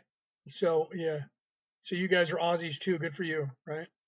Yeah, I'm not wanting to leave here. I'm here with my wife, and I've filed to stay here, and I'm going to stay in this country. And then we'll be leaving from here. This will be our base, and we'll be flying around to go and see you guys. Oh, any positions on for any positions for an Aquarius on the team? Well, we're actually trying to put together truly. We're trying to put together Zoom calls for people who are around the world doing different things. So some of you out there who might know that you have abilities and that you're trying to help people, but you're not quite sure how to do that. We're actually going to have Zoom calls so that we can help you guys and say, here are the different tools that you could use to, either start a podcast or, or do whatever that you want to do online or whatever. To help you guys to figure out what you guys want to do to help the rest of the world. We're not here to try and control anyone. We're just trying to give you the knowledge that we have, right? So some of you might be part of a coalition that you're aware of, that you came down here, but you don't know who any other coalitions are. You haven't met anybody that are down here that belong to the different councils. And we're trying to kind of organize everybody and go, okay, we're all here together. We know that what the mission is to wake everybody up. So this is what I'm doing to do that. You guys can do your own thing. We don't want to compete with one another. We want to work together. And so we're actually working to do that kind of stuff, right? So yeah, this is the true gift, right? I need to find more Mantras operatives. You do just look for them. They're out there. There's more people that are part of that collective, I'm sure. Some of you came by yourselves though, and that's the hard part. But a lot of you came in groups. Almost everybody came in groups. How spiritually is important is it to stay sober? Well, it helps because I was an alcoholic and I drank forever, and I eventually gave that up. It does help because alcoholism, if you drink alcohol, it usually lowers your vibration, and usually makes us a little bit more, um, what's the word I'm looking for, depressed, right? So at some point, there's a reason that you're drinking, right? I was drinking because it was in my DNA. I wasn't drinking because I was hiding something. I was drinking because I liked it, because it was part of my DNA. I found out because I had stopped, smoking marijuana a long time ago, and I was drinking a lot of alcohol. And then one day, my sister came over with some of the stuff, and I said, "You know what? I'm going to just go ahead and blaze up," right? She said, "Okay, here." And I did, and I realized that I was drinking alcohol because I was chasing that. So quickly I went, I don't need to drink. That's what I wanted, right? So what I was trying to do was raise my vibration more than I already had it. So then I was realizing that the alcohol was actually was just allowing me to get to that place, but I wasn't in as much control as I should have been. So eventually, 4 years ago, today is the 12th here in Australia. On the 8th of this month, 4 years ago, I just stopped drinking all alcohol altogether. So not drinking alcohol is kind of imperative, but you can do it if you do it in moderation. If you're not an alcoholic and you don't get, drunk every day, you can still drink that alcohol and it'll help you in different ways that you don't realize depending on the alcohol that you drink. So you need to look into that stuff too and find out what your body wants. But usually there's something that we're doing that for, and you can not need that. When you start meditating or find your Zen place, when you do that and you start raising your vibration, you'll find that all your tastes change. The food you eat, the music you listen to, the movies you watch, the books you read, everything will change. If you're self-serving, you'll become more self-serving. If you're not, you'll become less self-serving, and then things that are around you, you won't want to see the things you were watching before. You won't do the things you were doing. So as you ascend, you'll find that the things that drugs and things, you won't need those either anymore. But it's just a matter of getting past the addictions, right? So let's see. So I took out, what was this? They took me out of class 3 weeks later. I gave me headphones headphones in a room, telling me, "Are you talking about when you were a kid?" That's probably the GATE program if you were in the United States. If you're over here, they had a version of it in this country too, right? That's 2S I was talking to when you were talking about that. I think you said you were in Australia, so I don't know what they called it over here. In America, they called it the GATE program. When I was 11, they did the same thing, put earphones on. I'm going to go and let the cat in and pick up that bag that the guy delivered here a little while ago, and then I'll continue talking about that. Right? Okay, you said yes, sir. So hold on 1 second, and we'll continue with that. Same thing happened to me when I was 11. I'll tell you the story about it, okay? So hold on, let me go and open the door and grab that package and see if the cat wants to come in before I forget the package is there and somebody takes it.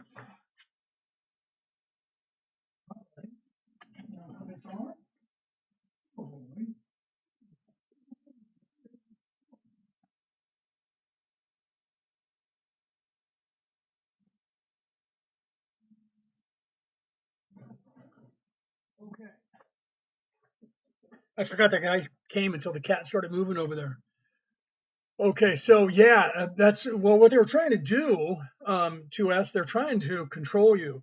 So what they did was with me, I don't know how they got onto me, right? I really don't. Somewhere along the line, they were either listening to teachers and asked questions like, "Who is the most gifted?" I don't know. Family names, not sure, right? But I do know that one day when I was, I guess maybe 11, maybe even less. I think it was 11. There was a knock at the door on my classroom, and the teacher said, "Hold on a second," and went over, opened the door, and then went outside and was talking, and then came back in and came to me and said, "You're one of the lucky kids. You get to go over and they're going to test you." And I was like, "Okay." So she's like, "Come on, so go with this lady." So I walk out of the classroom, and there's a woman wearing all white doctor's gowns, with the smock and the clipboard, right? And she was young. She was probably mid to late 20s, maybe. Wasn't very much older than that. And she's walking and talking to me on tell me what your name is again. What's your name? Okay. And this stuff. And confirming that I was the person she was supposed to pick up. And then we walked out to the back playground when now there's a Winnebago out there and there's other kids lining up and they all have somebody behind them with a clipboard, mostly women, wearing a smock. Okay. So, yeah, right. It made you quiet for years because well, yeah. Okay. So I go over there and all of a sudden, a guy pops out of the back of the Winnebago door and he's got a U.S. Air Force outfit on and he's telling us what we're going to do. We're going to go in there and put on headphones, sit in cubicles, and we're going to do a bunch of stuff. We're going to go from one cubicle to the next. We're not supposed to look at anybody, talk to anybody, or anything. If we don't know what's going on, we whisper to the person behind us and they'll talk to us and that's it. Right. And we went through and they tested us for all kinds of everything. Right. So Minka says, I don't remember. So you guys are talking about that. So then afterwards, I went back to my classroom. And then like a day or two later, there was a knock at the door again. And this time the teacher came back and I was supposed to go and it was military personnel. And there was like a lieutenant and a colonel in the Air Force and they were escorting me to the principal's office. And when we got to the principal's office, the principal and the whole staff was out in the waiting room and there were guards guarding the principal's office. And when they opened up the door, I went in, there was generals and my father.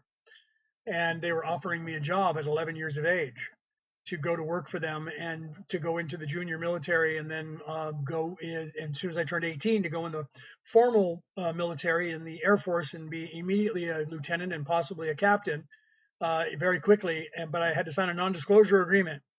So I didn't do that, right?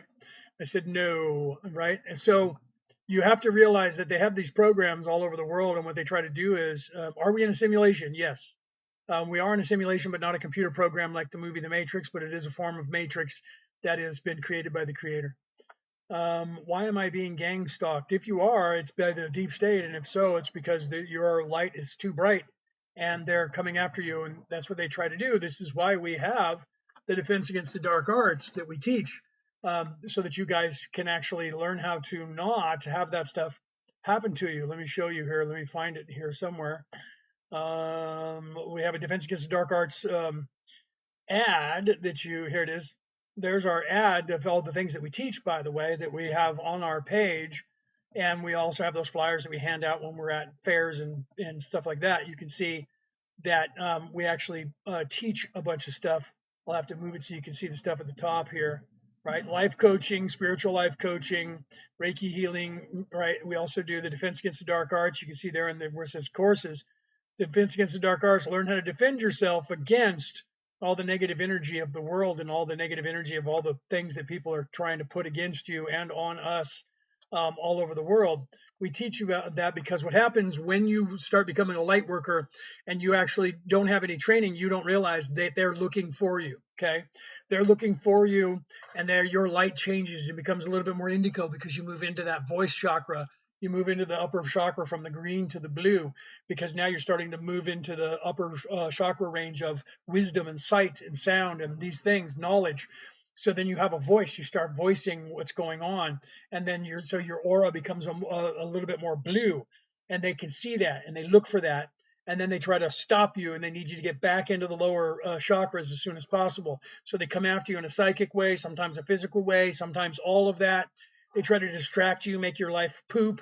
They try to get you to all of a sudden you get like, man, I was trying to wake up and now all of a sudden the whole life is just, I got to focus. My life is a disaster. That's them punishing you for trying to get out.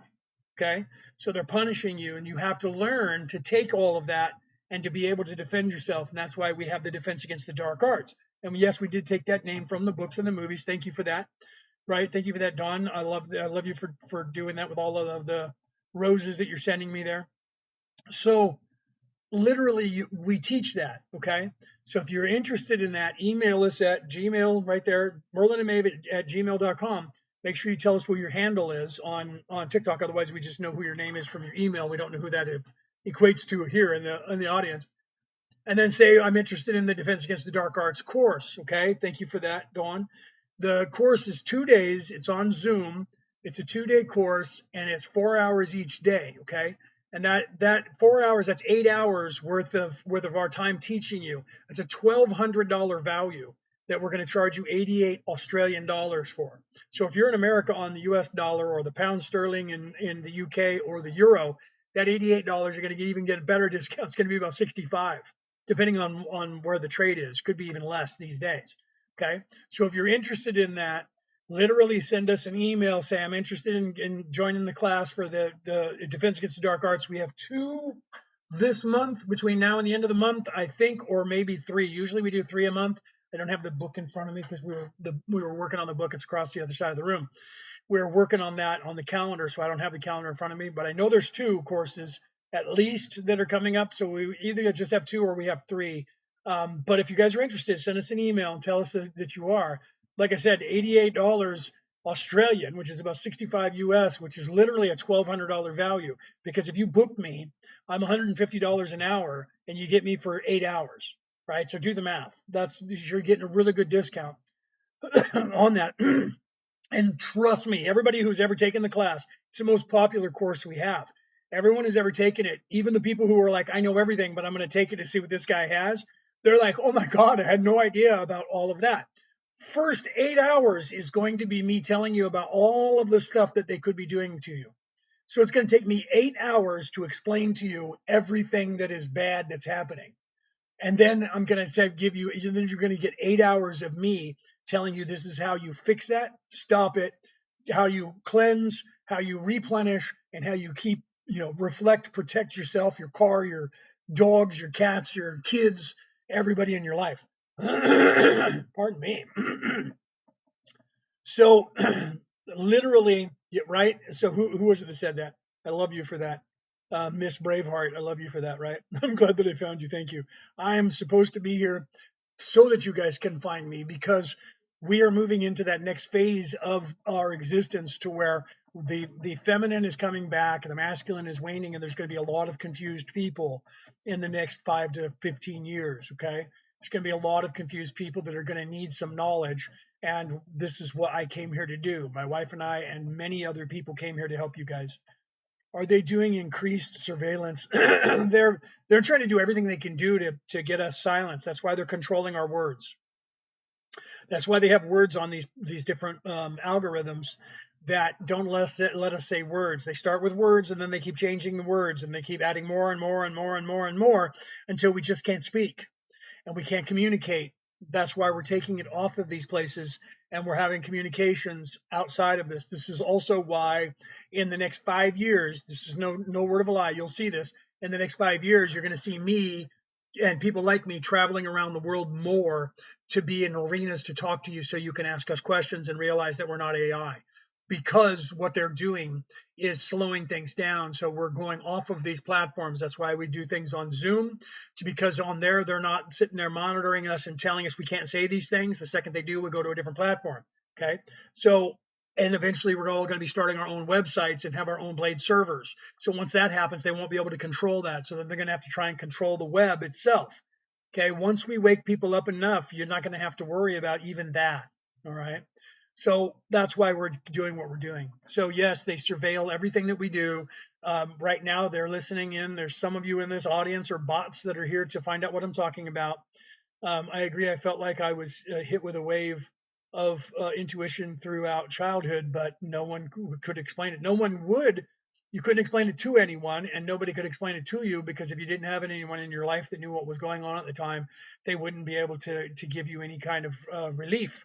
And then they try to keep everybody asleep so that nobody knows about that. That's why I like that song that everybody sings, going back to the 1960s, of "There Must Be Some Way Out of Here," said the Joker to the thief, right? Listen to the conversation that song is. That's why so many people have covered it, including Lenny Kravitz just redid it, right? Do you think that autistic people are in 5D?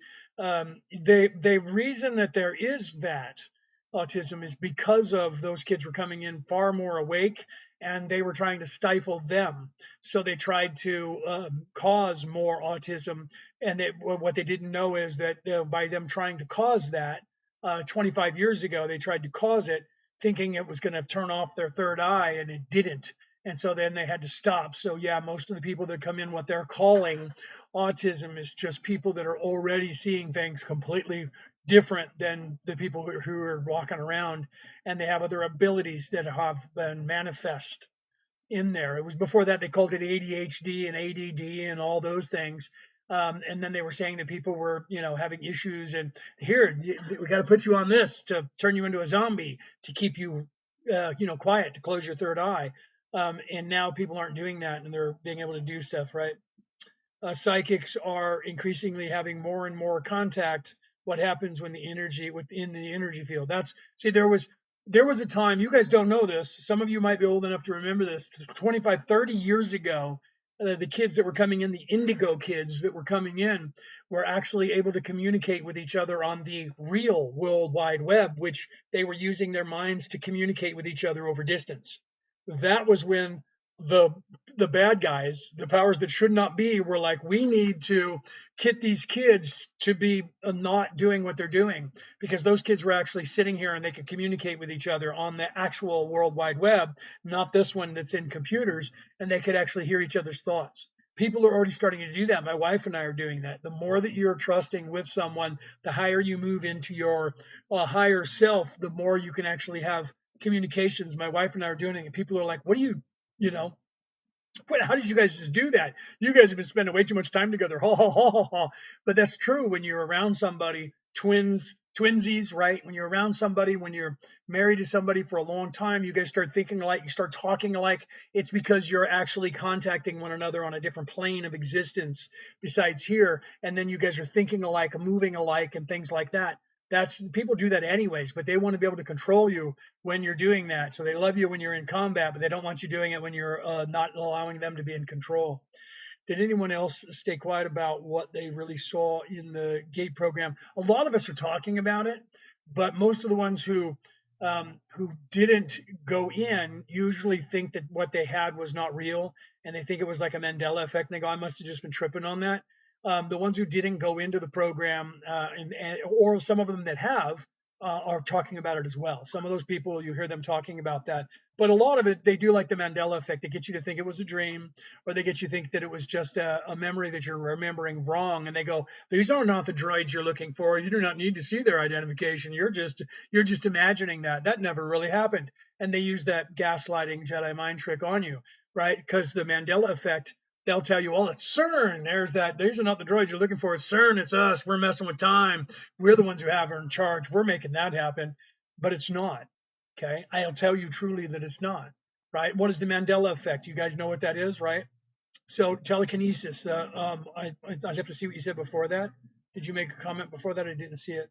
What about how women adopt the man or men's DNA from procreation? I'm not quite sure what you're saying there. Do you think that bipolar disorder holds a spiritual aspect? Yes, I do.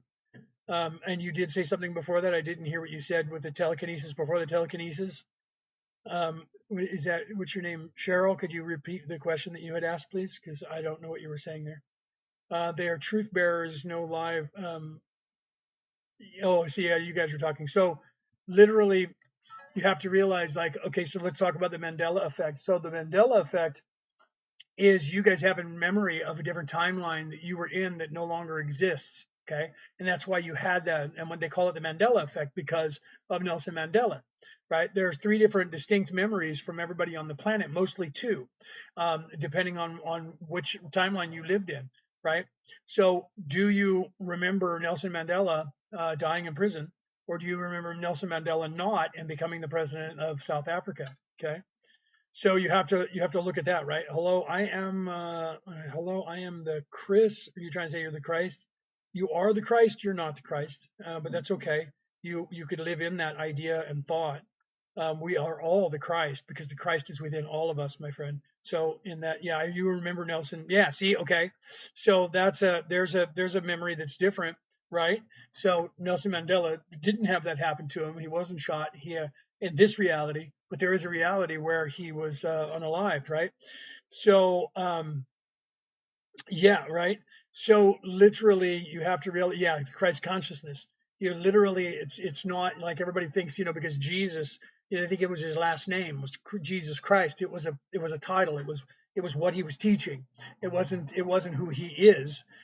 He was Jesus. He was a prophet, but he was teaching the Christ. He was teaching the way, the Christ within, the way to ascend to heaven. I'm gonna take a drink of my coffee now. TikTok. This is not alcohol. I do not imbibe alcohol. This is coffee. Yes, Christ oil, Fat Pat. We sent you an email, brother. We sent you an email for the Defense Against the Dark Arts.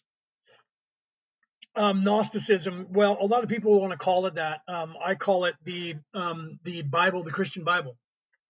Right? You can look in the Ethiopian copy of the Christian Bible, and you'll find that everything they called the Gnosis, the Gnostic Gospels, were actually in the Bible, but they were taken out in the year 325 by Constantine, and then later, 50 years after that, and then another 25 years after that, in the different councils that they had, where they removed a bunch of books, and the books that they removed, we now know because the Gnostic Gospels are in the Bible from Ethiopia. Some of them are in the Eastern Orthodox Church Bible, and some of them still are in the Catholic Bible. Right? The Christian Bible that's out there today has like 61 books. The Catholic Bible has like 73 or 71.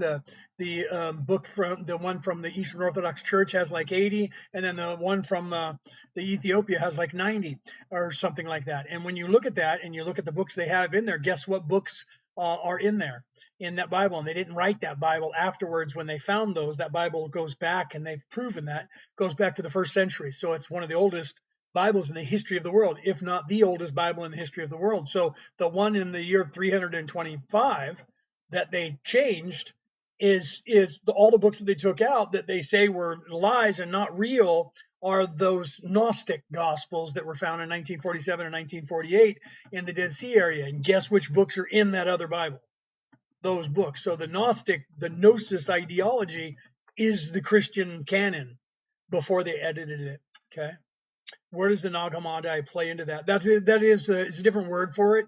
The Nag Hammadi is the Gnostic Gospels. It's just a matter of whether you're saying that concept in Coptic or in Greek or in Latin, right? So gnosis means knowledge. Gnostic means the gnosis way, means knowledge. I think it's a Latin word, right? And then the Nag Hammadi is the ancient word, and that one I think is Coptic, that is saying the same body of knowledge. Nag Hammadi means, I think it's light knowledge or something like that, knowledge of light.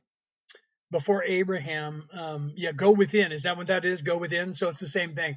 Gnosis is within, and the Nag Hammadi means go within. So it's the same thing. When something is occulted, it means esoteric. Esoteric means to go within. People don't realize that. We get the word exit from the word exoteric. Changing one letter. Exoteric is to exit. Esoteric is to look within. So gnosis is knowledge, and Nag Hammadi is go within. So it means in the underworld, it means within. So you just have to realize the etymology. This is why I always say look up the etymology of all these words that they're using, right? So they're always telling you things, and they're telling you that, right? So no gospel, Gnostic, or otherwise were found in the Dead Sea area. Actually, yes, they were, Colin. I don't know where you've been. In the Dead Sea area, there were books that they found, scrolls that they found it was found in 1947, 1948, and they are called the Nag Hammadi or the Gnostic Gospels, my friend. I don't know where you've been. I don't know what reality you came from, but in this reality, they were still found there. Okay. I'm a theologian, my friend. I have studied religion and philosophical and spiritual thought since I was 8 years of age. I have 4, not 1, not 2, not 3, 4 religious titles and 1 spiritual title, right? So you can look at that and say none of that's true, right? That's just never happened, and that's just not untrue. It has, and it did, and we know that. Are Gog and Magog connected in state surveillance? Gog and Magog are just 2 concepts again that are ego and non-ego and things like that. You just have to go look at the etymology of those words, right?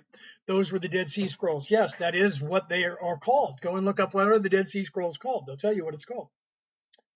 I am the creator of my own reality. You should be. Everybody should be the creator of their own reality. I love that you're thinking that way, Pano. I love that you're thinking that way. What about deja vu? Deja vu, I've talked about it earlier. You probably weren't here. Deja vu is your higher self showing you're starting to move into 4D, so you're starting to perceive time as now.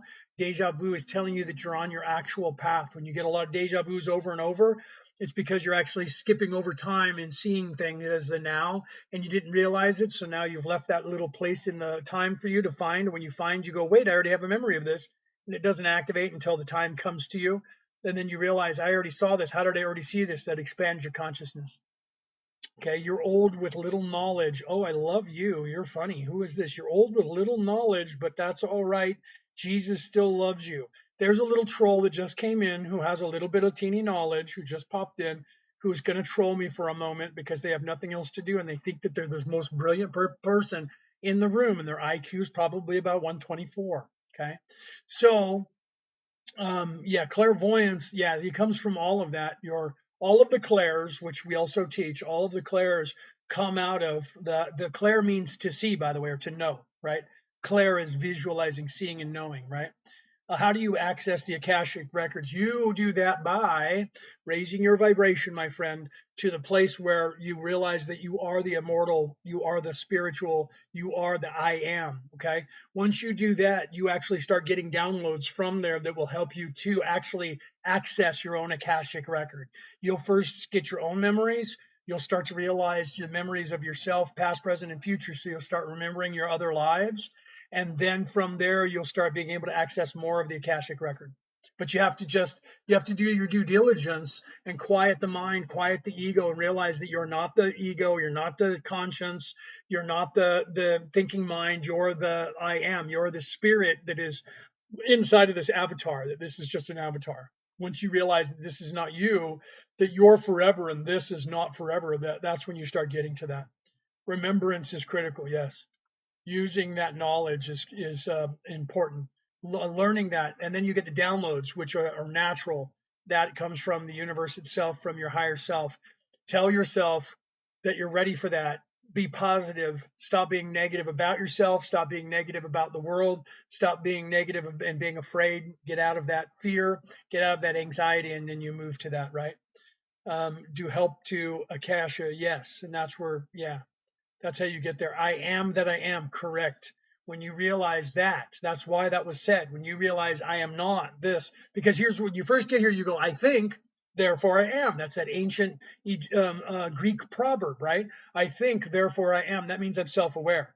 So I'm self aware. I am something. You're supposed to then graduate to I am not this. I am. There's the I am again. Now I am an immortal, forever being. I am not just this. I am actually a light being that is controlling all of that. And that's where you get that from. Everybody's got anxiety, bro. That's where we're at. We have those. That's the ego. The ego gives us that. It's okay to have those, but you have to learn, if you stop being in any way negative about yourself and towards yourself, that anxiety gets quiet, because there's no reason for anxiety, because anxiety comes out of fear. When you don't fear anything anymore, there is no anxiety about anything. But it's still hard. It's still hard to control that. It's hard to keep that quiet. It's really hard. But it helps you. It's the ego helps you, right? What's ego? Ego is the dark side of yourself, your beingness. That is the part of you that says, take that thing. Who gives a crap what they think? Do that anyway. Steal that. Do what thou wilt. Then your conscience, that's the devil on your left shoulder. The conscience is the angel on your right shoulder. The conscience, not your consciousness, your conscience says, don't do that. You wouldn't want people to do that to you. Those are the voices that are in your head that are positive and negative. The conscience, the ego will either tell you you're useless and we got all these things to do and scare you and you're going to become unalived, or it's going to say you're the greatest in the world, you're perfect, you're the reason for existence, you're beautiful, I am the greatest thing in the world. That's your ego. Your other side of that is your conscience, and your conscience is going to say, no, hold on, settle down. You're not the end all, the be all, the greatest of everything. Just relax, right? So those are the voices that go on in your head, right? I can walk into a room and read people. That's good. You should be able to do that. All of us should be able to do that. This is how you begin to take control of the spirit behind the play. Yes, S2 or 2S. Yes, right. I no longer believe in conscience, but rather consciousness. That's good, right? That is good, because you are consciousness. That's the I am. That's that part of you. I am not this. I'm not the ego. I'm not the thinking mind. I'm not the conscience. I am consciousness. I am the beingness. Yes, absolutely. Right. Consciousness is rooted in love. Absolutely. The creation was created out of love, and there is only love, and creation only can happen through love. That's why the evil people cannot create. That's why they have not created anything. They take credit for stuff, but they cannot create because they don't love anyone else but themselves. So they would never do anything that helps anyone. They can only do something that controls and manipulates. So they cannot create. They always take credit for everyone else's creation, but they're not the one doing it, right? I love kicking out the ego and saying, "Come back when you're when you're friendly." Right? No way these people are buying. Wait, no way. What? No way these people are buying this type of teaching. This is not from. What are you saying? This is not from Jesus Christ. It's exactly what Jesus was teaching, my friend. But you can believe that it didn't come from Christ because you're probably indoctrinated by one of the churches. I'm a minister, and I was knighted by the Roman Catholic Church, and I'm also a theologian. Jesus was not teaching you to wait here. I'll come back for you. Jesus was teaching you a way to get to heaven. And that way to get to heaven was to look within yourself, realize you were the temple, find the Christ within you, and live within that so that you can ascend to heaven. So what I'm telling you is exactly what Jesus was telling you. But what you're going to believe is what you're taught today, and that it's about having a relationship, and Jesus is actually God, and he said, wait here, I'll come back for you. So if that's what you believe, then you're going to sit right here and you're never going to go anywhere. But if you look at what Jesus was actually teaching and stop listening to the people inside that box, which is what he told you when he was here, don't listen to those people in the box and listen to the teachings and listen to the Lord, you're going to find a different story, okay? So thank you, Lori. Right? Can your ego help you? Yes, John, your ego helps you because it's supposed to. It drives you forward because it actually gives you the ability to do things that you need to do, like fight or flight. The ego will help you if you have to fight for your life. The ego will then go do this and that, bite that mother, hit this dude with his other arm. You know what I mean? The ego will help you in that respect. So the ego is there to help us move forward. We still need it. We just don't want to become it, right? If that's Jesus, then quote him. What do you want me to say? What do you want me to quote from Jesus? I tell you truly, okay, that which part of what you want me to tell you that Jesus said? I tell you truly that Jesus said when he was asked, and you could look this up in Matthew and you can look it up in John, when they said, when is the enlightenment? When will be the enlightenment? He said, I tell you truly that my Father says that he will come like a thief in the night. He also said in Matthew, I tell you truly that the Lord has said, what you sow on earth, I shall too sow in heaven. What you reap on earth, I shall too reap in heaven. These are quotes from Jesus. What else do you want me to say that Jesus said? Do you want me to become Jesus and talk for you as Jesus? Jesus said a lot of other things, so I'm not quite sure what you were asking me to do there. Listen to this guy. You don't need a church or a pastor or any other a mediator. No, you don't, because Jesus told you that. So did Moses. Okay. So did Daniel.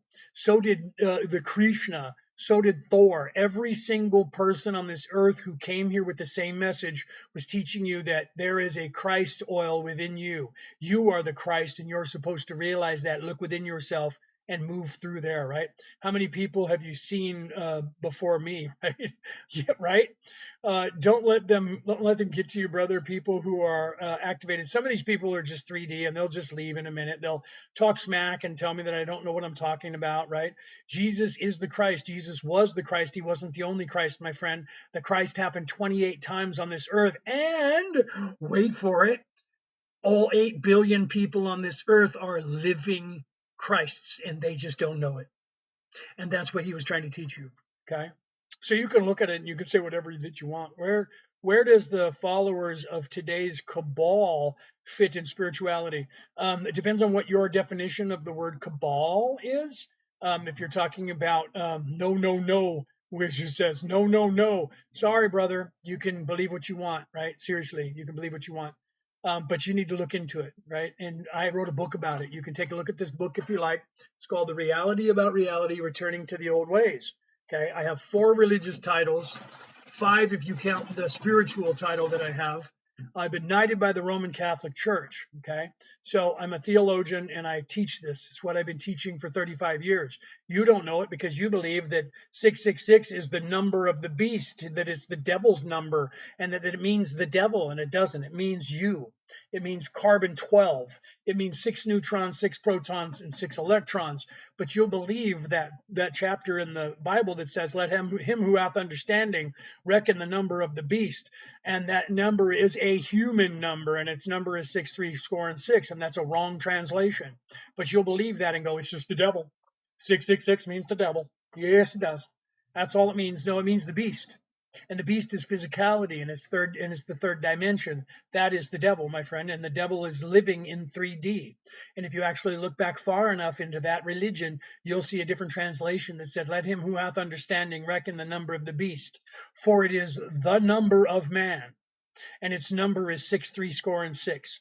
That is because the 666 is 6 electrons, 6 neutrons, 6 protons. That is carbon 12. That is a carbon-based unit. That is physicality. That is this place. And they were trying to tell you that in ancient times, and they changed the words, just like they did when they said, Jesus said, wait here, I'll come back for you. Jesus never said that. They also make you think in the Christian religion that Jesus was resurrected and then left at the end of that day, and that he said, wait here, I'm going to get a truck. And he didn't, and he was here for 40 days. You can open up your own Bible, and you can read that passage where Jesus ascended, and then turn the page, and the next chapter is the Acts of the Apostles. Start reading that. You'll find out that the very first thing that they said was Jesus was teaching us for 40 days before he left. Okay? So he didn't just come here and go, look at my wounds, I'll be back. He never said that. Okay? You have to realize that. Exactly. You said it. We're all living embodiments of who the gods are, now us. We are the creator, right? We are the creator. Brother, there is a reason why there is a revelation. Revelations, you don't even know what that word means, my friend. Revelation means actually illumination. It doesn't mean the end of the world. That's a lie. And they're telling you that the world is coming to an end because they want it to come to an end. Read Revelations and read the letters to the churches. Let me ask you this, my friend. Let's see how wise this person is. What is the purpose of the letters to the churches in the Revelation of John?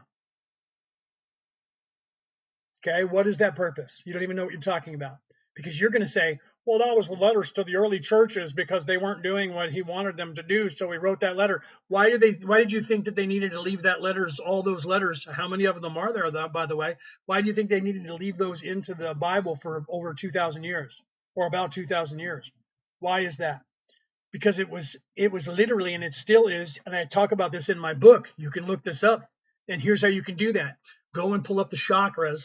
Bink, pull up the chakras on your computer, what they mean, all the chakras and how to balance them. Then pull up the letters to the churches. There's 7 letters to 7 churches. Read the first letter to the first church and look at the red ray root chakra and what it means to balance that chakra and what it means when you're not balancing that chakra. And then read the letter to the first church and it's telling you the same knowledge. Then go to the second letter to the second church and move up to the second chakra and read that letter to that church. And what happens if you don't do that in the Bible? And then look at what you need to do to balance that chakra. And it's the same. It was code that he was getting from Patmos out to the rest of the apostles so that they could teach people how to balance their chakras. That's why they left it in the canon. Okay, you can look that up. I'm not making that up. That's actual fact. It's the same thing with the Egyptian Book of the Dead. If you look at the Egyptian Book of the Unalived and you read that, there are 7 gates that you need to go to, and this is the secret knowledge that you need to get to heaven after you pass. You either have to have it all written down and put in with you in the sarcophagus, or you have to know this knowledge. And what is that? That's the true name of the God who rules each gate, and you have to tell them the riddle of that gate. And that's how you balance a chakra. And if you go and you look at the Egyptian Book of the Dead and you look at the chakras and how to balance them, and you find out what's the secret name of the first guy at the first gate, what's his name and what does that name mean? You're going to find that's the red ray root chakra. And what is it that you need to know? How to balance that chakra so that you can pass to the next gate. And guess what that is? That's crossing Bifrost, the Rainbow Bridge, as you're going to Valhalla, my friends. Okay? Wrote a book about that, and I teach that. And that is what everybody was trying to teach you and all over the entire planet until people, the powers that should not be, went, we can't have them knowing that knowledge. We just stopped teaching it to them. Okay. So it's is all of this info in your book? No, the Christ oil is, and I mentioned that in there. But if you listen to my podcast, it's in there because all the information I'm telling you now, I was writing down for my second book. But because I decided that it takes too long and it takes too much money to publish a book, I'm just telling you guys that part of it. But I start talking about it in there. I do give you that information in there, and I talk about the Christ oil, and I tell you how to track the Christ oil, and I show you where everywhere in the world that they were talking about it. And all this stuff I'm telling you now, I've been teaching in my podcast. So if you listen to my podcast, let me pull up my podcast. You can see the hold on, let me find the, I don't know where the logo is for my podcast. It's here someplace, right? And here it is. Boom, there's my podcast. It's also a book that I wrote that is Ancient Aliens What If, but that's my podcast, Orion Rising by me. That's out there in the world for free. You can go to YouTube, to my YouTube channel, and you can watch it. There's 573 or 4 episodes of that. It's out there, and you can see that I was comparing all religion, and I do that. I've been doing it. They're like 3-hour episodes, and all the stuff I'm doing here on TikTok goes up there afterwards. And it's free. You can listen to it. There's 500 episodes, 572 or 3 episodes. Those are the ones that survive. I got deplatformed 4 years ago where they deleted all my podcasts from all over everywhere. So now I only have the 500 and so that are from the last 4 years, but it's there. It's free for you to listen to. Anywhere you listen to a podcast on MP3, it's there around the world. It's listened to in 70 countries. You can listen to it. It's called Orion Rising. And you can, all you got to do is do the due diligence of listening to me speak, and I'll give you all kinds of cross references, and then I'll tell you, don't believe a word I've said. Go and look this stuff up for yourself, because once you start going down that path, you're going to wake yourself up. Okay. Spotify is free. It's on Spotify. It's free. You can go there and listen to it. It's on Spotify for free. It's on Apple Podcasts for free. It's everywhere that you listen to a podcast, wherever it is. I'll guarantee you I'm already on there. Just Google Orion Rising by Leonard O'Neill. And if it's not there, then go to Podbean, because that's who I pay. Podbean.com. You can go to orionrising.podbean.com. Go there, and then you can hear it for free there. But I put it on Spotify and on Podbean, and that goes out to the rest of the world. And I know it's on Apple Podcasts. I'm even putting it on Rumble now. It's on YouTube, so you can take a look at it, right? Why can't we buy your book? You can buy my book. This is on sale all over the world, worldwide. It's on sale. You can Google it. There's a link if you go to this platform. There's a link, and I can't say that. I'm not supposed to say those words on TikTok because they get annoyed with it. But there's one there on Merlin and Maeve. There's a link to it. If you go to my page on Facebook, there's a link to it, or you just Google it. Go to Amazon. You can find it there. Just go to Google and type in The Reality About Reality, Returning to the Old Ways by Leonard O'Neill, and it'll come up on your computer, and you can get it on ebook, you can get it on hardcover, you can get it in soft cover. If you're in Australia and you want a copy of it, just send me an email at merlinandmaeve@gmail.com, and I'll mail you out one. We do these when I'm at live events. We sell these, and I'll autograph it for you. We do that for free for people if you buy my book. So if you're in Australia, email us and we'll mail you out a copy. You want the hardcover or you want a soft cover, and you can tell me what you want me to sign, and I'll sign it and mail it to you. But to go overseas, it's like another $40 just to mail it to you over there. So it'd be cheaper for you to buy it there and then wait for me to come to you and bring it over and have me sign it when I'm there, because I will be there touring around the world, right? How to clear your spirit from negative energy. Yes, that's in there, but most of that you're going to get from our Defense Against the Dark Arts course. That's a course that we actually have. You can send us a email for that too at the merlinandmaeve@gmail.com. Tell me that you want to get into the Defense Against the Dark Arts, right? Yeah, you're in the UK. That's okay, because we still do the Zoom calls. If you're interested in the Defense Against the Dark Arts, we can teach you. If you're in the UK, you can just buy the book and they'll ship it to you there. Like I said, then you can wait, because I'll be in the UK eventually touring there as well. will be going around. So at some point, I'll be doing book signings for everybody who has my book there, and maybe even sell them there at the same time, right? So yeah, you guys just have to you could look it up, and like I said, it's online. You can get it the ebook.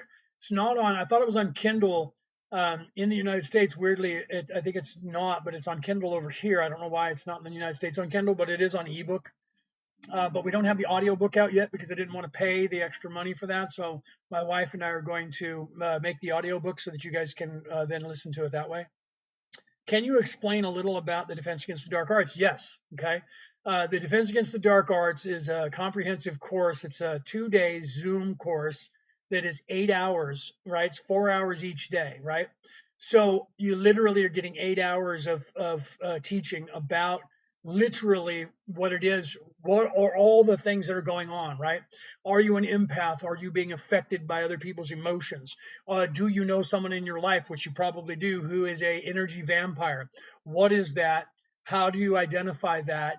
Narcissism, the gaslighting from the social media, all of these things, people, casting spells or hexes on you. What are all the different things that are going on? Psychic attacks, psychic assassins. There's a lot more going on in this world than people realize. Sometimes we go outside of our house and we're out in the world and we don't realize that we get negative energy that gets attached to us. We have no idea that it's attached to us because we're not paying attention.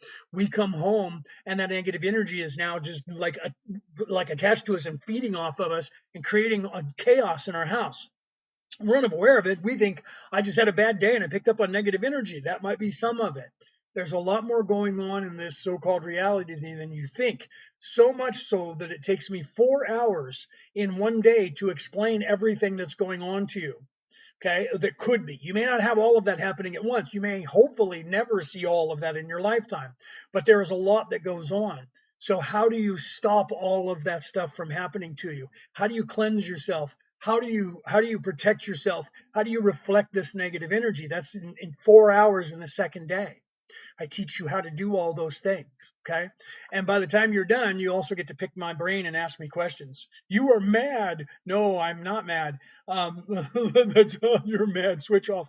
So literally you have to realize that all of these things are going on and that you have to clear out this energy because your focus determines your reality. So if you're not aware of it, right? The first step of avoiding a trap is knowing of its existence. If you're not aware of it, you don't know that people are doing this to you. So if they're gaslighting you on television, if you're not aware that they're gaslighting you on television, you're just going to take it and it just happens to you. And that's what's happening to you now, right?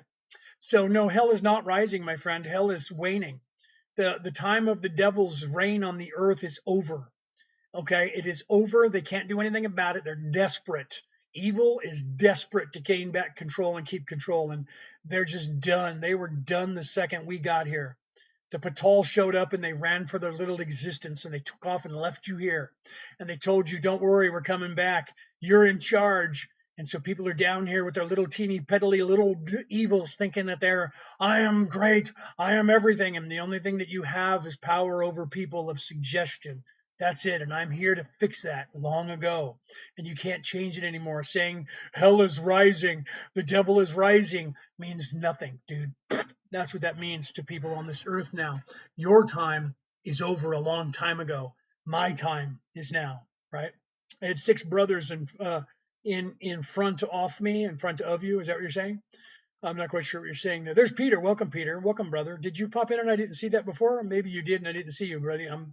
How are you doing? There's my buddy Peter, my brother, one of my brothers, right? And here's a prediction: all the wars on the planet will be over. Is that what you're saying? Will stop immediately by the end of this year. Yeah, wait till that happens, right? Wait till that happens. That's going to shock people. Those who worship Jesus will send. Are you trying to say ascend? Yes. Well, no worship. You have to realize that Jesus never said that you shall worship me. Worship is a construct by evil people to control you. So when they tell you that some deity commands you worship them, that's third dimensional person who's trying to control you. Right? There is no worshiping Jesus. That word worship, they try to lie to you and tell you. That's one of those words like, do you understand me? That means, do you submit to my will? That's what that means. Do you stand under me? Do you submit to my will? Worship is one of those words.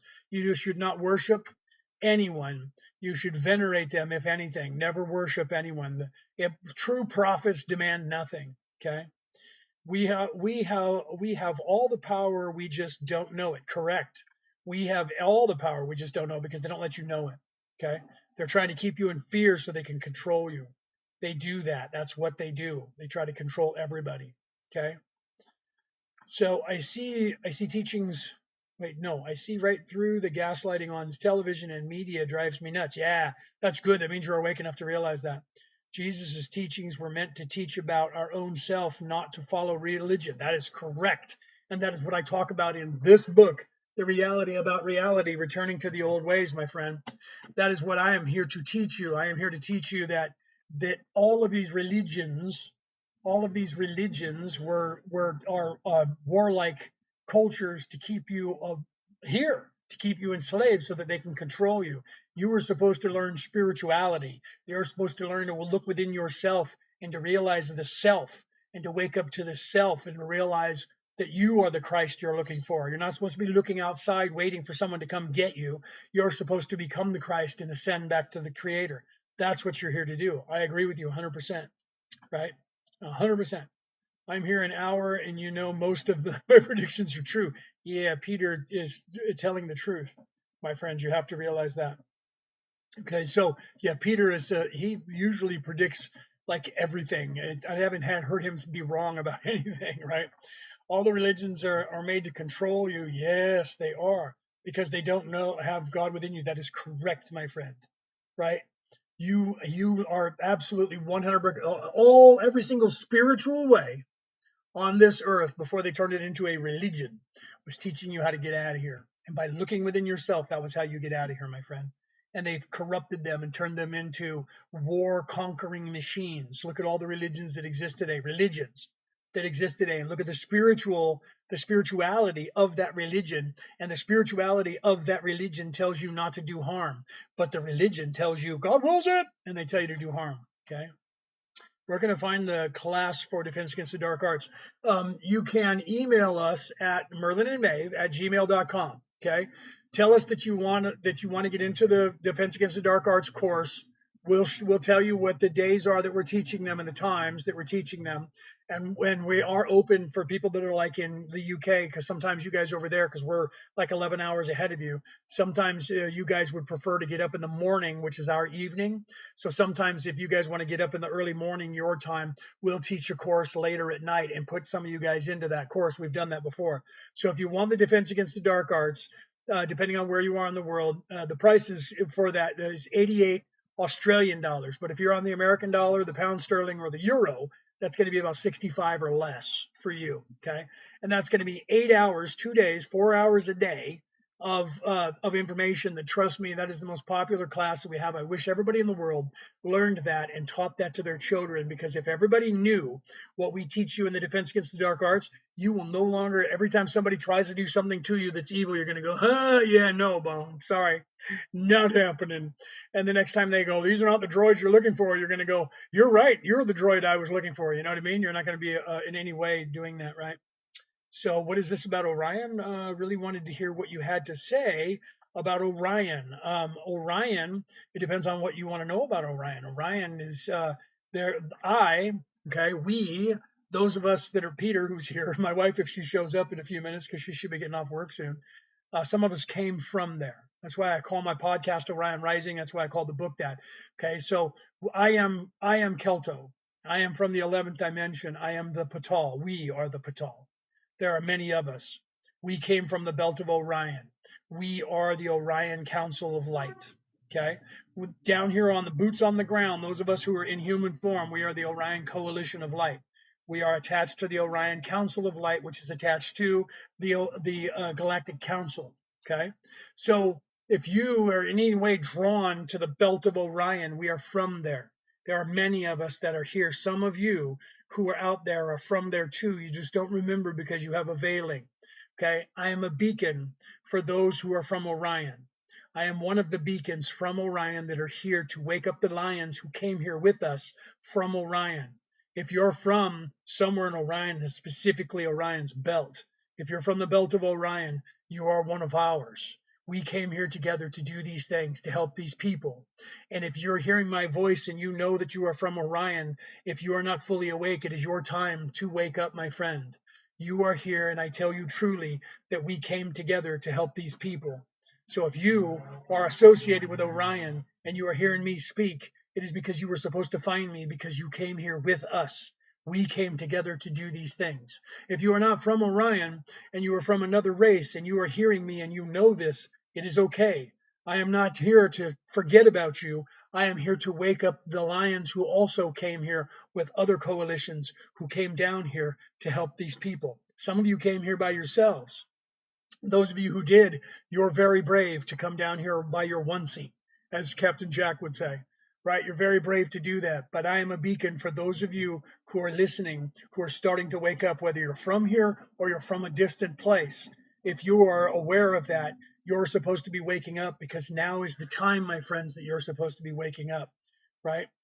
What's a sign? What's a sign of what, right? I'm not sure what you're wanting to know. Well, one of the signs, if you're looking for them, would be the equinox on the 20th. Take a look to the east on the equinox to the 20th and watch as the Sphinx, which was a lion, looks and sees with Orion, who comes up at night and goes like this, and in the morning, before the sun comes up, Leo will rise in the east on the morning of the equinox, and the Sphinx will gaze at Leo before the sun rises. And if you're standing there, you're going to see that that blue star is going to turn red. Okay. And you're going to know that. Right. So, what is that? Scatty Stan? I don't know if I'm saying that right. Yes, brother. I know I came here for other reasons. My name is Jack. You are Jack. Okay. So, is that your true name? I am Kelto. I don't know if you know your true name, right? No one gives two. I'm not sure what you're saying there, right? Are you being a troll? Are you trying to say no one gives two, one of those things, right? If that's the case, bro, swipe up, go away, let the adults talk. What is that? Isaiah 6.8, preach on brethren, right? I've been awake. I'm trying to learn and figure out on my own. Need a mentor to help understand that. That is what I'm here to do. I'm also teaching that. Right. I do spiritual life coaching and life coaching. I also teach all abilities that you might have to wake up. I have been doing this for 35 years in this life.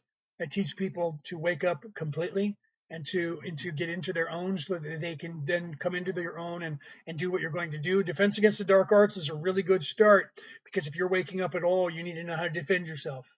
Okay. And so I always tell everybody, don't go running off to go and try and help the world before you learn how to defend yourself. So email us and try to get into the course, so we can get you to where you have the knowledge, so you can stand on your own, so that you don't have to stop those people. Don't wake up. Why? What saint? Why are you saying don't wake up? You're supposed to wake up. So that might be one of those people who believes, oh no, don't wake up, because when you do, the bad guys are going to get you, right? So yeah, and make sure you tell me what your name is in there. Well, I mean your name, your handle on TikTok, because otherwise I won't know who your handle is. But if you know your true name, let me know, because one of you guys said I'm Jack, and I wasn't sure if that was your physical name or your true name. My true name is Kelto. My physical name is Leonard, but I'm Kelto. Patrick, okay. Email us, let us know, and tell us you want to get into the Defense Against the Dark Arts. We'll get you the invoice for that, get you in there, and then you'll be able to pick my brain for those 8 hours, those 4 hours a day. You'll get to actually ask me questions. That's literally a $1,200 value. You may only need that to wake up. And if so, you got a really good deal, right? I tell people that the Defense Against the Dark Arts is so much better, because you get to ask me questions as well. So any questions that you want that I can't say here, because it's on a platform where it's going out to the world and we can't sometimes say everything, I can say that on Zoom, because it's only going to be a few of us in there. Right. I don't know my true name, but you said Captain Jack. Oh, right. And Captain Jack, a minute ago, I thought that was ironic. Yeah, right. Because I was sick. Yeah. Because I said all by your onesie. Right. Captain Jack Sparrow said that. Right. How do you find your true name? You literally, you have to start waking yourself up. Okay. So once you start moving into that higher plane to where you're actually aware of your guides, and aware that you are, okay, I am an immortal being. Once you Once you don't think, what you know, I am an immortal being, that starts opening up your consciousness even more, and you start getting more downloads. At that point, you will learn who your guides are. And then once you start doing that, you can then say, I want to know who my real name is. You may know it already. If you think about it, I tell people this all the time. You know your real name. You know your true name. Just ask yourself, even now, who am I? What is my name? And you're going to have a name that's going to pop into your head. And sometimes you're going to go, I don't even know what that name means. Other times you're going to go, oh, I kind of get that name, right? But ask yourself that. Even now, ask yourself, what am I? Who am I? What is my real name? And then there's going to be a name that's going to pop into your head. And that's going to be, and as soon as you hear it, you're going to go, that's me, whatever that name is. My wife is Satori. I am Kelto. Okay. So it depends on, I did nothing happened. That's okay. You may not be in a place where you can hear your higher self yet, and that's okay. You just have to open your third eye more. You just need to get into that place of who am I, or I am the immortal spirit. Once you get there, you start expanding more, and once you expand more, then it'll come to you. But it takes a little bit of time, right? It takes a little bit of time. It's then a little bit difficult. Then what happens when you a serene and they talk to you? I'm not sure what you're saying there. Um, what happens once you start communicating with your guides, then you can ask them who they are and you can find out who your guides are. And then the communication starts happening differently. Once you start realizing that you can actually communicate with telepathy to your higher self, to your guides, then that'll change the way you are down here. You'll start talking to animals, you'll start talking to plants, you'll start talking to trees. You'll start realizing that everything has a consciousness and then has a personality, and you can actually communicate with that stuff. And then you'll start being able to communicate with other people, right? I'm not sure what that word is. Have you ever heard of the word before? No, I don't think that I know that word. Megtes. I'd have to look that up. I don't know what that word is. No, mate, the only happens when you're on ice. Not quite sure what you're saying there. Are you trying to say that you can only talk to your higher self when you're on ice? Do you recognize meditation in silence or what? Sorry, my phone is. You can meditate any way that feels comfortable to yourself. I don't know why my phone has now just done that. Meditation is, I'm not going to mess with my phone again because it's telling me not to right there.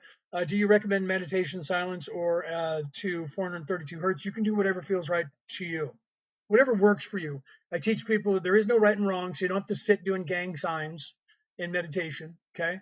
You can just sit where you're comfortable as long as you don't fall asleep, right? The monks always used to drink tea so they wouldn't fall asleep. And sit where you're comfortable, turn everything off, including your phone, right? If you want to hear a guided message, you could use that. If you want to listen to the tones, if they make you meditate better, then do that. Find what works for yourself. Don't let other people tell you how to meditate. That's one of the problems that everyone has. They think that somebody comes up with this orthodox way because they're linear, and they go, "This is the true way to meditate." Well, that's their way. It works for them. That doesn't mean it's going to work for everybody else, right? I've been writing it down for years, and I don't know what it means. What is that you've been writing down for years? Did I miss something before that? I'd like to see what you're saying for that. Who was that? Dana. Dana, I've been writing it down for many years. I don't know what it means. Tell me what that is. Oh, that word. Now I'm going to have to look it up. Hold on. You've been writing it down. That might be your name. I don't even know how you would say it. Hold on here, and let me get this up here. There we go. And I'll type it into Google and see if it's a word in a language. Let's find out. We'll find out together. How's that? Have you ever typed it in to see what it comes up as? If it comes up as anything, might be your name. MEG, right? MEG. MEGTES. Let me see what that comes up with. Let me do AI mode and see if it comes up as a name or something. It's most commonly refers to, and I don't know how to say it, right? Brands of names for a medication. No, that's just coming up with a medication that is Magestrol. Magestrol is a medication that is part of one of those things that is, I can't remember the name of it now, but it's one of the things that has to do with anti-aging. But that's not the word, right? So I'm not sure. I wouldn't even know how to say that. You would have to tell me how to say that word, right? I know that my soul, it means something. Yeah. So I would say that you should learn how to say that word, right? And then say it out loud and see that might even be you, that you just have to figure out how you say it.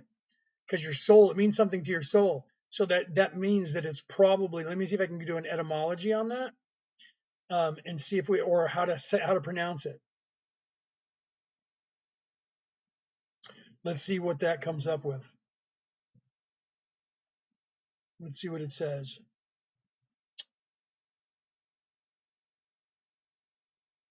It sounds like it's close to a Dutch word or proverb or verb, but it doesn't really say how to say it. Hold on, let me get away from this and go to. They have the one that's GAMETE or ETS. Let's see what it says. I'm going to see what it says.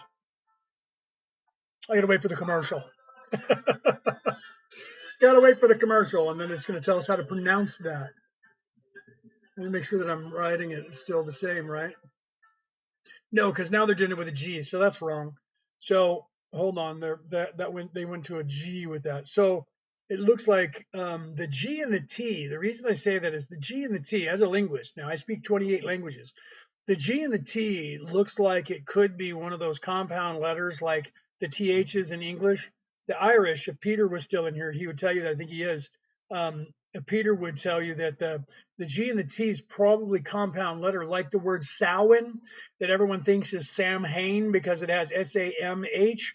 The M and the H make the W sound with the M together, Samhain. But people don't realize that, so they look at that and they go, "It means Sam Hain." No, it means summer's in. It's Samhain. So the G and the T might be a compound letter that would be like with the G and the T together. So it might be a ch sound, like a th. Meches, maybe that sounds very Egyptian in the way I'm saying it. Yes, I'm almost 100% fluent in 28 languages. Yes, crazily, there are some languages that I'm really good at and some that I'm not. Like I'm still learning like Arabic and Yiddish and that kind of thing. I'm not really good at that yet. But like most of the European languages, I'm almost 100%. I'm probably about 60% because the English that I'm speaking right to you right now is Latin, Greek, um, Middle Norwegian, right? Our alphabet, English alphabet, is the Norwegian alphabet, the Viking runes. So yeah, yes, I'm actually Spanish is my second best language because I grew up in California. So I'm actually pretty good at Spanish, reading it, writing it, and speaking it. I love Portuguese better though, because Portuguese seems to be a little bit prettier than Spanish. But that also comes out of yeah. I think it's Dana. I think it's a C. You would have to say it. I think it's a th kind of sound. A G and a the GT kind of would be like that, don't you think? Right? So I'm not sure, but a G together, J comes out with maybe a CH sound. So it might be that your name is probably that. I would say try and say it out loud and find where you like saying it. Find I'll bet you it's you. If it means something to your soul, I'll bet it's your name. You just have to pronounce it, say the word, and see where you like saying it. And if it sounds right, you'll know it when you say it, my friend. Yeah, you'll say it and you'll go, "Oh, that's so me." Yeah, you just have to. Yeah, I mean, like Peter is Scriptus. I mean, some of us have weird names, Kelto, right? Satori. Some of us have some weird names, and people are like, because it's the closest we can say down here. Google that. It comes up as a company. No, yeah, no, that's if you Google that, it comes up as a medication. Yeah, and it was not the same. So, right, if you look up like the word Kelto on this earth comes from the Greek word Keltoi. So Keltoi it means those people up north who are not Greek. And it was what they called the Southern Vikings. That's where we get the word Celt or Celtic from. It means Celt, right? So my name Kelto means Celtic in Greek. If it were Keltoi, it would mean those, it would mean Celtic, right? So that is who I am. I am Kelto, and that is who I am my immortal spirit, and almost every guise that I've been in on every planet was half Celtic, half Viking. And that is who I am today. I'm half Celtic, half Viking. So even down here, I am also Kelto, right? About women's rights. Oh yeah, see that's very possible. I don't know. Did you actually look up the word, that word itself, Donna, and it came up that, right? And somebody pulled that name out of the ether and used it then maybe for a company. When I googled it, it came up a pharmaceutical, but they added a couple of things, right, about women's rights. So I wouldn't even know how to say that word either. It's weird that it didn't come up that way when I was googling it. Let me do it again, right? Let me hit that right there, just the word with the G, Megtes, and see what that comes up as. And it comes up as medication. Yeah, it comes up as somebody do Megan by Megte, no S, as a meditation, and then it has Megltesk.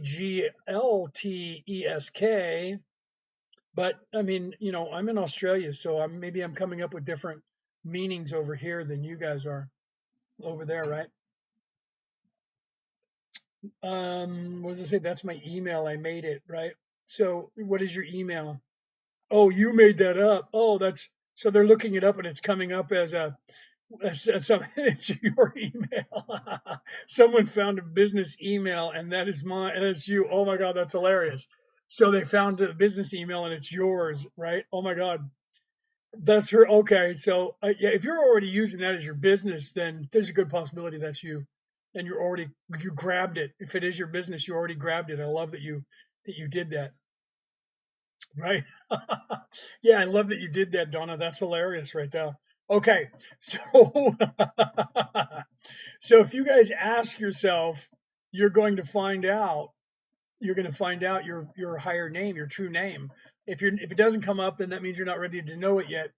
Once you enlighten yourself and you move into that I am, and you don't say I have an immortal soul, I have a, he this or she that, you have to realize I am, that is you. Once you move into that I am, then things change for you in a very quick way, and you then start expanding your consciousness. And if things go the way that they're predicted, this March 20th on the equinox, then it's going to be a big change right after that. But either way, this year is an enlightening year. We're in 2026. So it's supposed to wake up a whole bunch of people in this year because of the year being a feminine year.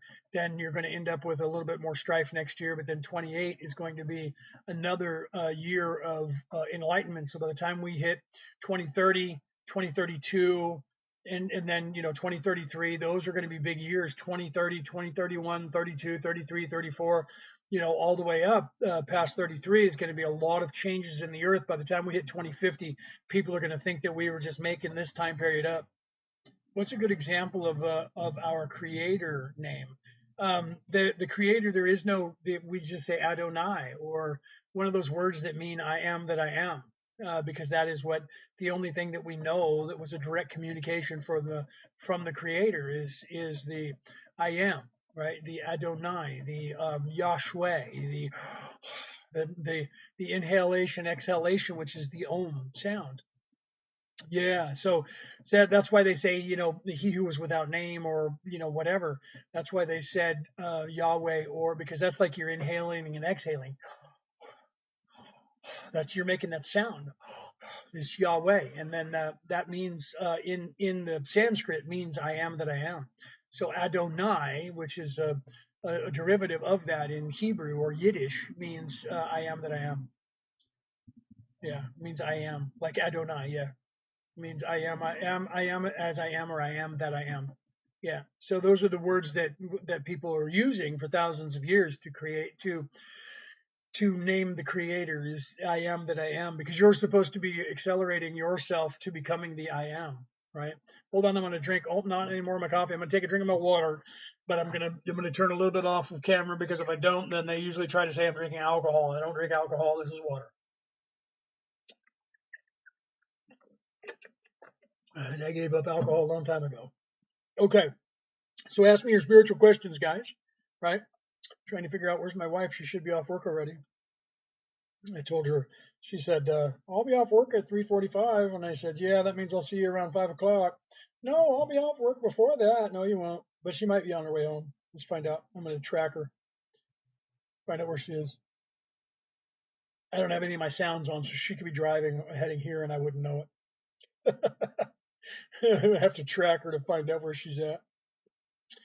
She is still at work. Yep, she is still at work. Oh, she's about to get off work. Shows her there for 4 hours, 47 minutes. She's off at 5 hour mark. Okay, so what is something that most people don't know regarding spirituality and God? Let's see, that you are the creator, that you just don't remember being the creator, but you are the creator. How about that? What do you want to know? Ask me, I'll tell you. How do you get out of here? Do you want to know the answer to that? Right, that's it. There. What do you want to know about spirituality that people don't know? Is that the creator is within you, that none of this is happening to you, all of it's happening for you. Let's see, religion recruits you, spirituality waits for you to find it. Yes, she is leaving now or about to be home. She just left work. So I'm not sure. Ask me some more, Anthony. I'll hone that question for me and I'll answer it for you. Something that you want to know that's something that people don't know regarding spirituality and God. That the true spirituality is within you. The creator is within you. The secret to getting out of here is within you. Everything that you need to know is within you. Are the Gnostics right about the demiurge and the archons? Yes and no.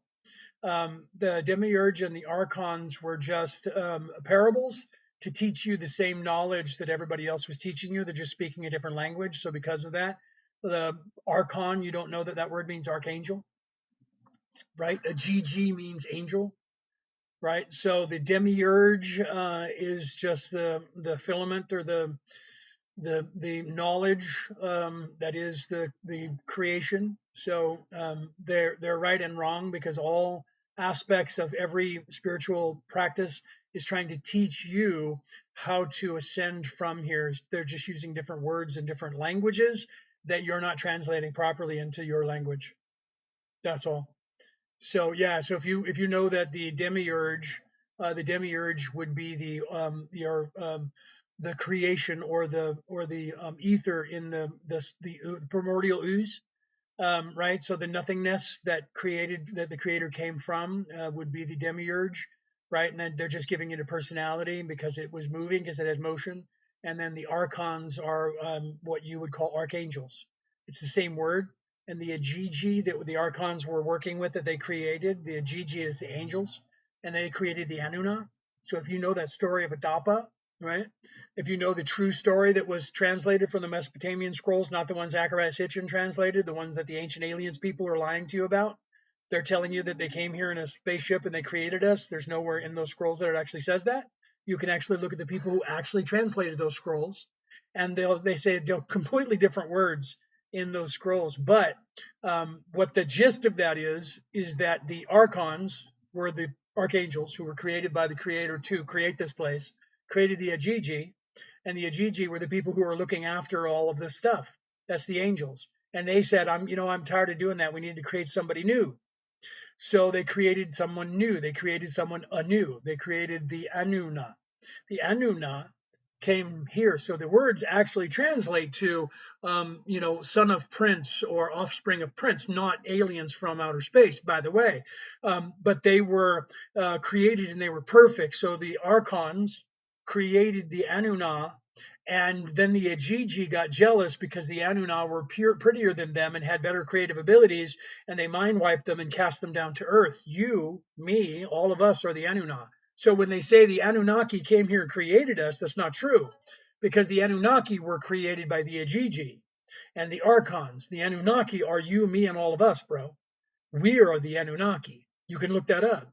I'm not the only one saying this. There's people like me out there. If you look up Matthew LaCroix, I'll put his name in the chat. Matthew LaCroix, he is the utmost, let's see, R-O-I-X. I forgot the H in Matthew. Sorry, let me put it in here. Look up Matthew LaCroix. There's the name. Oh, it won't let me put it up there at all. Why did it won't let me do that? Let me try this again.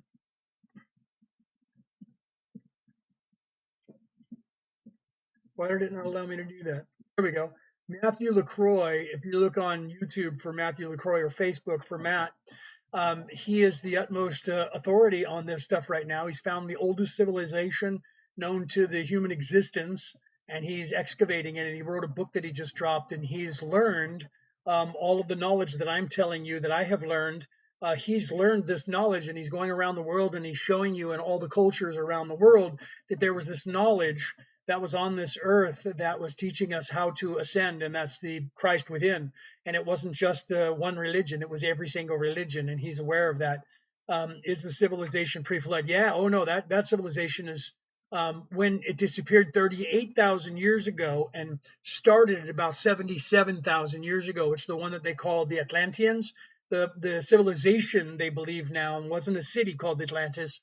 We're starting to call the entire civilization that disappeared during the Younger Dryas event 38,000 years ago, that those are the people who created all of these places. Oh, he's over in Turkey, over by, what is it that's over there? Is it Göbekli Tepe, or is that the one that's in the Philippines? You can look him up. He's found another place that is underwater, and they're excavating that. You can see it on his page on YouTube and on Facebook. On YouTube, he shows you the last 3 interviews that he's done on different podcasts talking about it. You guys should watch his stuff. He'll tell you about it. If you watch the first one that he did with Danny, I can't think of his last name right this second. That was the first interview that he did. Danny Jones. If you watch that one, he tells you about how the translation got done wrong by Zachariah Sitchin in 1948 and 47 and 48.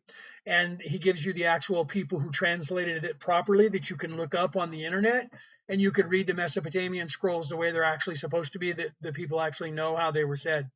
How does this play in the Antarctica? That they were, Göbekli Tepe is in Turkey. So outside of Turkey, outside of Göbekli Tepe, like another 8 clicks west or east, don't quote me on this, he found underwater, he found that those people that did Göbekli Tepe, he found that buried that place. Those people were living, and he found where they were living.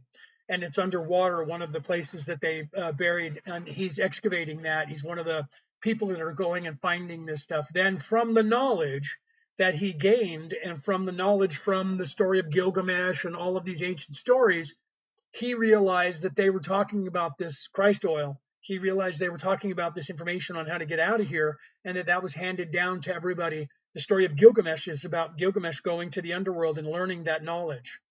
And so I've learned this stuff because I'm a theologian. I study this stuff. He has also studied this stuff and found this out, but he's physically going and proving it now. So you can take a look at that, right? So Antarctica, we're still not sure, but it's very possible that that was one of their cities as well. We don't know if that was the city of Atlantis when everything moved and that it's down there, or if it was just another city that they had created that is preserved down there under the ice. He's trying to figure that stuff out. We don't know 100% yet, but we do know that instead of calling Atlantis a city, that now we're starting to realize that Atlantis was a culture, was a global empire that started somewhere around 77,000 years ago after that deluge, or not the deluge, but after that explosion when the asteroid came by and rocked the earth. You hear that in all the religions of the destroyer, right? Shiva, the destructor, or Sutur, the destroyer in the Viking pantheons where the world came to an end. That civilization, when it ended 77,000 years ago, the people who created the civilization after that were the remnants of that civilization, and they lived from 77,000 years to about 38,000 years ago in the Younger Dryas event that destroyed all of the civilization. The people who survived that are us. We are the ones who survived that, and we have now recreated a new global empire, pardon me, from that. And Atlantis or Antarctica, it is possible that one of their cities still exists there under the ice. How does mind reading work? If you're trying to read someone else's thoughts, you can only read other people's thoughts if they're allowing you to do so, or if they're projecting it to you. You can't just go into someone's mind and steal their thoughts. Do you know anything about the interdimensional beings in their connection to the fallen angels? There is no such thing as fallen angels. Those were all stories that were told to you back a long time ago to talk about how you got here. You guys are actually the fallen angels, but there was no war. There was no war in heaven. The war in heaven is the one that's in your mind between your ego and your conscience. So all of the, or conscience, not consciousness. So all of those stories are allegories, like the allegory of the cave. They're all allegories to teach that to children. And you're supposed to expand your consciousness. So there was no war in heaven where there were angels fighting against other angels and unaliving each other in conventional warfare, because in where heaven is all light. It's just energy, and there is no war there because there is no ego there. There is no evil there because evil and ego cannot go there because it was never designed to do that. You just don't know that down here. So the stories are told that way, and people believe that the angels are humans with wings and a halo, and they're fighting amongst themselves for the dichotomy of the earth, and that's just not it. Those are stories that we're trying to tell you about what's going on within you. Okay. How do you manifest my dreams into reality? The more you focus on something, your focus determines your reality. Okay. Science proves, you can Google this, science proves that if you spend more than 14 seconds thinking about one thought, the chances of that thought becoming a reality start exponentially happening. Okay, so the more you focus on something, if you focus on something and say, I want $1 million, you can just sit there and go, I want $1 million, I want $1 million, I want $1 million, I want $1 million, and it's not going to come to you. But if you think to yourself, I want $1 million, and then you go, well, what do I have to do to manifest that? You can actually manifest that and make that happen. But you need to stay on focus. So your focus determines your reality, right? So are you saying that demonic beings don't exist? No, I'm not saying that. Or interdimensional beings, like Satan doesn't exist. Satan is not a true story that was manufactured. But there are evil beings. There are beings in the Hi, there's my wife right there, just came home from work. So there are interdimensional beings, there are extra dimensional beings, there are people that are in different places outside of time that exist within time, without time, inside time, with outside time. It's kind of multidimensional. It's kind of weird. But Satan doesn't exist. Satan never existed. That's just a name that people made up. Same thing with Lucifer. Lucifer was a person that existed during the time of Atlantis. Okay, Lucifer was a person, let me say that again. Lucifer was a person who lived and perished more than 38,000 years ago. Okay, but the memory of that is still here because some of the people that were Atlanteans survived. Their DNA is no longer with us. Most of their DNA is gone because it was bred out. But they want you to believe that they still have their DNA, and they don't. They haven't for at least 3 generations. Lucifer was a king. No, Lucifer was not. Lucifer was a person who was in the government of the Atlantis people who started a rebellion because he wanted to take power. And that caused an intergalactic war between Mars, the Earth, and Moldek. That was way back. That was a long, long, long time ago. But the Lucifer that you're thinking of perished, and he also started a rebellion because it was the same soul. He started a rebellion in Atlantis, and that caused the destruction of Atlantis as well. So you could look that up. So he wasn't a king. He wanted to be. They want you to believe that he was a king because they want you to believe that he had power, and he had nothing. He lost, and his pendants were he was stuck here on earth with everybody else. Just telling you the truth about what happened. But you can look that up and figure that out exactly. No way. Show me. What's that? What did somebody say? Yeah. There's no. Yeah, Lucifer was a king. He was not. There is nothing anywhere that tells that Lucifer was in any history except for people making it up and claiming it. There's no definitive proof anywhere that name Lucifer didn't exist on this earth. That name only exists on this earth for the past 250 years. There's nowhere that it existed before that. Lucifer wasn't in the Bible. Lucifer's not in the Quran. The verse in the universe is expanding in the Quran. The verse of the universe is expanding in the Quran. Are you saying that the Quran says the universe is expanding? Yeah, that's in every religion. Every spiritual practice talks about the Quran expanding, my friend. What about the giants and them being the Nephilim? The Nephilim is just a word that they use. They were giants. Nephilim again is another word that came from a different language. There were people that were on this earth that were taller than the people that are here now. That is correct. Nephilim is not the Anunnaki. The Anunnaki is fake, and it was made up by Zachariah Sitchin. You can look that up if you watch Matthew LaCroix when he was talking on Danny Jones's thing. He'll show you that. But the Nephilim was something that was, again, an allegory that was created out of the demiurge, out of the archons and the Agigi. Different language used to be speaking about the same people.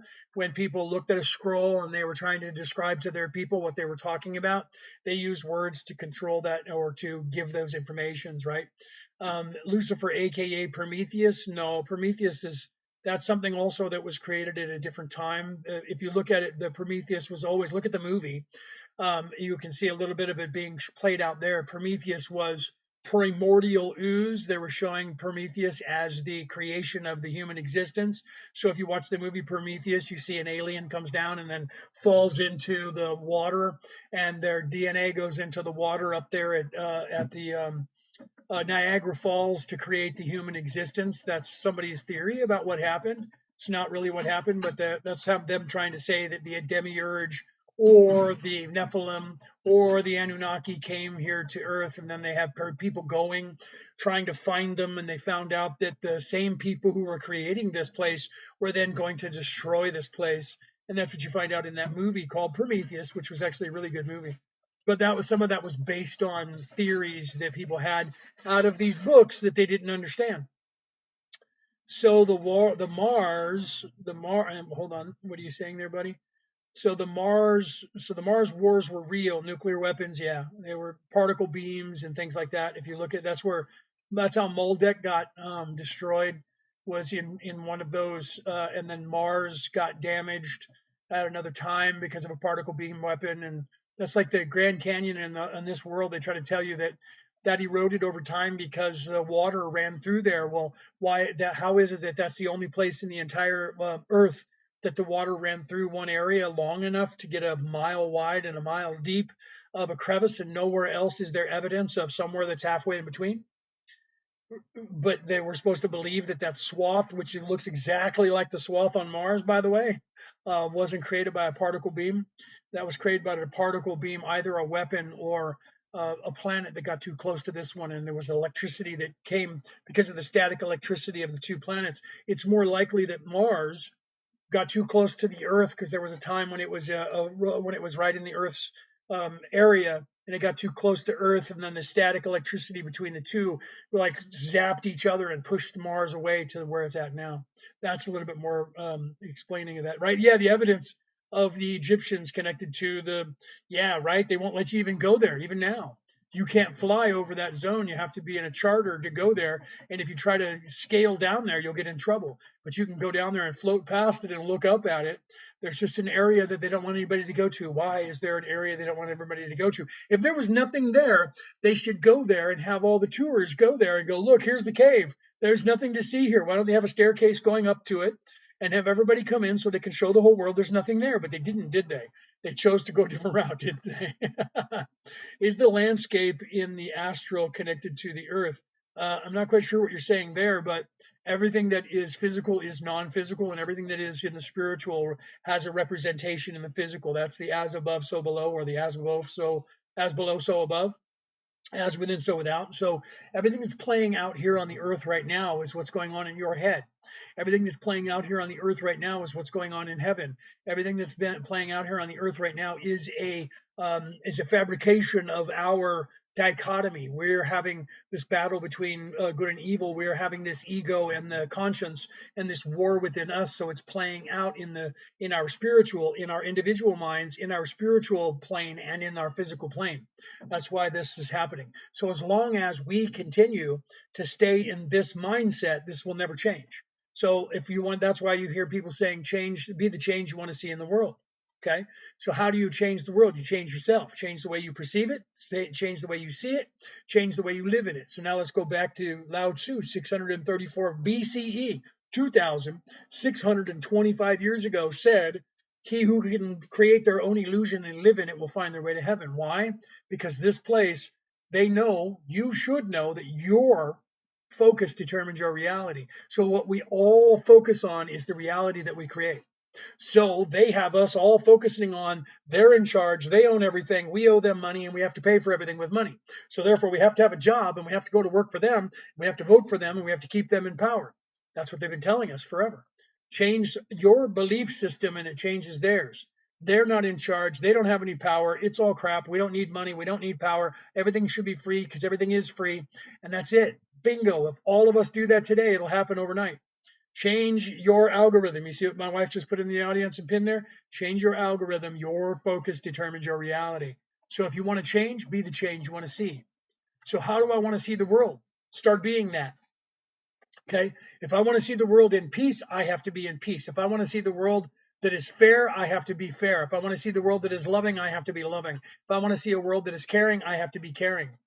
Okay. So you don't keep saying they're in charge. They'll do whatever they want. We can't do anything because they just own everything. That's you telling them that. That's you manifesting that. Stop doing that. Right. If you want to not be poor, stop telling yourself you're poor. I don't have any money because I'm poor, because I've been beaten down, because the society, all of that is negative. You're telling yourself that you're poor, that you don't have any money, that you have nothing. Why are you telling yourself that? Stop telling yourself that. You're telling this place that that's who you are and that's what you're about. Stop it. Stop it. Start saying that everything's free. We're all free. They don't own everything. They own nothing. We're in charge. Start saying that to yourself. Say that over and over and over to yourself every day. They're not in charge. Let everyone wake up. Let everyone see. Let everyone know. When you are praying to your God, say, Lord above, let them all wake up now. Let them see the light. Let them be the light. Say those things, because that's better than saying, we suck. When are you going to come get us? Because the bad guys are in charge, because that's not going to happen. That's what they're doing to you. They're keeping you in your 3D, right? You see what my wife's saying right there? Release from 3D. I am awake. I am not alone. The veil is lifted. I am awake. Not I'm going to wake up. I am waking up. I am awake. Okay.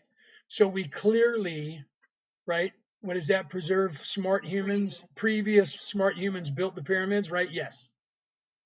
It is possible that humans, it is just as possible that humans built those, and all they had to do to build those is truly just use vibration. They could have used a frequency and they could have built the pyramids. Okay, I went and watched. I witnessed monks. Yes, just like you witnessed that. In the back in the 1990s, there was a whole bunch of us that went to Tibet. Okay, we went to Tibet because these monks people claimed these monks could move objects with sound. So some of us said, we got to fucking see this. So we went there and we met these monks and we said, you guys can move objects with sound? They said, yes, please demonstrate. So we stood there and they went and got instruments and they started playing this hideous sounds from instruments that we would make music with. And they were doing these things with the music that we went, what is the sound? Wow, okay. So we were listening. And while they were doing that, there was this big, huge rock sitting on the ground in front of us. Big one, boulder, tons of weight. And they were standing around it and they were playing music with all these instruments and we were watching them. And one of the monks walks over to the rock and he goes, whoop, and he picks it up. And it's huge, big boulder. And he just grabs a hold of it and lifts it up and he motions for us to come over. And we're pushing it and he's pushing it and it's floating back and forth. And then he says, back up. We all back up. And then he looks at the guys playing the music and he goes, stop. And they all stop and it goes, boom, and the ground moves. Then he starts laughing and they start playing the music and he picks it up again and he pushes it and it goes up in the air and it goes up and on the side of the mountain are a bunch of monks standing there and they caught it and they're all laughing and they're playing and they push it back down and it's floating down the whole time they're playing music and they grab it and they put it right back where it's going to be and they tell everybody to get back and make sure nobody's there and they tell them to stop playing and it goes boom and it hits the ground and the ground's vibrating and they used sound. And then we went over and tried to move it and we couldn't move it. So it can be done. It can be done easily because of the crystalline structure inside of those blocks of stone. They are made from sandstone. If you vibrate at the right level, you can change that. What about Jesus, his lost years in the Bible? Jesus was traveling around the earth, learning and teaching people in those lost years. Let me say that again. Jesus was traveling around the planet, and there are people around the planet that say that. Traveling around the planet and teaching people. Okay? The religion today of the Mormon church in the United States, if you're a Mormon and you're there, you know this. The origin of that church when they got to the United States, they were trying to create a religion and they were trying to talk to people, and they went to the natives in the areas in South America, Central America, and they were talking to them and they were trying to preach and teach them about Jesus. And they were saying, do you know that there was someone in the past, a long, long time ago, that our ancestors told us about, that is exactly like the person that you're talking about that came here? And they were like, wait a minute, what are you talking about?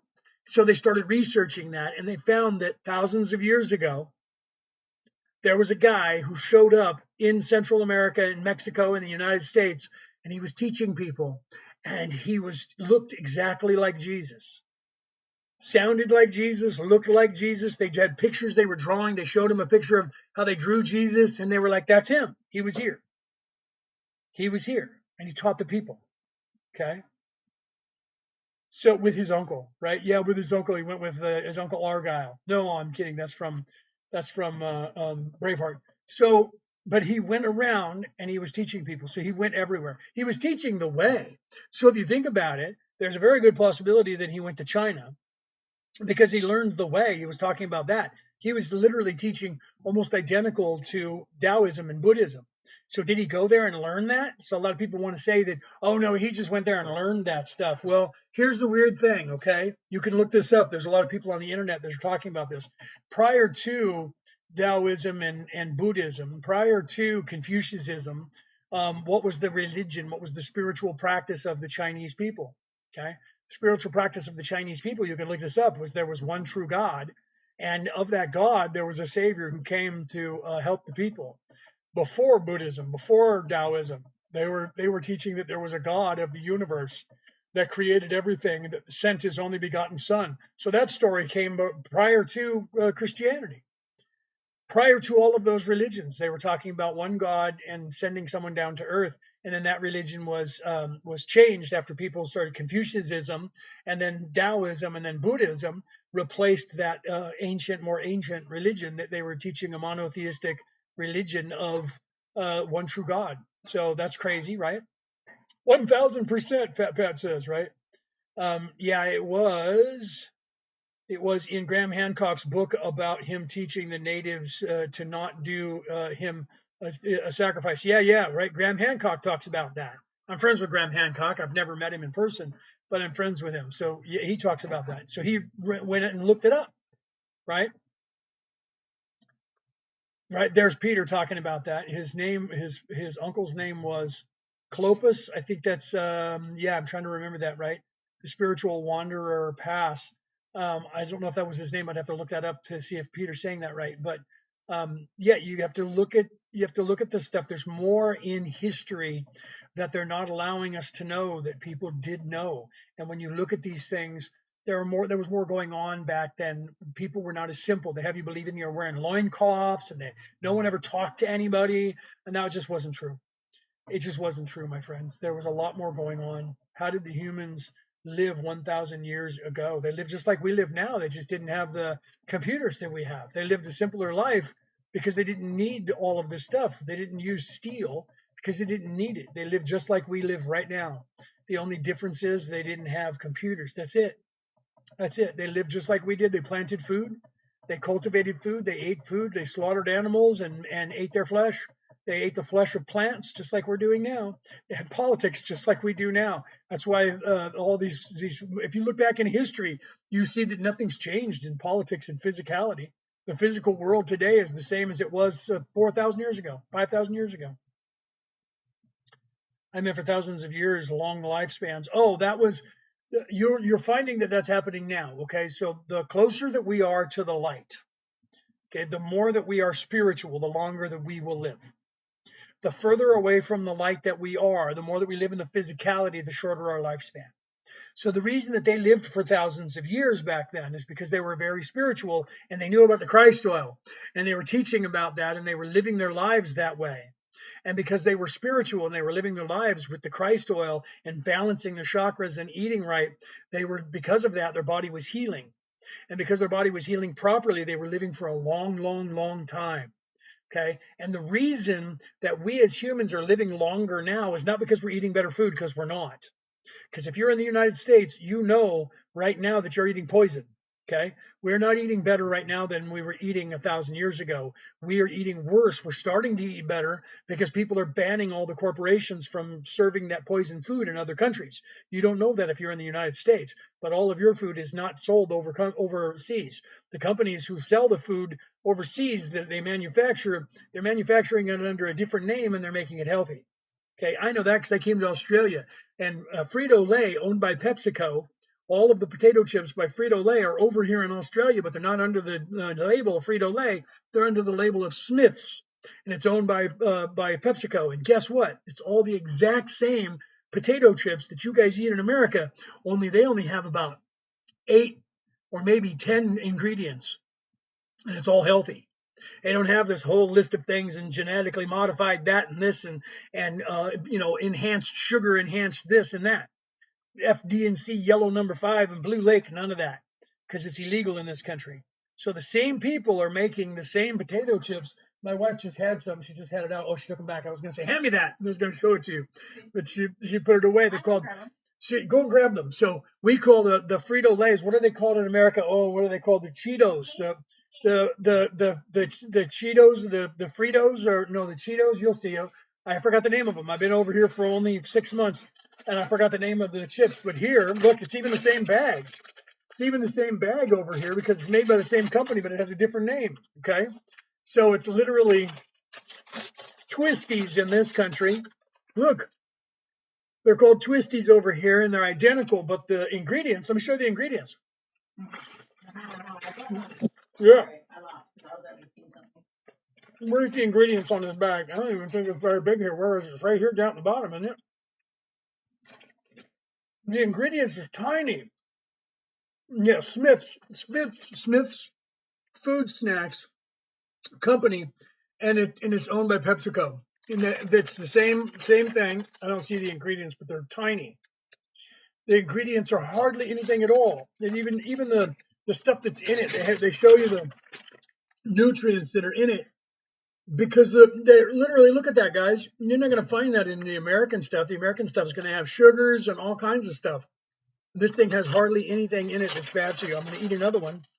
Yeah, Crunchy Cheetos. Thank you. Crunchy Cheetos. They're just called Twisties over here. Same thing. Way healthier for you. Yeah, but you're eating and advertising online. Oh my God, I'm going to get, TikTok's going to get mad at me. I better quit doing that. Here, do something with those. Get them away from me. Oh, those are good, man. Okay. But I would have paid something. I worked around the. Worked around that? Good. Yeah. I said we got the coalition of you guys made. Right? So, right? So yeah, there is no processed foods over here, man. There is no, I mean there is, but not like over there. Yeah. That's processed, but there is no poisons over here like there is over there. And there's no joke, man. You leave, like, okay, for instance, I didn't know this. For instance, the food or the bread that is in America can't be sold in the UK because it's not considered food. It's considered confectionery, so they won't sell it. So the same bread companies make bread, but it's all natural ingredients. And it's like hardly any ingredients at all, right? I could grab anything and show it to you, and you would trip on the ingredients over here. No genetically modified anything in this country. Okay. So you guys have to realize that no dyes, none of that stuff. It's all natural flavors, natural colors, all of that stuff. It's crazy, right? Why do you think these elites worship these demonic beings for power? Because they are evil, my friend. People who are narcissistic, people who are in service to self, that is literally what the universe calls evil. Okay? So it's just a matter of whether they're a little teeny evil or a really big evil. Okay? But they're evil. That's what that is. Narcissism, self-centered, all of that, that's evil. Okay? That is evil in the universe. They want to pretend that they're not, but they are. Okay? They always seek power, money, fame, and control. That is in their nature. Okay? So they are people who are self-serving, according to the universe, are evil. Okay? But why are they allowing this in America? Because you're not doing anything about it in America. They're allowing it in America because the Americans are unaware of it and they're not saying stop it. They've been starting, right? Since this last election when they got Robert Kennedy Jr. in office in charge of the health and whatever that's called, over there. He's getting companies to stop putting dyes and things in there. He's been working on them, suing them for years. And people hate him now. All of a sudden, he was a Democrat, still is, and now they hate him because he works for Trump. So now he's evil because he works for Trump, and he's actually saving the food over there and changing the culture and forcing companies to stop doing that. If you guys in America said no more poison in the food, they would have to change it. They keep lying to you and saying it would cost us too much to change. The same corporations are making food in other countries under a different name. You saw the product I just showed you, the same bag with the same logo, but instead of saying Frito-Lay Cheetos, it says Twisties by the Smith Corporation. And when you look up that company, who owns the Smith, and it's owned by PepsiCo. Who owns Frito-Lay? PepsiCo. So it is the exact same chip made healthy in this country. They could make the same chip in your country, but they're not doing it. Why? Because you're allowing it, because you're not saying no. Okay? That's why they're doing it. You say no and you stop buying it, they'll make you one that you want to buy. So if you go, I'm not buying your products anymore, and you all of a sudden that goes viral on the internet and everybody stops buying it, guess what they're going to do? They're going to immediately change. And then all of a sudden, overnight, they're going to be able to produce this stuff. Well, look at that. We're going to, all of a sudden we have this. You know why? Because all of their companies all over the world are already making it. Okay. You just have to decide that you're done with it and don't do it. The fact that you don't, you just ignore it. You just go to the store and you buy their sodas and you buy their food and you eat it anyways, is why they keep doing it, because you're not doing anything about it. That food with all that junk in it is keeping you in a low vibration and keeping you asleep. Okay. You don't know this, but if you're in America, you're one of only 2 countries on the entire planet. You can look this up. You over in America and one other country in the entire world allows pharmaceutical companies to put commercials on television and the internet. That's it. You guys, 3/4 of the commercials in America, I was there till last year, my entire life. 3/4 of every commercial on television is run by pharmaceuticals. During that thing that we had between 2020 and 2024, the news agencies were actually being paid for. This news broadcast about the thing is brought to you by Pfizer. Okay. They literally can't do that in any other country. There are no commercials. When Brooke came over there, she was like, what is going on in this country? I'm like, don't you guys have this over there? She's like, no. So I started looking into it. Only 2 countries on the face of the earth allow pharmaceutical companies to actually advertise. 2, America and I don't know, Bulgaria or something crazy, right? That's insane. Thank you, Rio. Thank you for that flower. Thank you for that rose. Thank you very much. Yes, and in most of them, they tell you that they are what are you saying up there, buddy? That they cause what they are supposed to fix. Yeah, because they do cause that's because it's a Band-Aid. Okay. They're giving you a Band-Aid. They're not healing anything. If you get a cut on your arm and you just take a Band-Aid and you put it over that and you don't disinfect that cut's not going to actually heal, is it? So if you're just going, your arm hurts, here, take this, your arm won't hurt. But wait, I got a cut there. Never mind that. Take this. You won't feel the hurt anymore. That's what they're doing. Okay. There's no money in a cure. They're not curing anything, my friend. Right? I wish I had never done it, right? Are you talking about the thing? Yeah, everybody who's gotten it is now going, man, I wish I hadn't. But here's the thing. Stop living in fear. Stop worrying about that and just trust that your body is going to fix what it is that they were trying to do to you when they had you get that, okay? If you're still here now, then you're okay. You just have to not live in fear. If you live in fear, they'll get you thinking that something's going to happen to you, and then you'll manifest it. I understand wouldn't it be stupid to think that that food would make you stop evolving? Yeah, you have to, first of all, don't stand under anybody, my friend, right? You understand, you don't understand because you don't stand under anybody. But food does lower your vibration. Okay, if you eat low vibrational food, it lowers your vibration. If you eat high vibrational food, it raises your vibration. Okay, and here's a perfect example. You go and get a fast food burger and eat it. Okay. Before you eat that fast food burger, have your mom or your grandma make one for you. Get that fast food burger and put them side by side and take a bite of that one. How that one tastes and feels, then take a bite of the one made by yourself or your grandma or your mom or your dad. And you're going to see this totally difference in taste. Why? Bad ingredients, low vibration, made by some kid who's only there because mom or dad made him get a job. Doesn't care, flipping burgers, picking his butt, just get this thing out of here, don't care. Crap. Made by a machine even these days.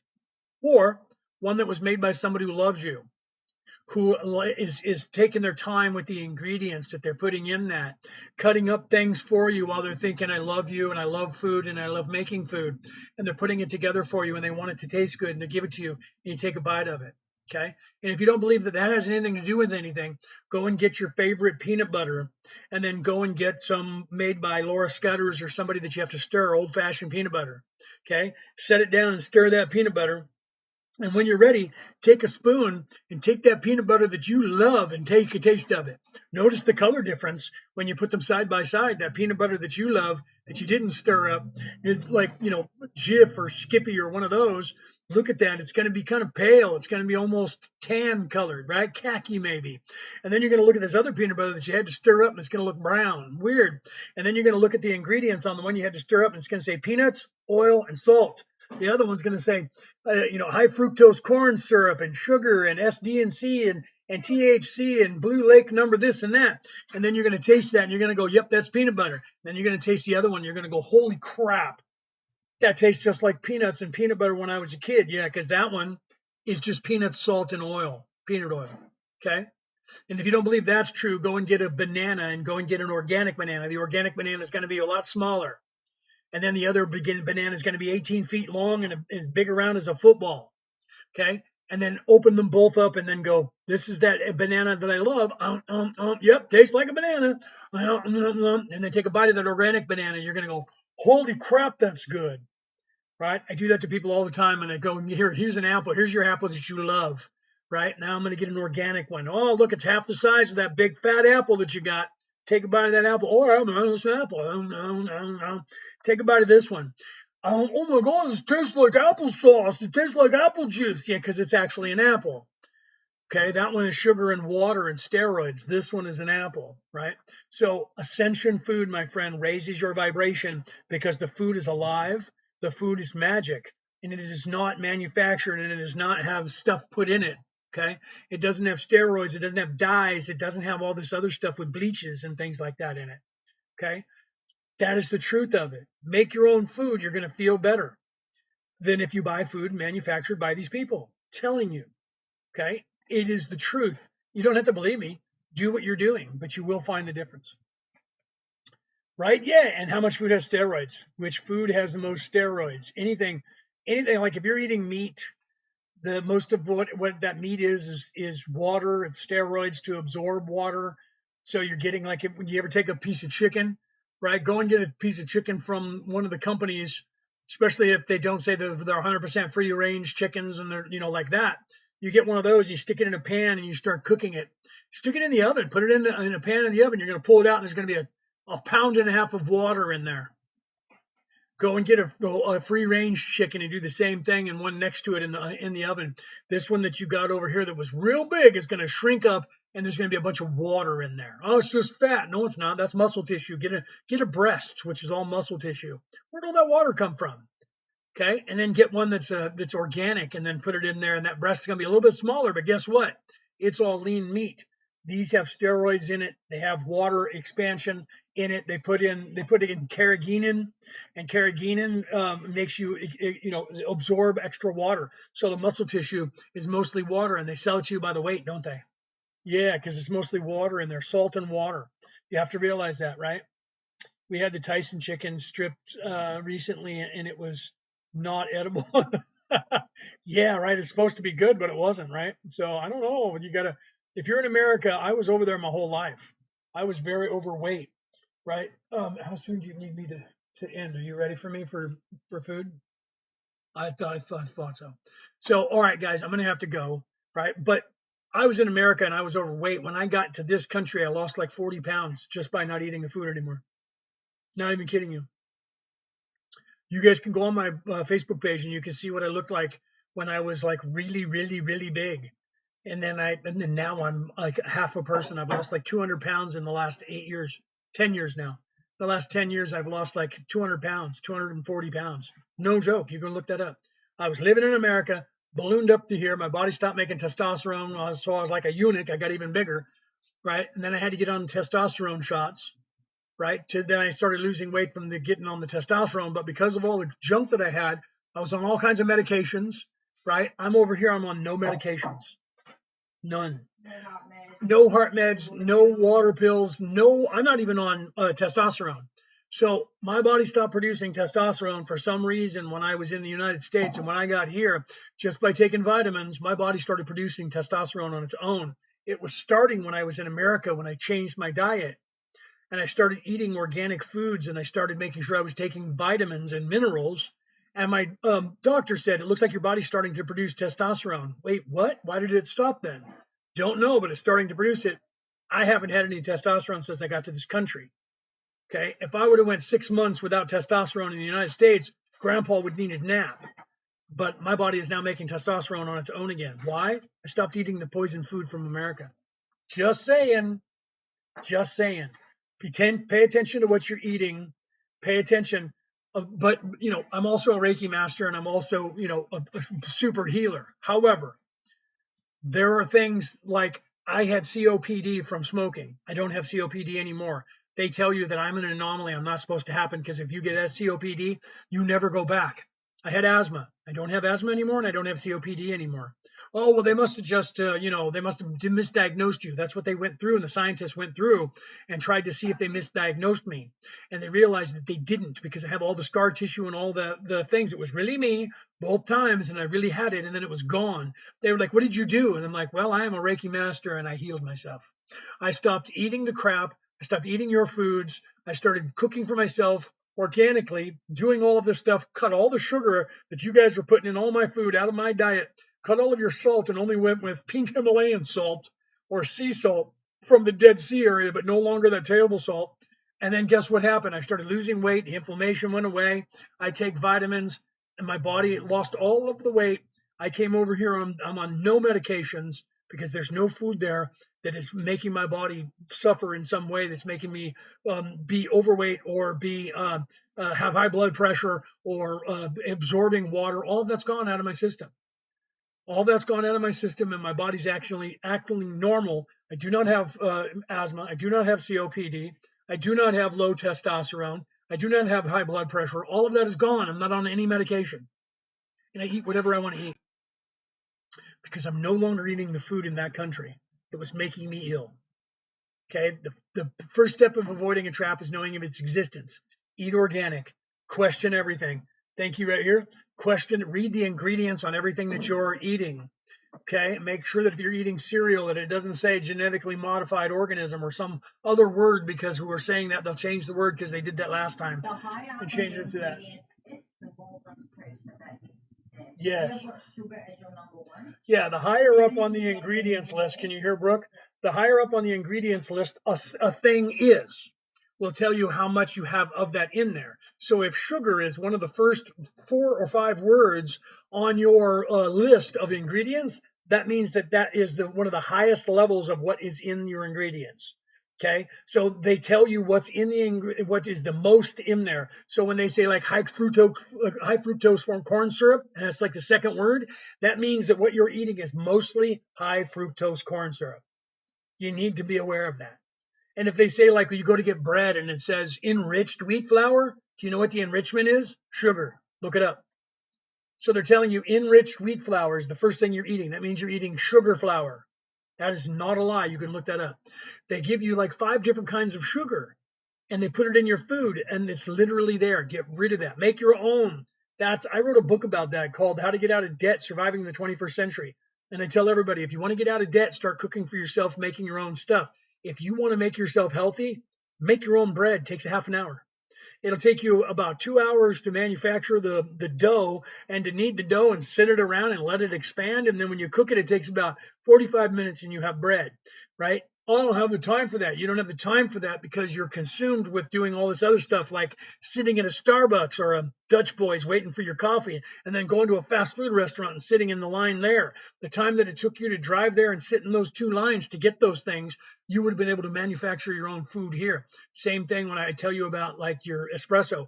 Well, I love my espresso. Buy an espresso machine. I don't have the money. Yes, you do. Stop buying your espresso for less than 30 days, and the amount of money you spend on that espresso will add up to the amount of money that it takes to buy one. You buy that machine and learn how to make it yourself. You're going to make that coffee exactly the way you want it. Perfect triple shot, and it's going to cost you about 8 cents. Okay? That machine is going to pay for itself. You turn that on, and guess what? They have programming. I don't have time in the morning. They have programming. You load everything up. You set the alarm. You go to sleep. When you wake up in the morning, that thing's ready, and you go over and froth your milk and put that thing in there, and you got it going. So I don't want to hear that bull crap that people say, I don't have time for that. You don't have time for that because you're standing in line everywhere else, waiting for your food, waiting for your drink, waiting for everything in line. We spend half of our lives in line. Get out of line. That's why they tell you that. Don't you get out of line. Get out of line. I tell you, get out of line as much as you can. Stand in your own house making your own food because you're going to make it better. It's going to have better energy and it's going to be ascension food. Stop making excuses. Be the change. You see what my wife is saying to you? Stop making the excuses. Be the change. Be the change you want to see in the world. If you start cooking organic and buying organic and doing these things, guess what? The corporations are going to go, well, that's where the money is. They're going to start making more and more organic. When I moved to Sacramento to take care of my mom, when I got there in 2016, I walked into the Safeway, and in the Safeway, there was an organic aisle that was about 25 feet long and about 6 feet wide, and that was it. And I was like, wow, okay. So I started buying stuff from there, and every time I went to the register, I would walk up to the register and say, man, I wish you guys had more organic stuff because I'm not buying any of the other junk that's on the thing. And then they would go, oh, really? And I go, yeah, you should tell your manager they need more organic stuff. And then people around me would be like, wait, what are you talking about? And I would start talking to them about organics and how the food is not good for you and you should be eating organic instead. And guess what I did? I spread that word around that whole community. By the time I left there in 2025, the organic section was now the entire section of your fruits and vegetables, and the ones that were non-organic was about 25 feet. Okay. So in a 10-year time period or about a 9-year time period, myself and so many other people in that area who started calling for organics changed the culture in that store, and they started shipping in more organic stuff because people were buying it. The same thing when you were walking around the store, read the ingredients and put it back. Tell them about it up at the thing. You think, well, I tell the guy, he's not going to tell the manager. Enough people say it. They go, people were asking about that and we don't have that stuff. Yeah, to hell with them. Then all of a sudden you go, well, you know what? I'm going to go to the store that has this stuff. And then you start looking around. Are there Whole Food stores? Yes, there is. And when you start going to Whole Food stores and they start going, creak, creak, creak, cheep, cheep, and all they're hearing is crickets, they're going to go, how come nobody's here? Well, my mom doesn't shop here because she goes to the organic store now. Organic store? What are you talking about? Guess what? They're making all the money. You know why? Because somebody said we need to give them organics because they're asking for it. Okay, so the second you change something about that, it changes. And when that goes viral, and even in the Americas, they change stuff. Do you remember when everybody decided not to buy Budweiser?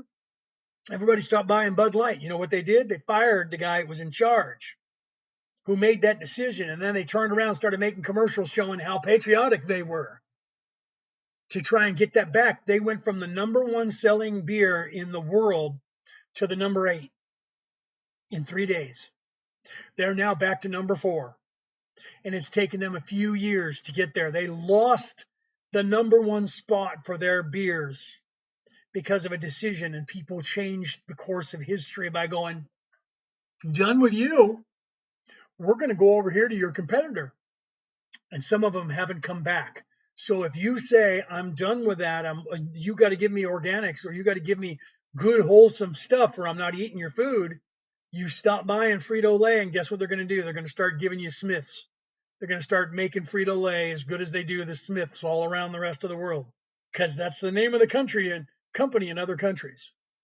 Okay, in some of the places it's Frito-Lay, and guess what? You go and buy those and bring that bag back to the United States, or take a picture of it and send somebody back in the United States. Hey, go and buy the Fritos, and I got Fritos, and let's compare, and we'll talk online.